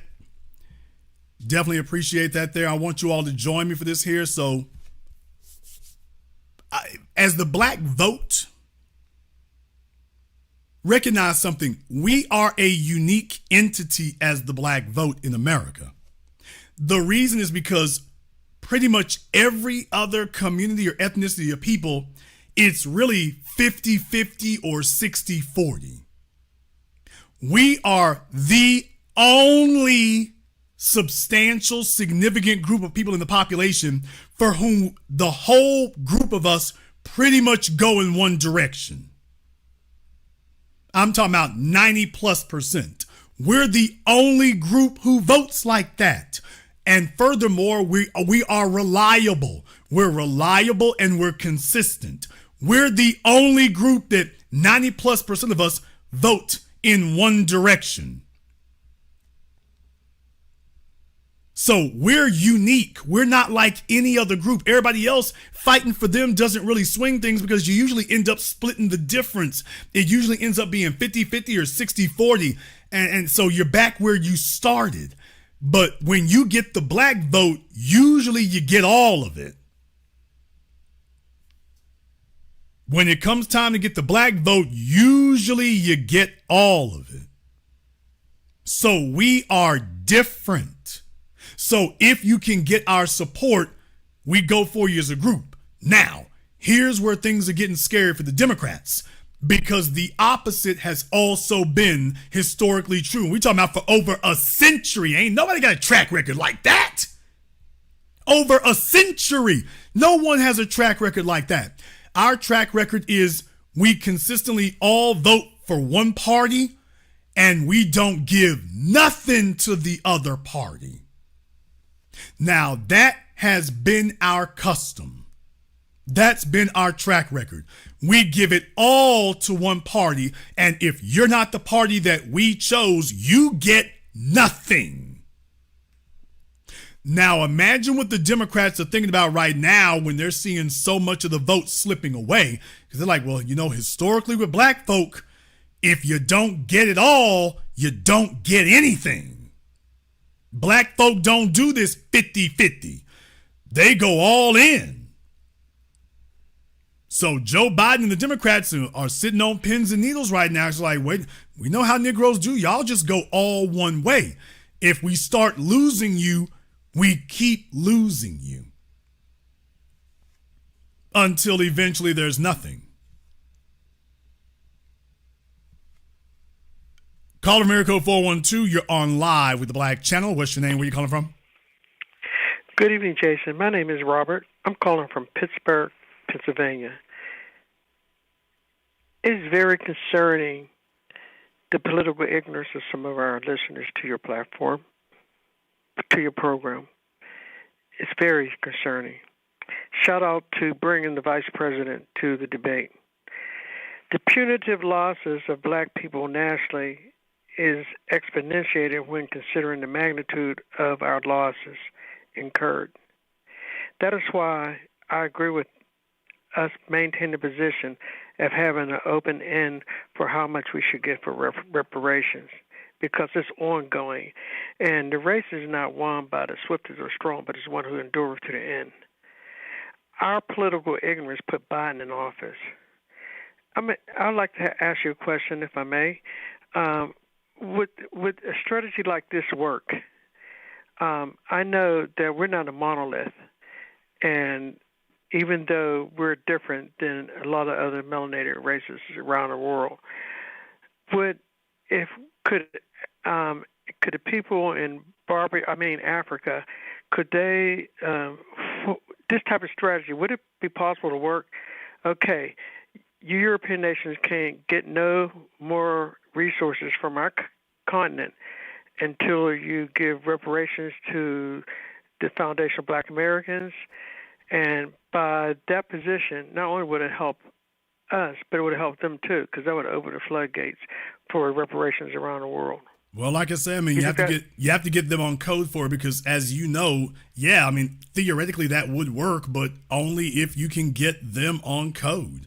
This is a conversation that's happening with you and me. This is not a conversation that's really happening among them. So you don't have to sell me on it. You have to sell them on it. Yeah, but it's a viable. Yeah, I mean, theoretically, sure. I mean, it could be. Yeah, theoretically, it'd be viable, but physically, it's not, because until you can get them on board, Robert's on board, Jason's on board, you'd have to convince that target audience over there that you're referring to that that's even something they could do. Because remember, all they really want is some weed and a white woman, and they've been bought off. So it's. If you could ever convince them to see the value of that, yeah. Thank you very much for giving us a call tonight here. Let me get a caller from area code 301. You're on live with the Black Channel. What's your name? Where you calling from? Hi, this is Nicole from Landover, Maryland. All right, Nicole from Landover. What's on your mind? I just want to make 2 points. But first and foremost, always excellent broadcast. I put something in the pot, so I'm looking forward to the documentary coming out. But one of the points I wanted to make is that everyone, like all of the news pundits, they're on TV literally trying to convince people that they should focus more on Trump's lies and not Joe Biden's, cognitive decline. Now, Trump got up there and did what most politicians do. They say things that may or may not have happened. But there was only one person up there that looked like they were in cognitive decline, which we always expect them to lie. But that's the real problem right there for Joy Reid and Lawrence O'Donnell and any of the desperate saps over there on MSNBC and CNN and the rest of the no-name channels. I mean, Trump is lying. A politician lying. Breaking news, everyone. There's a politician who may be trying to mislead you here. Breaking news. I mean, you know you're pathetic when you're trying to convince people. You know he lying. I mean, dude, that's the best you got? Really? Right. And then you got Clyburn out here saying that older voters need to talk some sense into the children. Like, no, we're not doing that anymore. We are not going to be bullied or go along to get along. We're not doing that anymore. So I don't know what else to tell you. I heard that Clyburn was running. I heard that they were trying to catch up with Clyburn, and that old nigga was trying to run. So I didn't know he said anything like that. If he did, I would want to find that. But certainly that would be par for the course. Look, the bottom line is the boule birds and the old niggas and the single fish fry folk, that's running out. That sun is setting. The old days were a bunch of old folk getting together and singing hymns, and white politicians asked them, "What do you want?" And they responded, "I just want a better tomorrow, and I just want, more opportunities." And okay, get this nigga out of here. All you're doing is telling them don't do anything for us. Then we start giving specifics. Y'all calm that mess down. You stop all that down. Okay, well, somebody better say some specifics, you old bastard, because you ain't giving no specifics. We need some specific things. So we're no longer going around with old niggas selling us out by getting in front of politicians and then telling them, well, just remember us. When you're making legislation now, just remember us. No, you going to remember us because you ain't going to be making no legislation. You going to be sitting home mad as hell talking about, damn, them niggas sent me home. I bet you'll remember us then. I'll let you have the last word. Right. I was just going to say that article, it's printed in the Hill, and he did it on 6/25 of this year. But yeah, we're done with that. We are done. Y'all did y'all thing, whatever. But it's time for the next generation to come through and do what should have been done with you all. So again, thanks for letting me speak in an excellent broadcast. Thank you very much for giving us a call here tonight. Look, there's a reason why the old niggas, I told y'all about this, but there's a reason why the old niggas don't want us doing this, because if you do, you put a spotlight on where they failed. And for them, that's the problem. Us getting together and having our own agenda, far as they're concerned, that's a travesty, because then it puts a spotlight on where they failed, because you can see a very clear contrast between what they have been pursuing and what we're pursuing, and they're not even close to the same. And they want to get out of the game and leave this world scot-free with nobody calling them out for the garbage that they promoted all this damn time. Because when you lose the respect and esteem of the young, you lose the political support too. Damn! And then you don't get us sitting up here voting for your damn insulin and your high blood pressure and all that little garbage right there. You don't get us doing that when we take a look and say, hey, by the way, we can't even afford a damn house because of you. So remember, I told y'all, I've been telling you this for the longest. I've been telling you all summer about this. They see what the Clyburns and the old civil rights generation, they see what is in our best interest as anathema. Look it up. They see it as in opposition to what's in theirs. They want Joe Biden to protect them. They don't give a damn what Joe Biden don't do for us. You seen them old selfish bastards. All they talk about is themselves and what they're owed, even though they're not owed anything. Ever since the World War II generation, all they've done is just suck the blood out of everyone. They didn't put any logs on the fire. And here we come, we finally make some progress, and they're still sitting, now they're older and more decrepit than they've ever been, demanding that we should give them even more now. You did nothing. Joe Biden shouldn't even be president today. Y'all should have shut his ass down decades ago. He instituted the damn prison industrial complex. Y'all sat there and watched him do it. Never lifted a finger. Then he wants to run for vice president with Obama, and y'all sat there, look at Obama, that good. That right there told you they're against us. Then they came back all these decades later. He called y'all niggas to your faces, and that you're monkeys and animals and your schools are jungles. And then they came back and voted for him for president. And the killing part about it is they sat up here and they will send Joe Biden. Y'all are not going to like this right now. I got to tell the truth about your people. They will send Joe Biden money, but they won't give any to you, their own children. What? They will sit up here and donate money to Joe Biden and Jim Bojangles and Hillary Clinton, Miss Hilly. They will give them white supremacists and they Negro flunkies money and then come back and tell you, their own children, their own grandchildren, now nigga, I got mine, you need to go get yours. Ain't no nigga gonna eat out me. Yeah, I'm telling the truth about some of y'all's people right now. Caller America 425, you're on live with the Black Channel. What's your name? Where you calling from? My name is Mike. How you doing? Okay, Mike, where are we calling from? I'm calling from Seattle. All right, Mike from Seattle. What's on your mind? You sitting right? Is Agnes sitting behind you? I ain't heard anybody from Seattle in a minute here, so if Agnes is behind you, let me know. All right, what's on your mind?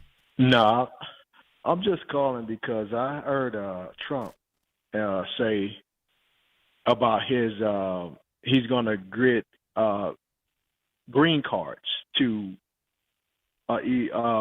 foreign students who graduate from a college or junior college.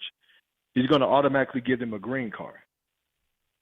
And I'm saying, like, wait a minute, man. You know, I'm African American. I'm a botanist, plant pathologist, and I study insects. I work for the United States Department of Agriculture. So you got a lot of black scientists, engineers that trying to make it in the United States, and you're going to put, and I'm just going to be honest, Indian and Chinese scientists and engineers over them because they'll work for less. And then you have STEM programs that you could be implementing in the inner cities for jobs like engineering and scientists. It's so many jobs in science that a lot of our people don't even know about. And instead of like boosting that, and you got the Congressional Black Caucus, instead of like boosting that into the black community and say, hey, you can do this in science, you can do this in engineering, they're not even there. And then Trump and people supporting Trump, Biden is doing it from one level where he's putting in illegal immigrants that have no education, taking jobs away from black people. He's doing it from one level. And then Trump saying his main goal is to get HB1 visas. That's what they're called. So basically, he's going to flood the country with cheap labor from India and China and Japan and whatever that are willing to work for anything because they just want to stay in the country. They want to graduate. They come over here. They go to school, whatever school they go to. They can't get a job now in their field because they're going to get deported. They're not a American citizen. Well, I mean, here's the thing about that. In immigration, we have always had a preference for what type of immigrants were brought in. And the preference has always been skilled laborers. The reason for this is because this gives nation states advantages. Of course, an educated population, a skilled population, obviously is going to be more economically prosperous, more disciplined. A lot of good things that come from that. So historically, what has happened is that, yes, you have immigration, but you give a clear preference for, hey, we want your scientists, we want your doctors, we want your lawyers, we want your educated folk. Remember, in other countries like the Middle East and whatnot, they call it a brain drain. In China, they call it a brain drain. That's why the number one place for folks to immigrate to is the United States. Yeah, but ideally, you would want the best and brightest because they're immediately going to contribute on day one. Dudes coming across the border and they breaking into jewelry stores and carjacking people and making bastard kids and, you know, all the havoc and mayhem they were doing back where they came from. So obviously that's not really what you want there in that regard, and that's all Biden's opened the door for. I'm not here to advocate for immigration in that regard, not really, but you do have an immigration office. I don't think it's realistic to say there will be no immigration because I don't think that's realistic. We don't have control over that.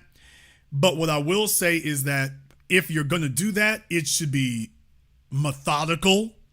It should be thought out. There should be vetting. You need to know who it is. They need to put some skin in the game. They should have to jump through some hoops. That should not be something that's just given to you. And there should be qualifiers for it. I don't think, like I say, I'm not here to defend Trump or Biden. I don't support either one. I'm not voting for either one. So I've got no dog in that fight in that regard. Trump has a bone to pick with China. And I do want you to understand that brain drain thing is real. In case you all didn't know. Now, America has this too, but China has really cranked up the vice on this. They've lost so many millionaires in China that now they've made it the law that you can't move your money around no more in China like you used to. Offshoring money in China, they made it the law. Now, we do have something similar in the United States to a degree, but not being enforced the way China is doing it now. So China has witnessed, because they know it's basically a two-step process. They move their money out the country, then they move out the country. So they're generating wealth in China and then picking the wealth up and taking it away. And the number one destination is United States. This works out for the United States perfectly fine. Now, why is it that you would, I want to go in a little bit in the woods here because I want you to be clear about this here. You say you work for the government, sound like a smart guy. Let me explain to you how numbers work here. You do understand that the number one places in the world right now where population is falling is in Asia. Japan, first of all, and China is now right behind them. The one-child policy has traumatized the society to an extent that now they're not having kids now. So they're falling below replenishment. Japan has already been below it. So what I'm saying is that that's become the culture. So as far as the American government and social order is concerned, They're not worried about bringing over these Chinese and Japanese and whatnot because they've developed a culture of not replicating and reproducing at those rates. Yeah, I mean, we talk about Korea and the rest of them. That's become their culture now. Is they ain't having the poor refugees are having the 5 and 6 kids. It's a truism of socioeconomics that the more affluent you become, the fewer children you have. In the words of Robert Kiyosaki, yeah, I know, but in the words of Robert Kiyosaki, children are the investments of the poor. What's the first thing they tell you? Well, the Asians ain't poor. Oh, well, then they're going to come. They're going to bring their wealth. They're going to bring their resourcefulness. They're going to bring their expertise. But what they're not going to do ultimately is increase their numbers. So they bring all those. Okay, sir, just I'll get to it. I'm sorry. I already know what you're gonna say. I'm gonna get there. But I want you to have all the information first. So that this is what I mean. I need folk to listen to me so it only gets explained one time and then come back the next week. Ooh, can you answer about this? I answered that last week. They're not listening.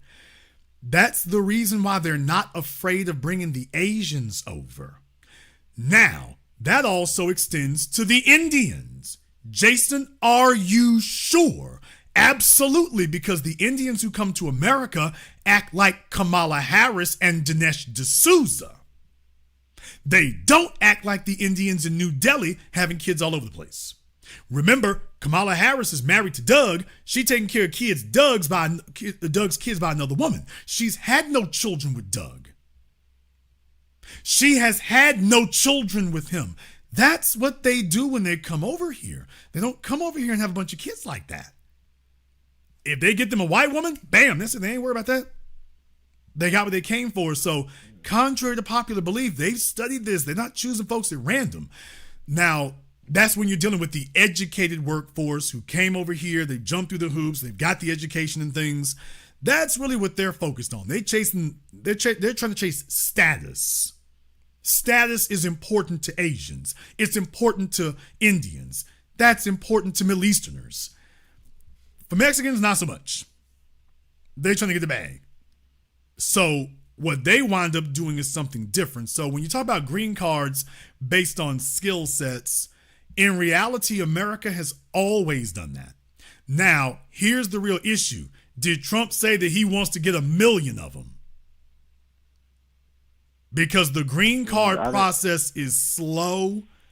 And it doesn't move. That's the whole reason that they don't, why you got all these illegals here is because the green card process has never been this thing that just sweeps in 1 million people and 2 million. The green card process doesn't work that way. So did you hear something that said that?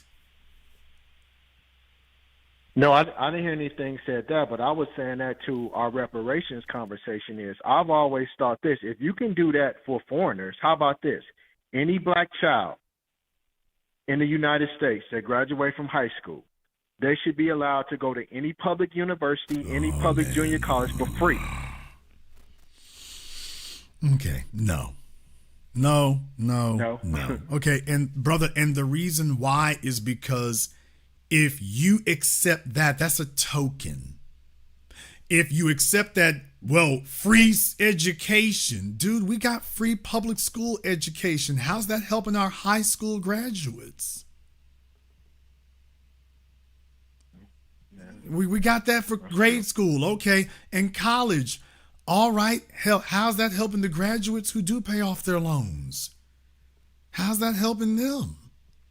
So that education thing is a red herring. If you accept that, then they're going to tell you, good, we don't have to give you nothing but free education. Bernie Sanders has been talking about that for years. College didn't work for us. And the reason it doesn't work for us is because you have a workplace that runs along racial lines. So they save all the good jobs for themselves, and you're the ones who are last hired, first fired. If you accept that token, just remember that's bad. It would be bad negotiating. If you accept that one, then that will be the only thing on the table. Because remember, yes, that's you true, went to that. I if you accept, agree with that. If you accept that, then that means cash is off the table.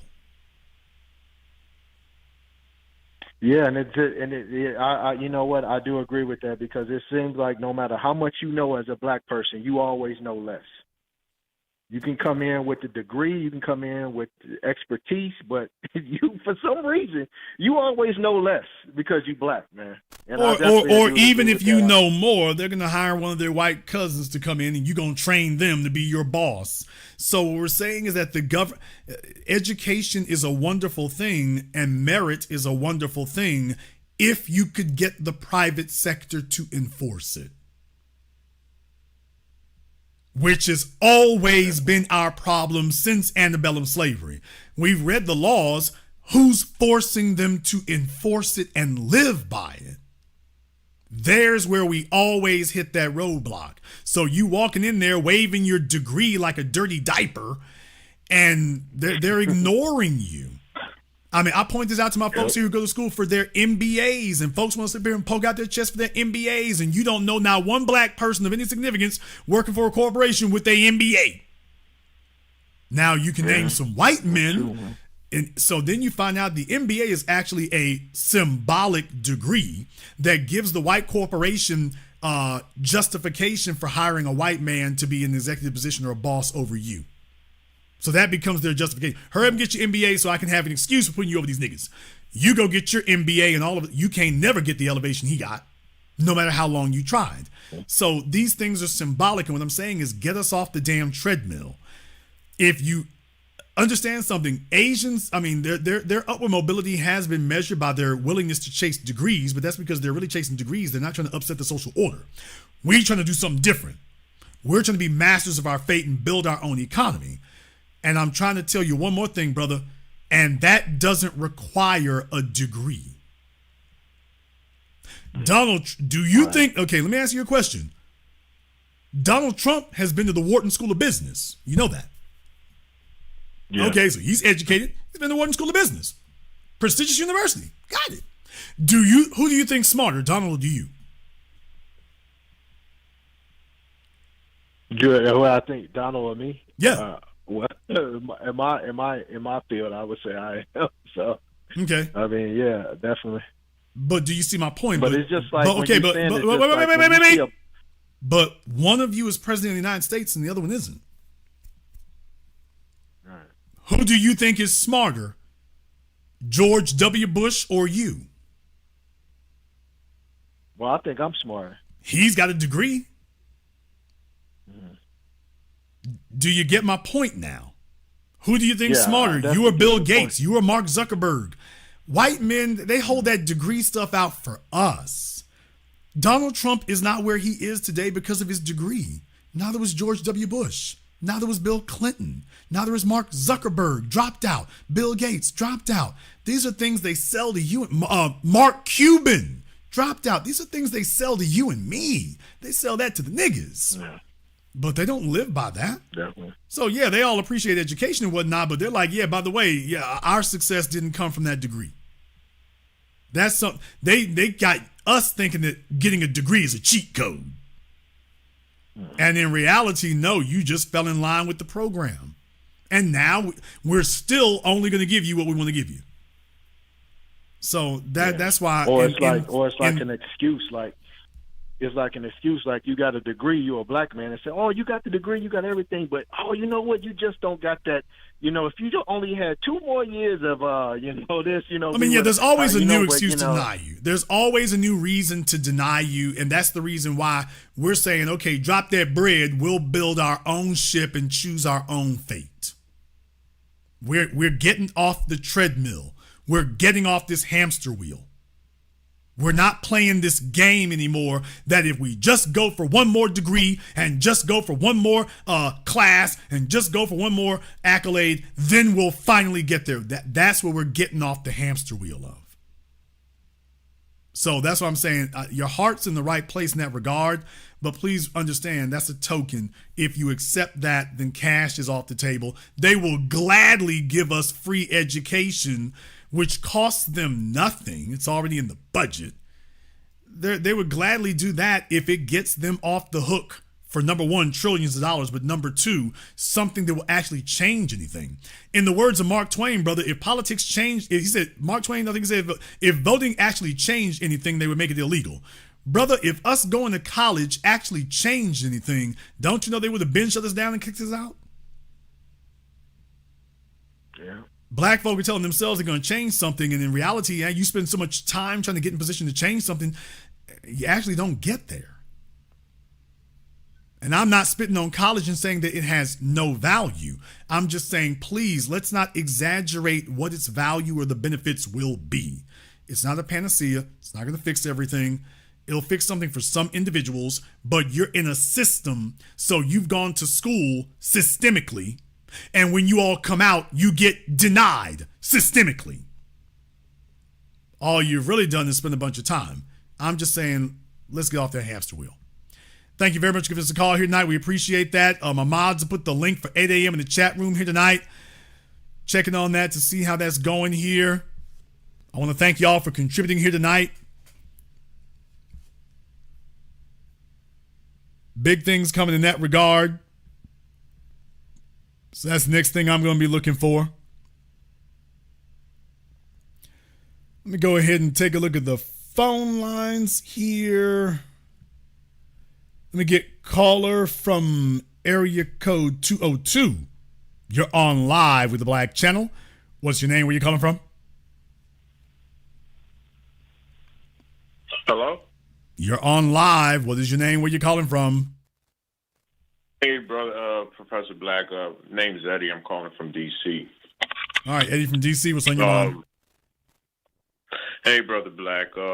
I have one, maybe two questions that I want to ask you, and just to help me stay on focus, on point with what we need to do as a people to move forward. Just a little bit of history of myself. I come from. I was born here in the United States, and I've lived the Black experience. I was brought up, under the Dominican culture, but throughout my own personal research, my ancestors came out of either North Carolina or South Carolina, and they got their freedom during slavery, and they boarded the ship, ended up in Dominican Republic, and I ended up being born here. I don't really adhere to my Dominican culture, not out of shame, but because the Dominican culture really didn't exist when my ancestors landed over there. When my ancestors went over there, the country was known as Haiti. We're a little short on time here, but let me find out exactly what is your question, because I think I know where you're going with it, but what exactly is your question? No doubt, brother. No doubt. My question is this, my Brother Black. Is it possible that the United States cannot afford our reparation? No. Lies. Garbage. Nonsense. Lies. I explained this. I explained this last week here. If you didn't hear the program last week, I explained it last week. But you live in an era with a fiat currency here. What backs the currency is faith in the system, the nation state itself. Even in situations where nations allegedly, go bankrupt or anything like that, it just leads to a monetary reset. Take a look at post-World War I Germany, post-World War II Germany, the so-called Great Miracle that allegedly happened in both Germany and Japan. What do you know? The Soviet Union, I can go down the list, Vietnam, South Korea. So basically, a nation can reorganize its currency relatively quickly, is what happens. So, no, they can afford it. Now, let's go to how you can afford it. Right now, as Black folk, we've allowed them to sit up here and say that there's an unlimited military budget. And then we go vote for Biden, who tells us we need to give even more money to everybody else. Hey, there's our damn reparations money right there. We're going to give $300 billion for illegal aliens. There's our brother. Do you realize that when you add all that up, you got another $1 trillion? If you pay us $1 trillion a year, that'll hold us. We can all be getting our checks on $1 trillion a year, and we good. So they've got the money to go dump in Ukraine. They got it to dump in Afghanistan and right before they got run out of there. And which is always happens. These companies, Halliburton, Bell Helicopters, which is still out there somewhere, Northrop Grumman, they'll take trillions of dollars and then they leave all the damn gear over there in Afghanistan. The damn Taliban is cranking up the Apache helicopters and flying them around like a bunch of demented kids at an amusement park. And so I'm saying, okay, that's billions of dollars y'all left over there. Gotten your C-17 transport planes balled out, flew out, and left billions of dollars of gear over there. While you telling me what you can't do. And I'm just saying, I ain't falling for it anymore. We're not going for that. You got billions to leave over there in the damn desert? There's our reparations money. Get it from Northrop Grumman. Get it from Lockheed Martin. Brother, I go over there and get it from them. I do agree with you. Cash reparations is what is necessary 90 seconds. to repair the damage that has been done to our people. At the same token, for some of us, including myself, and I could be wrong, that we are divinely, by divinity, we are a chosen group of people. And if our deity has another form of currency set aside 60 seconds that has been here before the U.S. dollar, could that be a potential currency that we can be repaired for, that our reparations can come from, in the essence of gold or silver or platinum or material natural resource rich instead of the U.S. dollar? Because one main factor is that the U.S. dollar is losing its value. I don't think if we are the chosen people, that, you know,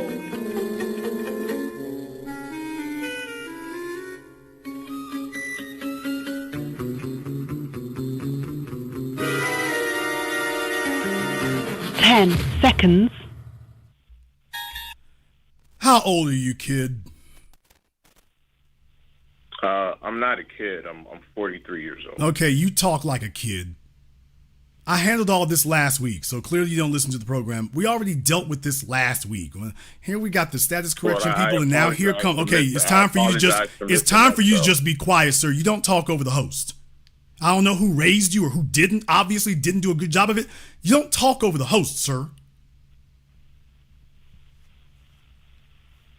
Somebody who's serially, criminally ignorant about all of this right now. You're talking about can they afford it, and you don't hear them complaining about affording anything. Here you come, ooh, we gotta look out for these white folks' money. Now we're talking about currency that precedes anything or predates anything. I handled all this last week. I had another guy who's clueless call in last week. We already dealt with this. This is basic monetary policy, so you must be somebody's chappy-ass child if you don't know the basics of why we got off the gold standard and the silver standard, and you talking about taking us back to the damn Stone Ages. Sir, do you even know why we got off the gold and silver standard? Yes. Oh, good. Why don't you tell everybody in 10 seconds, why do we get off the gold and silver standard? Because the U.S. government decided to do so. Okay, second try, sir. Why did we get off the gold standard? Last try. The U.S. government decided to do so. Why would they do that, sir? The U.S. currency was backed by gold. He's just repeating himself now. Sir, why did they take us off the gold and silver standard, sir? Why did they choose to do that? He doesn't know anything. The truth is you don't know. The truth is you don't know. Why don't you just say that? Why don't you be a man? Why don't you be a man for once in your life and just say the obvious truth? Jason, I don't know why. I talk out of my ear. I don't know anything. Jason, I don't know why that happened. I have conspiracy theories, low IQ theories. I don't know why this happened. My life isn't working out for me. I'm not very productive. I don't excel at anything. I have no money. I don't understand how this capitalist system works. My parents didn't teach me anything. I'm not prepared. I just sit and watch videos on YouTube all day and spew disinformation and idiocy because I don't know, and I obviously can't be bothered to even go Google it to ask Google, hey, why did we get off the gold and silver standard? Why did we do that? Sir, you have Google. Why is it you didn't type into Google before tonight? Why did America get off the gold and silver standard? Because I'd rather hear it from you than from Google. Okay, sir, but you expect me to explain everything in life to your ass? You think that's going to happen? No, you apparently have a strong point of view. Okay, it's not a point of view, sir. It's called a fact. Okay, all You're you can, the one that brought the sir. question up. Then how It can wasn't you me. say that we had a stronger currency before the dollar if you can't even tell me why? Well, one thing is for sure, and I hope you can agree with me that gold has never lost its value. Sir, no, that's not true either, sir. And if we are okay, the sir, that's chosen okay, sir. people That's of the not most- okay, sir. I don't want to hear your religious gobbledygook. What you just said is not true either, sir.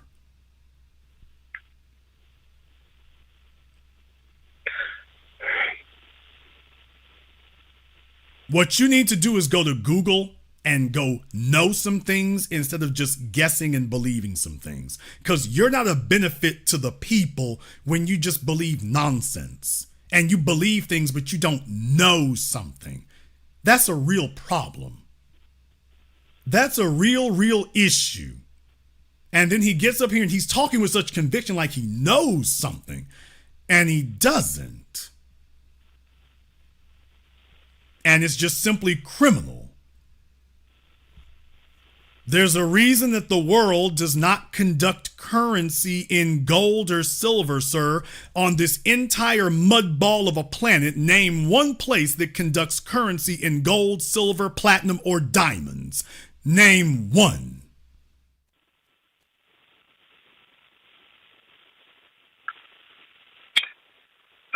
all I can say is this. Wow, okay, get off my phone. No.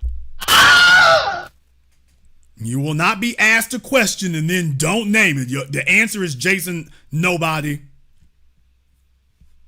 And you got fellas out here, they become grown men only in age. They failed at life.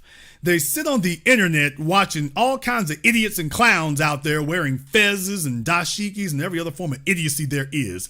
They don't have any sort of economic strategy in their personal lives. Now he's going to call us up and he's going to be the Federal Reserve Chairman of the Treasury and educate all of us.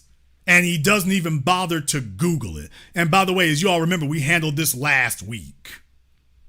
And if he listened last week, he would have heard me already straighten the other dude out last week. And here he is calling back. Yeah, but, and then, you notice the niggas tonight who are living all spacey is, it is the religious precept and as a divine people. Did the Hebrew Israelites kick him off this corner?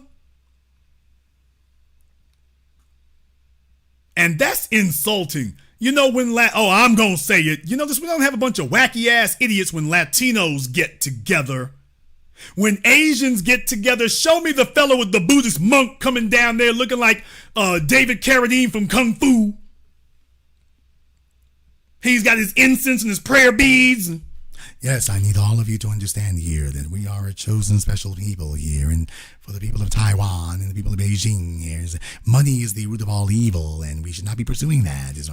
And there are other things we can be doing here. So there is gold, and there is silver, and there's platinum, and there's palladium, and there's diamonds, and there are silks, and there are furs. Remember, as the Chinese people, we had the Silk Road, and there are spices, and there are salts. Salt was a currency before you had paper currency. So without salt, everybody can have salt. It would be better if we conducted trade in salt. Why do we have to have all this paper money here and this cash? We could have salt. In China, we had spices, salt, and pepper. We can do trade in salt and pepper. See, and everybody can get some salt and pepper, so we can.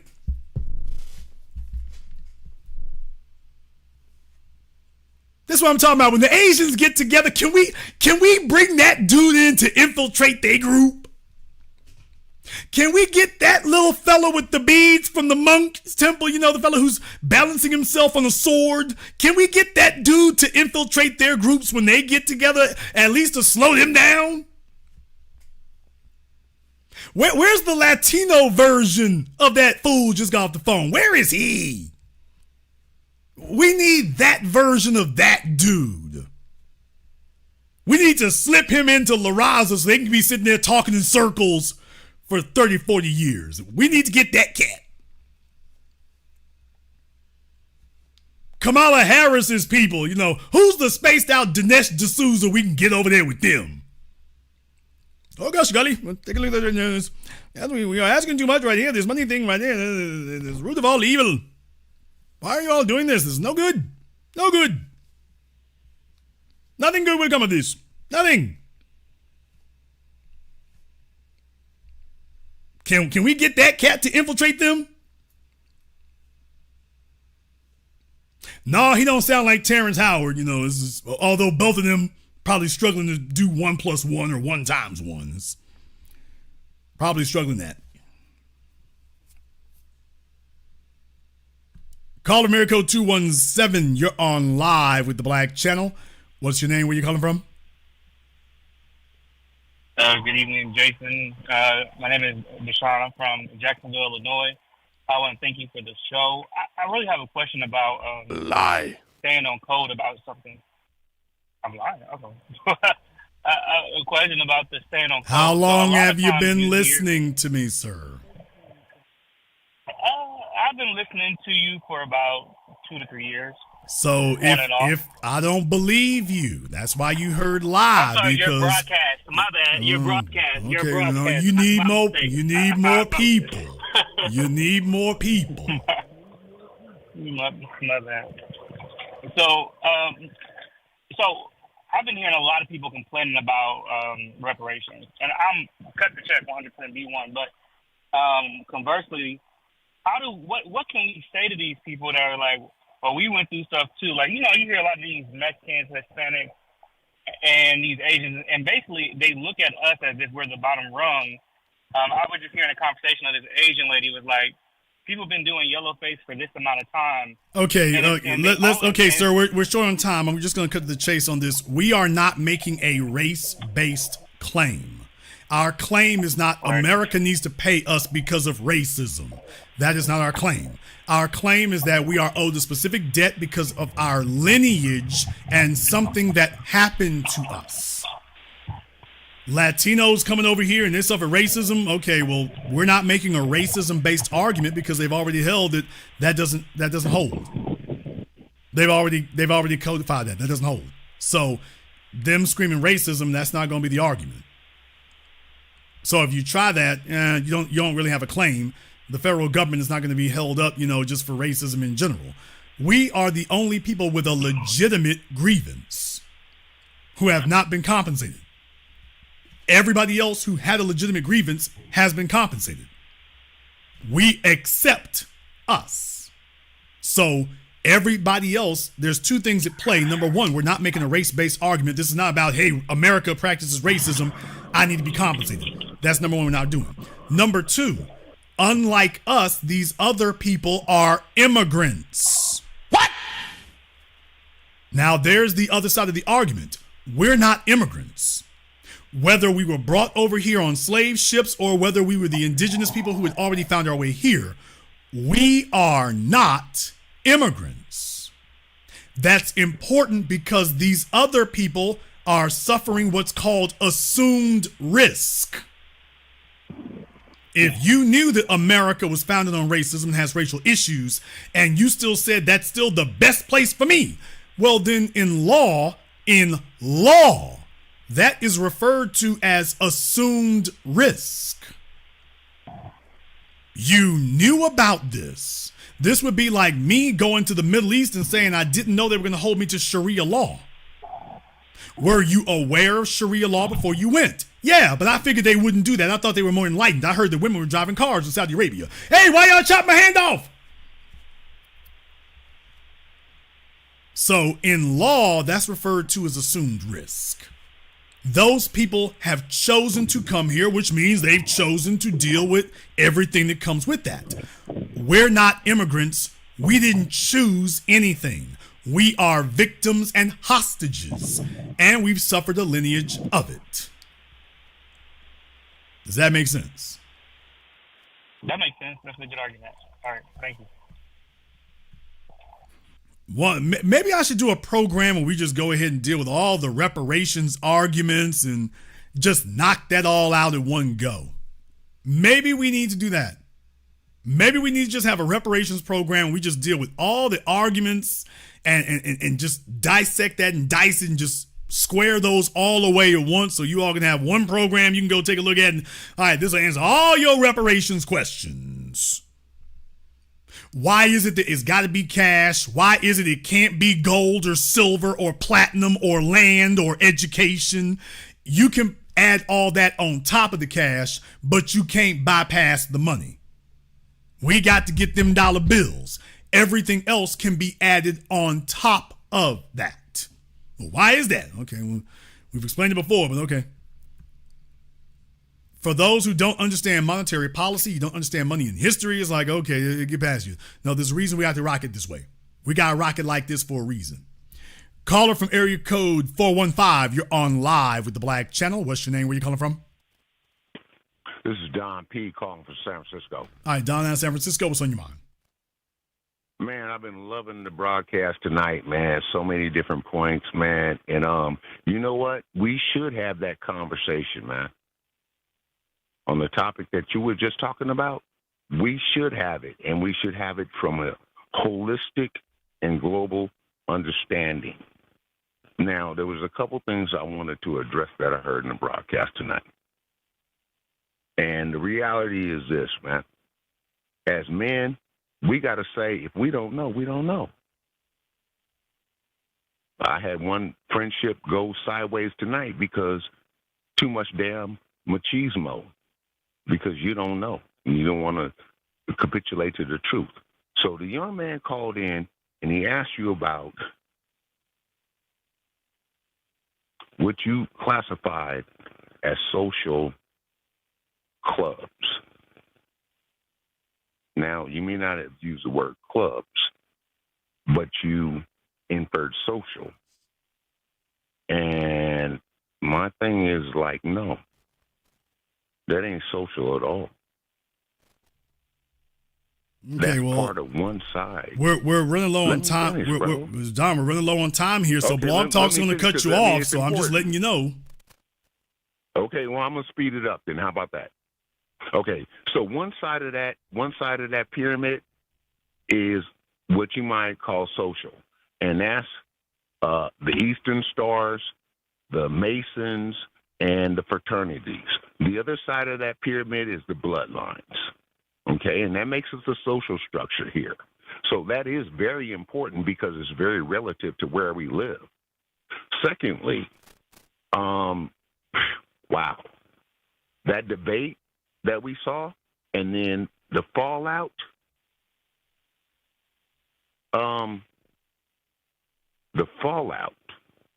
is what was predicted. So, like, they said, like, a lot of different things. Like, this was the earliest debate in history. Why?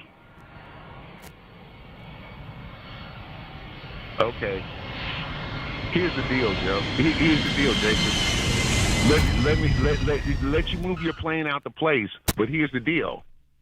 It was prophesized over 3 years ago that was going to be the outfall, that they were going to move Joe Biden out of place to move Kamala into his position. All right, Don, we got to keep it moving here, bro. Thank you very much for giving us. I'm gonna get Don a theme song. I'm gonna find Don.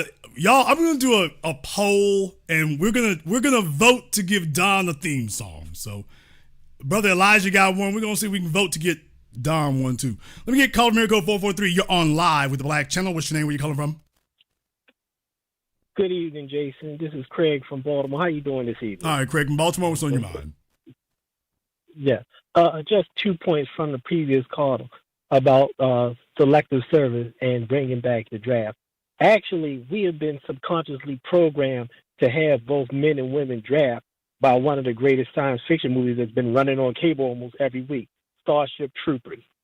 But on another flip side, Kind of beyond that, if you think about it. I mean, when you take a look at Star Trek, Star Wars, we can go down the list. So it's in a lot of cases you have the women out there with you already. Troopers, when all the kids, when he turned 18, everybody had to sign up for the draft, and you either went to the infantry or you went to the Space Force. But here's the thing: it really didn't require that, because remember, in World War II, you had women working and everything already, so they were not in infantry or combat. True, that's very, very true. But I mean, that's never been the issue. The thing now is that, there's been a societal shift. So I think the females have already been conditioned over the last 50 years that they're in competition with the men. So as men today, it's very, very difficult for us to be protective like that, because the females been sitting up here talking about what they don't need, and I don't need no man. Well, it's like, oh, good, because you're going on patrol tonight. So they kind of bought into it, bro. They kind of bought into it. Yeah. Also, the other issue was concerning education and college education. College education, the value of it was undermined back through The Crisis of Democracy, which was written by Samuel P. Huntington. And back in the 60s, college campuses was the main field for getting protests and implementing social change. And because of the fear of that, a lot of kids were actually withdrawing from school and everything else in between. And so if you meet any baby boomer, most baby boomers will tell you when they came out of college, they were not in debt because they were given incentives to stay in school because of the importance. But the problem was that so many people got college educations that gave them the aspirations to want more. So when Reagan came into power, they decided, hey, we need to stop giving all these grants and scholarships, and we need to put people in debt through student loans. And that was the main reason why they basically undermined their education. Finally, I wanted to take a shot at that issue where you said why we don't use the gold standard no more, and that's a double-edged sword. The first part, and you can tell me if I'm right or wrong, done. One, you got to deal with the Federal Reserve. We used to have the American dollar used to be exchangeable against gold. No, the Federal Reserve long predates America getting off those standards. I mean, by the time you get to Nixon, that's when you gotten off the gold and silver standard. So the Federal Reserve slow down. The Federal Reserve was in position decades before that. So you're talking that's really a early 20th century invention, and we really kick off with World War II. As far as the petrodollar is concerned, that's I explained this here before. Like I say, I'm going to do a whole economics program to go ahead, because I see folks, the school's not teaching y'all anything about that. They're throwing terms out there and they don't know what it is. The so-called petrodollar is an agreement. It is not a currency. Saudi Arabia and the OPEC countries, they trade oil in dollars, pounds, francs, marks, yuan, yen. So I mean, the petrodollar is an agreement. It's not an actual currency. There's no place that you go and get petrodollars. So it's an agreement. Yeah. Actually, the best movie for people to see about how that petrodollar system works, people need, because I put you on about Christopher Thompson does some deep stuff. He did a movie in 1981, which you can access on YouTube, called The Rollover. It was him and Jane Fonda. Okay, well, just all you really need to understand is that the petrodollar is an agreement. But the oil is a global commodity. It has always been traded in various currencies. So there's the real thing about it. Ultimately, like I say, certainly would you like to have that agreement in place? Sure. But the thing that they're talking about that happened last week, that was an agreement between Henry Kissinger, who's not a head of state. So basically think of it like a letter of intent. A lot of people just did not understand what it was. They're not properly educated. They will not Google anything. They won't even try to find out what it is they just heard. They won't try to even Google it. We've got the annotated history of, the accumulated history of mankind at your fingertips, and not for something that happened 5,000 years ago, something that happened 5 decades ago. And they still won't even Google it to find out what it is. They'll tune into a YouTube video, and whatever that YouTube video or that Twitter video or TikTok video in 60 seconds, whatever it says, they treat that like that's the gospel truth. They don't even go check it to see, by the way, is this person full of garbage? They don't do any research. That's a shame. It really, really is. So this is how we end up in conversations. My thing isn't so much that they end up in conversations about petrodollars and gold and silver. My issue is the people who invoke these terms didn't even look them up.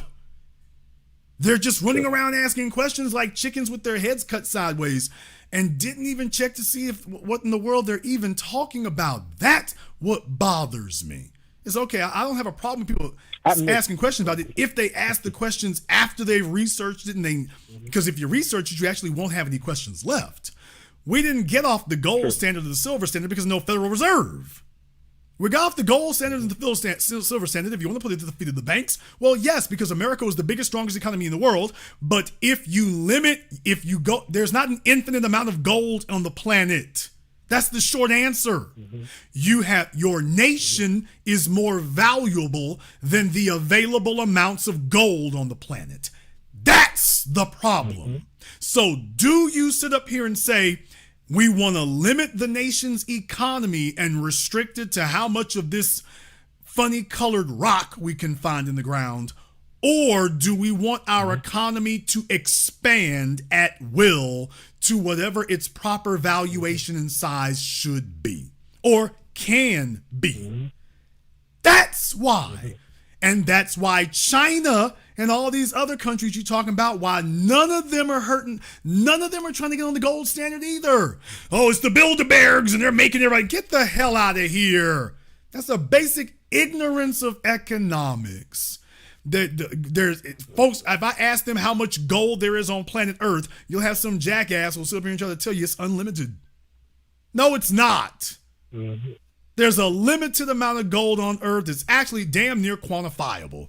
It's a limited amount, which means that the global economy could only grow to a limited extent if you're going to handcuff your currency to that funny shaped rock. That's why they shifted from gold to silver. They thought they'd get more. It didn't really work out that way. The bottom line is you're still restricted. You're still going to be restricted. So other nations can choose that, but there's a reason why none of them do. The Middle East uses oil to fuel its prosperity, but they do it in dollars or pounds or francs, whatever they use today. But they're using the paper currency, and thus their economy is allowed to grow at the level at which it's expanding, not limited by that funny shaped rock. That's why. Now, let's talk about the Federal Reserve right quick. Jason's got to do story time hour because misconceptions are rife. Sir, do you know why we have a central bank? Yeah. I know. All the folks out there, the creature from Jekyll Island and this, that, and the other. Funny folks can sit up here and go write books and things like that, but history is history. Folks, I invite you, I implore you, Google is your friend, your ally. Please go and Google how many banks in America failed before the introduction of the Federal Reserve. Take a look at how, when we talk about currencies and whatnot, it was a damn madhouse because you did not have a central banker to control everybody else. They were allowed to do whatever they wanted to do, and you're old enough now to see what happened in 2008. If you allow the banks to just run the way they want to run, if there is no traffic cop, if you don't have somebody who can enforce the monetary policy, the banks will just run everybody in the damn ground. First and foremost, they're depositors. Now, you will not have a citizenry that is willing to do their best work, their most work, and do their most effort to fuel the economy if they're afraid that their money is going to be taken from them. And you can't have everybody put their money under a mattress. That doesn't work either. Pablo Escobar couldn't do that. Millions of dollars got eaten up by bugs and rats because he couldn't put it in the bank. I'm talking about practical reality, not somebody's mad marijuana pipe dream. In the real world, money needs to be in a bank because that protects the money. Not just from thieves, but from critters and everything else. You need to have it stored somewhere. Today, we use the banks to transport money. But the bottom line is you're a hell of a whole lot better off if you're in the monetary system, having a bank that can help facilitate some of these things a whole lot easier than you could yourself. You walking around with $1 million, you're asking to get bopped over the head. And even if you don't, this is a hassle. Now, this is basic finance. But if you go to YouTube, you find some loser like Alex Jones, somebody who's detached from reality and common sense, and then they make up fanciful stories that are intended to get folk to pay a bunch of money so they can hear more fanciful garbage. The Federal Reserve came into being because the banking system was a damn madhouse. And you don't have to believe me. Go and just Google the number of banks that failed in America on a regular basis, or how many runs on the bank there were in America before the Federal Reserve. Y'all can go Google that one for yourselves. Don't believe Jason Black. How many runs on the bank did we have in America? For those of you who don't know what a run on the bank is, that means that the banks work on what we call a fractional reserve. That means they basically loan out 90% of the money that's put into the banks. Because over time, Germans found this out first, that most people do not come and spend all their money all at once and withdraw all their money all at once. Well, yeah, but that leaves the banks in a precarious position if more than 10% of their depositors show up in one day. If people get scared and decide, you know what, let me get my money back out of the bank and put it under my mattress, then if you get more than 10% of your depositors who show up and do that, that's called a run on the bank. It's a Wonderful Life. Okay, well, for everybody in the chat room there, not 2000 here, no. No, I'm talking about before the creation of, okay, listen for I said before the creation of the Federal Reserve. I'm saying that and got folk in the chat room still didn't get it. Go take a look at the number of banks that failed or had runs on the bank before the creation of the Federal Reserve. You have effectively not had a run on the banks since the Federal Reserve was created.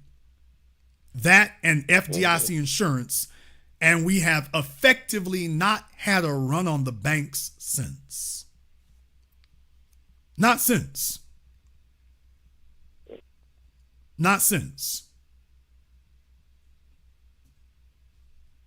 We haven't had a run on the banks. The banking system has not been in jeopardy of collapsing. Depositors have never had to worry about getting up and it was gone.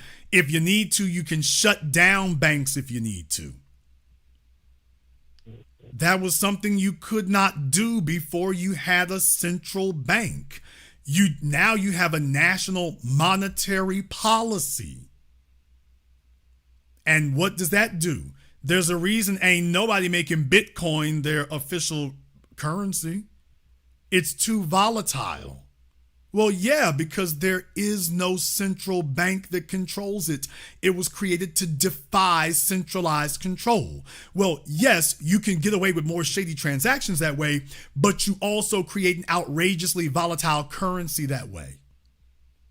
A central bank controls policy, controls the currency, and gives you a stable currency because it is under control.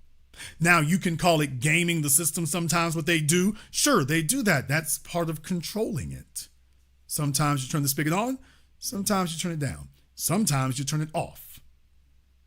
But what this means is we don't have to worry anymore. Is there somebody asleep at the wheel? Somebody is there and is awake and is at the wheel. Now, are there downsides to it? Of course there are. There's downsides to everything. Politics, monetary systems. There's an upside and there's a downside. But please understand, the Federal Reserve System, you spent most of this country without having one. So it came into being because there was a lot of volatility. A lot of it. There was a lot of it. And since then, we've pretty much done a lot to be able to mitigate that.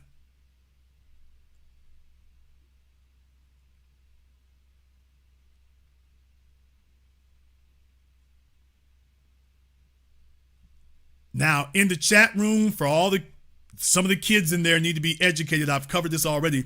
You had thousands of banks that failed before the creation of the Federal Reserve. If you look at any number since 2000, well, what you're counting is the financial crisis of 2008.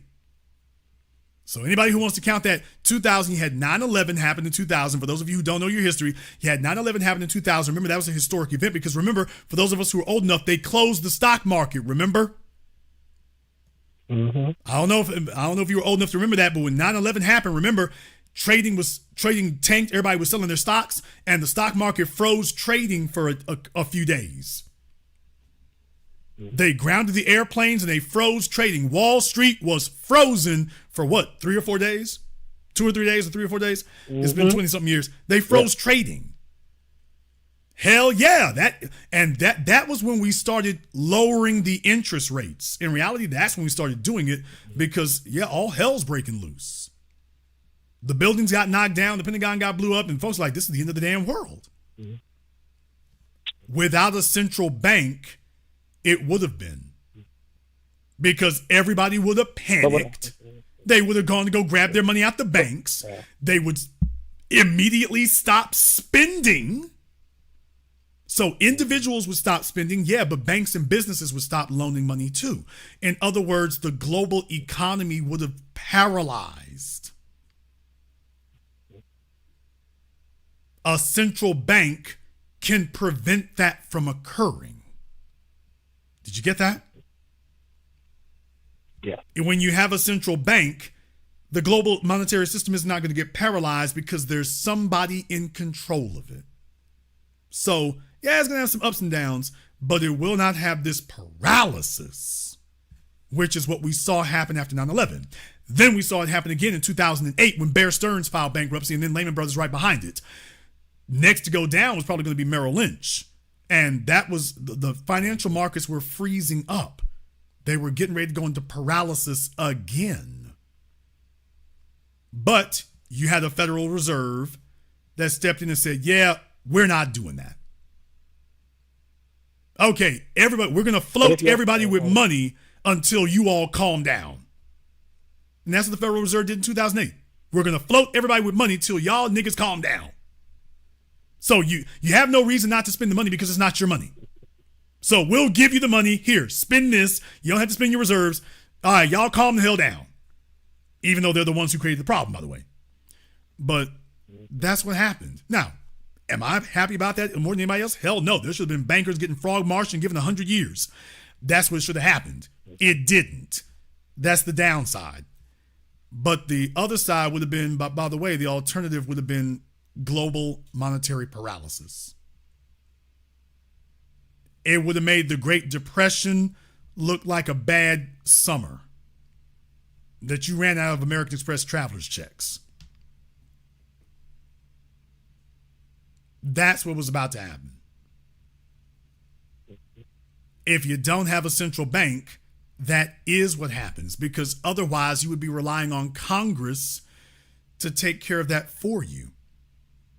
And do any of us think that that's a good proposition today? To leave it up to them to pass anything in a timely fashion. So for that reason, folks can talk about that all they want to. The people who talk about it don't know anything. They don't work in banking. They don't work in finance. They don't know what the Federal Reserve actually does.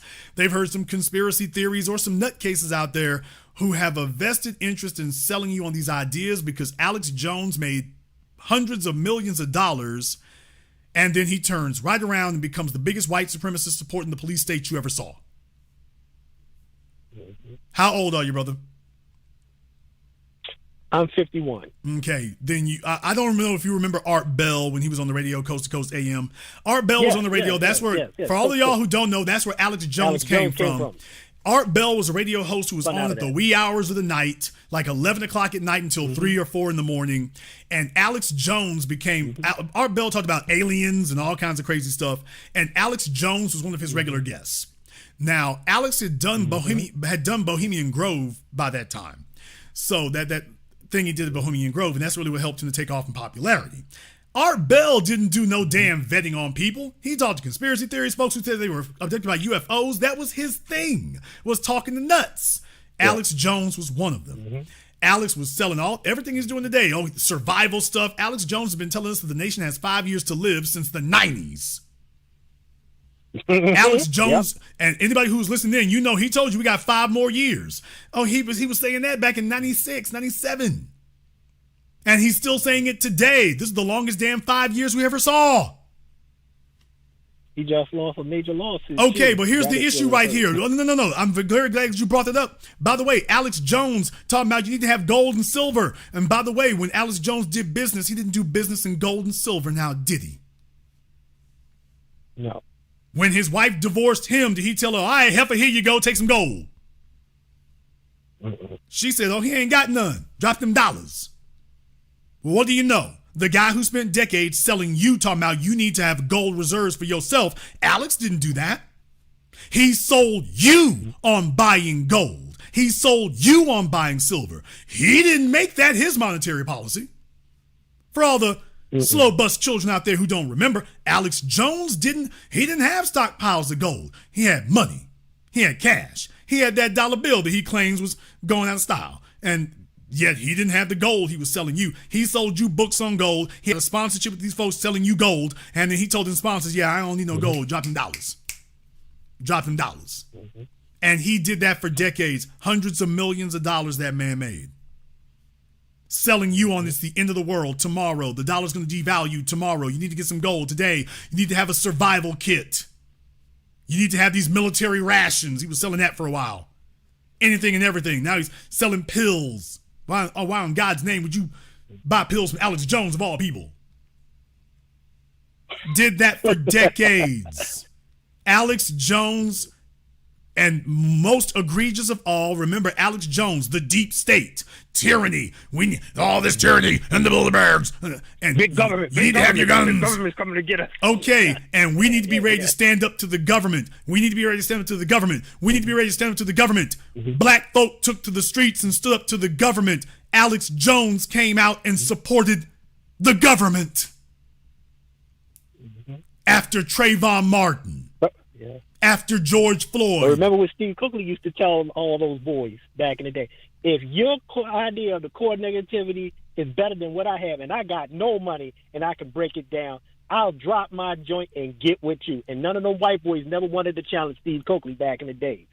Well, I just want you all to understand that Alex Jones told you to stand up to the government, and as soon as black folk took to the street and stood up to the government, Alex Jones became the biggest proponent of the government, and the man who warned you about the dangers of the police state came out and talking about we need to support the police. You had spent the previous 2.5 decades talking about the dangers of the police and the police state, standing up to the police, and as soon as we did it, all of us, then the real thing came out. Oh, this ain't about that. That's for me making money. Get them niggas back in line. And folks have listened to him, and they're still listening to him, or anybody selling his shtick. Folks, I'm using Alex Jones as a metaphor. They're all the same.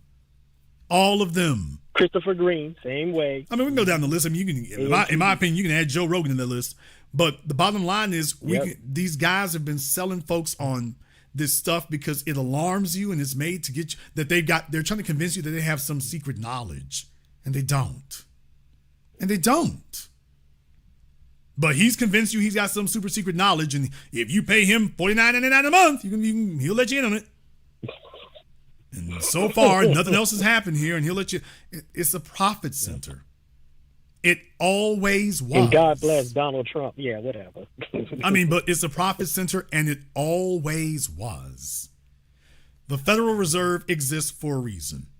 If you get rid of the Federal Reserve, is that going to be the end of the world? No. But it will be the end of a stable currency. What you have are a group of central bankers who get together. You can call it conspiring, whatever. They sit there and they take care of the monetary policy. They say, okay, the bottom line is we ain't going to take a loss. Our job is to make sure that the banking system doesn't take a loss. And take a loss means crashes. So we do whatever we got to do. Sometimes we do a little, sometimes we do a lot. They flooded the zone with capital. They flooded the zone with money. Yes, and they can take it back out again too. Folks don't realize that because they don't know anything about how a central bank works. A central bank can inject cash. A central bank can also extract it. Generally speaking, it doesn't do that second one. Not very often, but if you ever heard about folks with notes that come back to the Federal Reserve, dollar bills and whatnot, well, they print more money, to replace the damaged money that went out there and whatnot, but they can turn the printers off. With folks sitting up here trying to mislead you, they can turn the printers on. They can also turn the printers off, although you don't want to do that second one unless it's all hell's broken loose, because contraction of the money supply can be a bigger issue than expansion.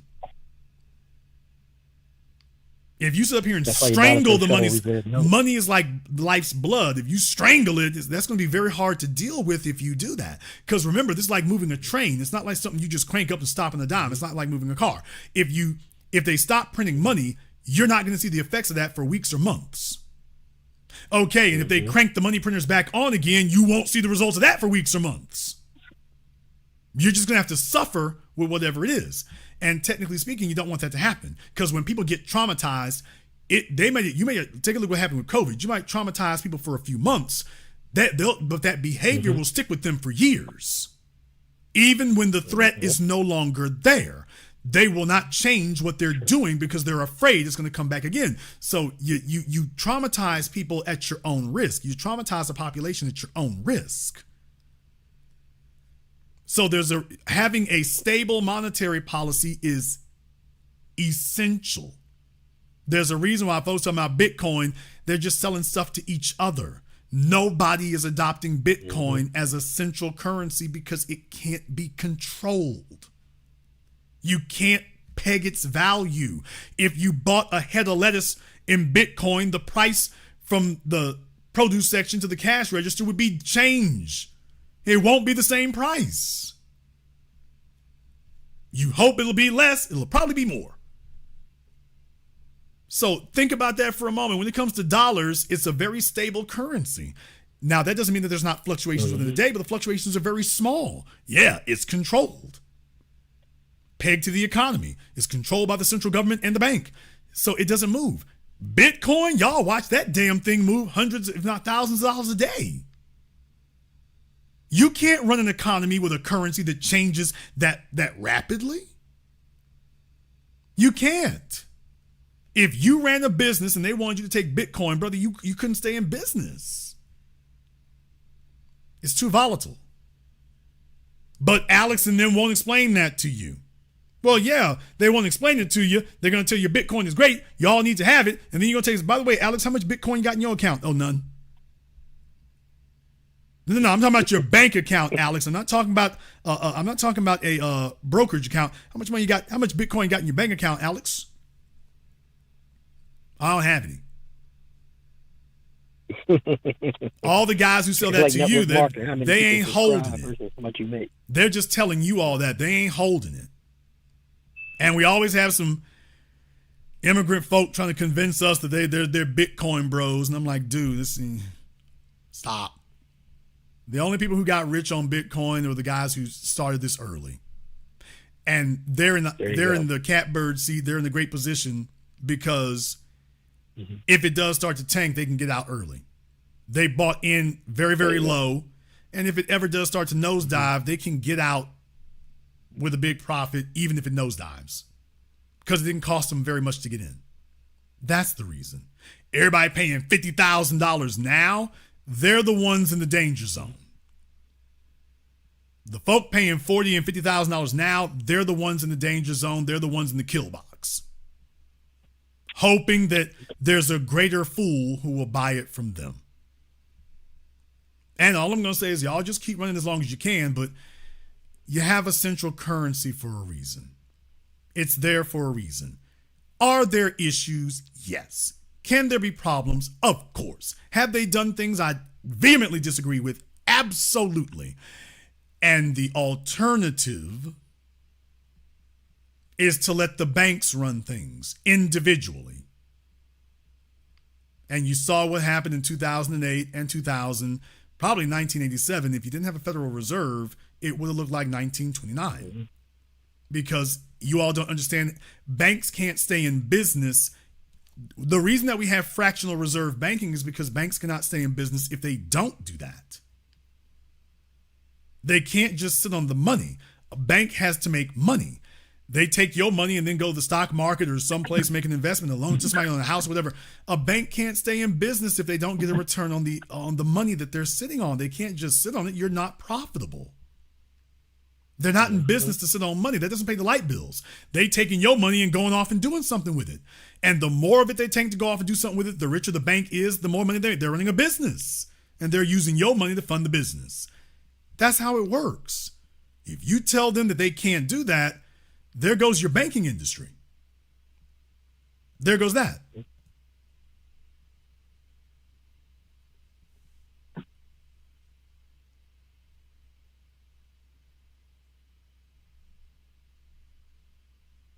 I'll let you have the last word. Oh no, you pretty much put it straightforward as is. I mean, yeah, well, I would actually the relationship between Janet Yellen being the Treasury Secretary and Jerome Powell being the Federal Reserve Chair. Yeah, I just wanted to know your thoughts on how that works. More chicanery. I mean, it's politics. Look, being a central banker, you don't have to be a genius. You just have to understand monetary policy and how it works, and economics and how it works, and you have to decide what direction you're going to take it in. Mm-hmm. So that's basically the way that works. Is it crooked? Well, yeah, I mean, it's just, what I'm saying is, I don't know what the hell she did, but there she is. There she is. So look, that's politics, dude. Our agencies are not run by the best and brightest. They're not. They're run by the people who know folk and deal with folks.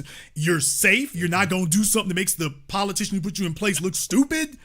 Things like that. You kiss ass. You're very good at it. Now, that right there is going to make sure I never get in politics. I ain't kissing nobody's ass. I'm going to tell you all kinds of things you know. Do you think they want to put me in charge of a department? Think about that for a few moments. If you were president and here come Jason, it's like, oh hell, let him get near a mic. I'm trying to get reelected. Don't let him get near a mic. He's going to do the worst thing you can do in politics. Tell him exactly what you. I would probably do a fantastic job of running an agency, but that's not what politicians want. They want you to run the agency the way they want it run. They don't want loose cannons or free thinkers. They want you to be on the team. We going this way and here you go. That's what they want. A politician does not put you in the cabinet so you can be a free thinker. He put you in the cabinet to be part of the team. He does not want your honest opinion on a damn thing. He told you what to do. He wants to see that get done. That's it. And what I'm saying is, if you're going to remain viable in D.C., you got to kiss ass all over the damn place. I'm like, oh, this ain't no thing for me. I ain't going to make it. I'm not going to make it. It's just, I won't make it the first day. It's just, you didn't, hey, Mr. Black, you didn't bring a box with you. Oh, I'm saving myself the trouble. I'm going to just sit right here. It's 9 o'clock in the morning. I figure I'll be fired by 1. I figured y'all be coming to get me by 1 o'clock. Capitol Police be coming to get me by 1 o'clock. Oh, good. You didn't even bring your stuff. You ain't got to clear out the office. I can just leave and get back in my truck. Drive back to Louisiana. Dude, that's politics. They hire their friends or they hire people who are known quantities who are on the team. Hopefully they have some they hire the most competent person who is on the team and in the tank. That's who they give it to. That's who they give it to. Probably the smartest banker in the world right now is Jamie Dimon. He wouldn't take the Treasury job if you kidnapped him and threw him in the trunk of a Yugo. Why would he? Making $200 million a year or whatever it is. You realize what a pay cut that would be? And besides, he has influence over the government and he doesn't have to be in the cabinet. He's just eternally there and having influence. Now, is that as good as being a Treasury Secretary? No. But then again, when you consider that most of your Treasury Secretaries over the last 20-something years have come from Goldman Sachs and Merrill Lynch and the federal banks and whatnot, I mean, when you realize that, it's like, oh, hell, they're already here. They're already here. Hank Paulson and Ben Bernanke. Oh, Timothy Geithner. Oh, they're already here. Alan Greenspan. Yeah, the guys from the investment banks, they're already here. And they didn't choose Alan Greenspan was a consistent conservative. That's why Reagan liked him, Bush liked him, Clinton let him stay around for a little bit. But that was his thing. Okay. Was he the most honorable person? Not really. Was he a nerd about banking? Sure. Was he the smartest guy in the room? I mean, on some days he could be. Was he the smartest man in banking? Hell no. That was Paul Volcker. He was the last really great banker we had. But, dude, that's politics. You can't be the foreign press secretary if you're going to speak your damn mind. You can't. You're not going to be an ambassador if you speak your damn mind. No. So, Treasury Secretary, Janet Yellen has been in the tank for them. I don't think she wearing a G-string, but I won't put it past them. But it is what it is, bro. She's an old, reliable woman who's not gonna rock the boat. She will say whatever the president in charge tells her to say. And she will say it with conviction. And that is what a politician wants. Mm-hmm. Period. That's what it is. Take a look at Keisha Bottom B. Okay, I give her hell. Dude, that's what they want. Mm-hmm.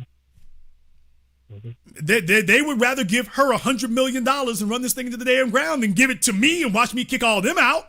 It's like, oh no, fund her. Well, Jason would do a lot better job. Yeah, he'd do a better job of getting rid of us. No, derail that nigga. So that's politics, bro. So Janet Yellen, Jerome Powell, you name it. If you getting appointed, Supreme Court, same thing. We do not have our best and brightest legal minds. Ain't that right, Clarence Thomas and Ketanji Brown Jackson and all the rest of you bastards? Dude, Clarence Thomas is there because he kissed the Bush's asses for years. All of us who saw him against Anita Hill and get approved, that we all saw what the hell he did. Ketanji Brown Jackson, same damn things. I mean, smooching Biden's wrinkly butt cheeks. Dude, I'm just saying, brother, would you like to be on the Supreme Court? Okay, then you better start kissing some ass. And I'm talking about daily. You better start smooching some ass daily. And you better get started now, because you way behind. Okay, you want to be in charge of the Federal Reserve, sir? How'd she get her whole ass up there? She kissed a lot of ass. If you get started right now, I bet you can leapfrog her. For some reason, I don't think you're going to make it. I don't think you're going to make it. So that's the real story of how it happened. That's the real story of how it always happens. Period. It sounds amazing. It sounds crazy, but it's not.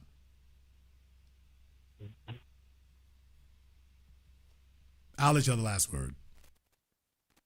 Oh no, I know you got other callers and it's getting late, but I do thank you. I always listen to your broadcast. I love having good conversation. We have a lot of things we mostly agree on, and it was just a good discussion this evening. Thank you very much for giving us a call tonight. We appreciate that there. Like I say here, folks, I mean, it's the same thing. If you join Donald Trump's White House, it's the same as working at his companies. Those of you who worked in New York, some of y'all worked at the Trump building. That's why y'all know this is who he is. I got some of you here that y'all worked at the Trump Plaza in Chicago. Some of y'all done worked for this man and his companies. Y'all see what the hell he was about? He ain't changed. Some of my folks in Dallas worked for Mark Cuban and his companies. Y'all see what the hell it is? No, that's not the way it is anywhere. We don't make the best and brightest in charge. Who kissing the ass? Who's supporting the folks up above them? You ain't gonna make no trouble. You're not gonna try to overthrow me. It's like damn me Game of Thrones. It is. It's like Game of Thrones. It really, really is. So if you are not adept and skilled at kissing ass, you can't be. So, I mean, that's really what it is. Now, hopefully, when it comes to the bureaucratic level, believe it or not, those are actually where the more competent people are because they got to outdo or outbid or whatever the other incompetent folk there are. So, you know what I mean? That can happen. That can happen. In the chat room, the link to the crowdfunding is actually in the description of the video there. But you know what? I'll go ahead and post it in there for you. I think my mods fell asleep, which is okay because I'm getting ready to wrap things up. Yeah, we might go ahead and do that. Okay. My mods were taking a crack break. Some folks like to take a smoke break. My mods smoke for real. You would figure they'd be skinnier, though. You figure I have the skinniest, scrawniest mods, too. You figure that. It's just, all right. High on their own supply. Well, folks, like I say here, you thought you had a rough week. You ain't seen nothing. And as bad as that's been, just wait till you see what's coming next. People, trust me, this ain't over by a long shot. Not at all.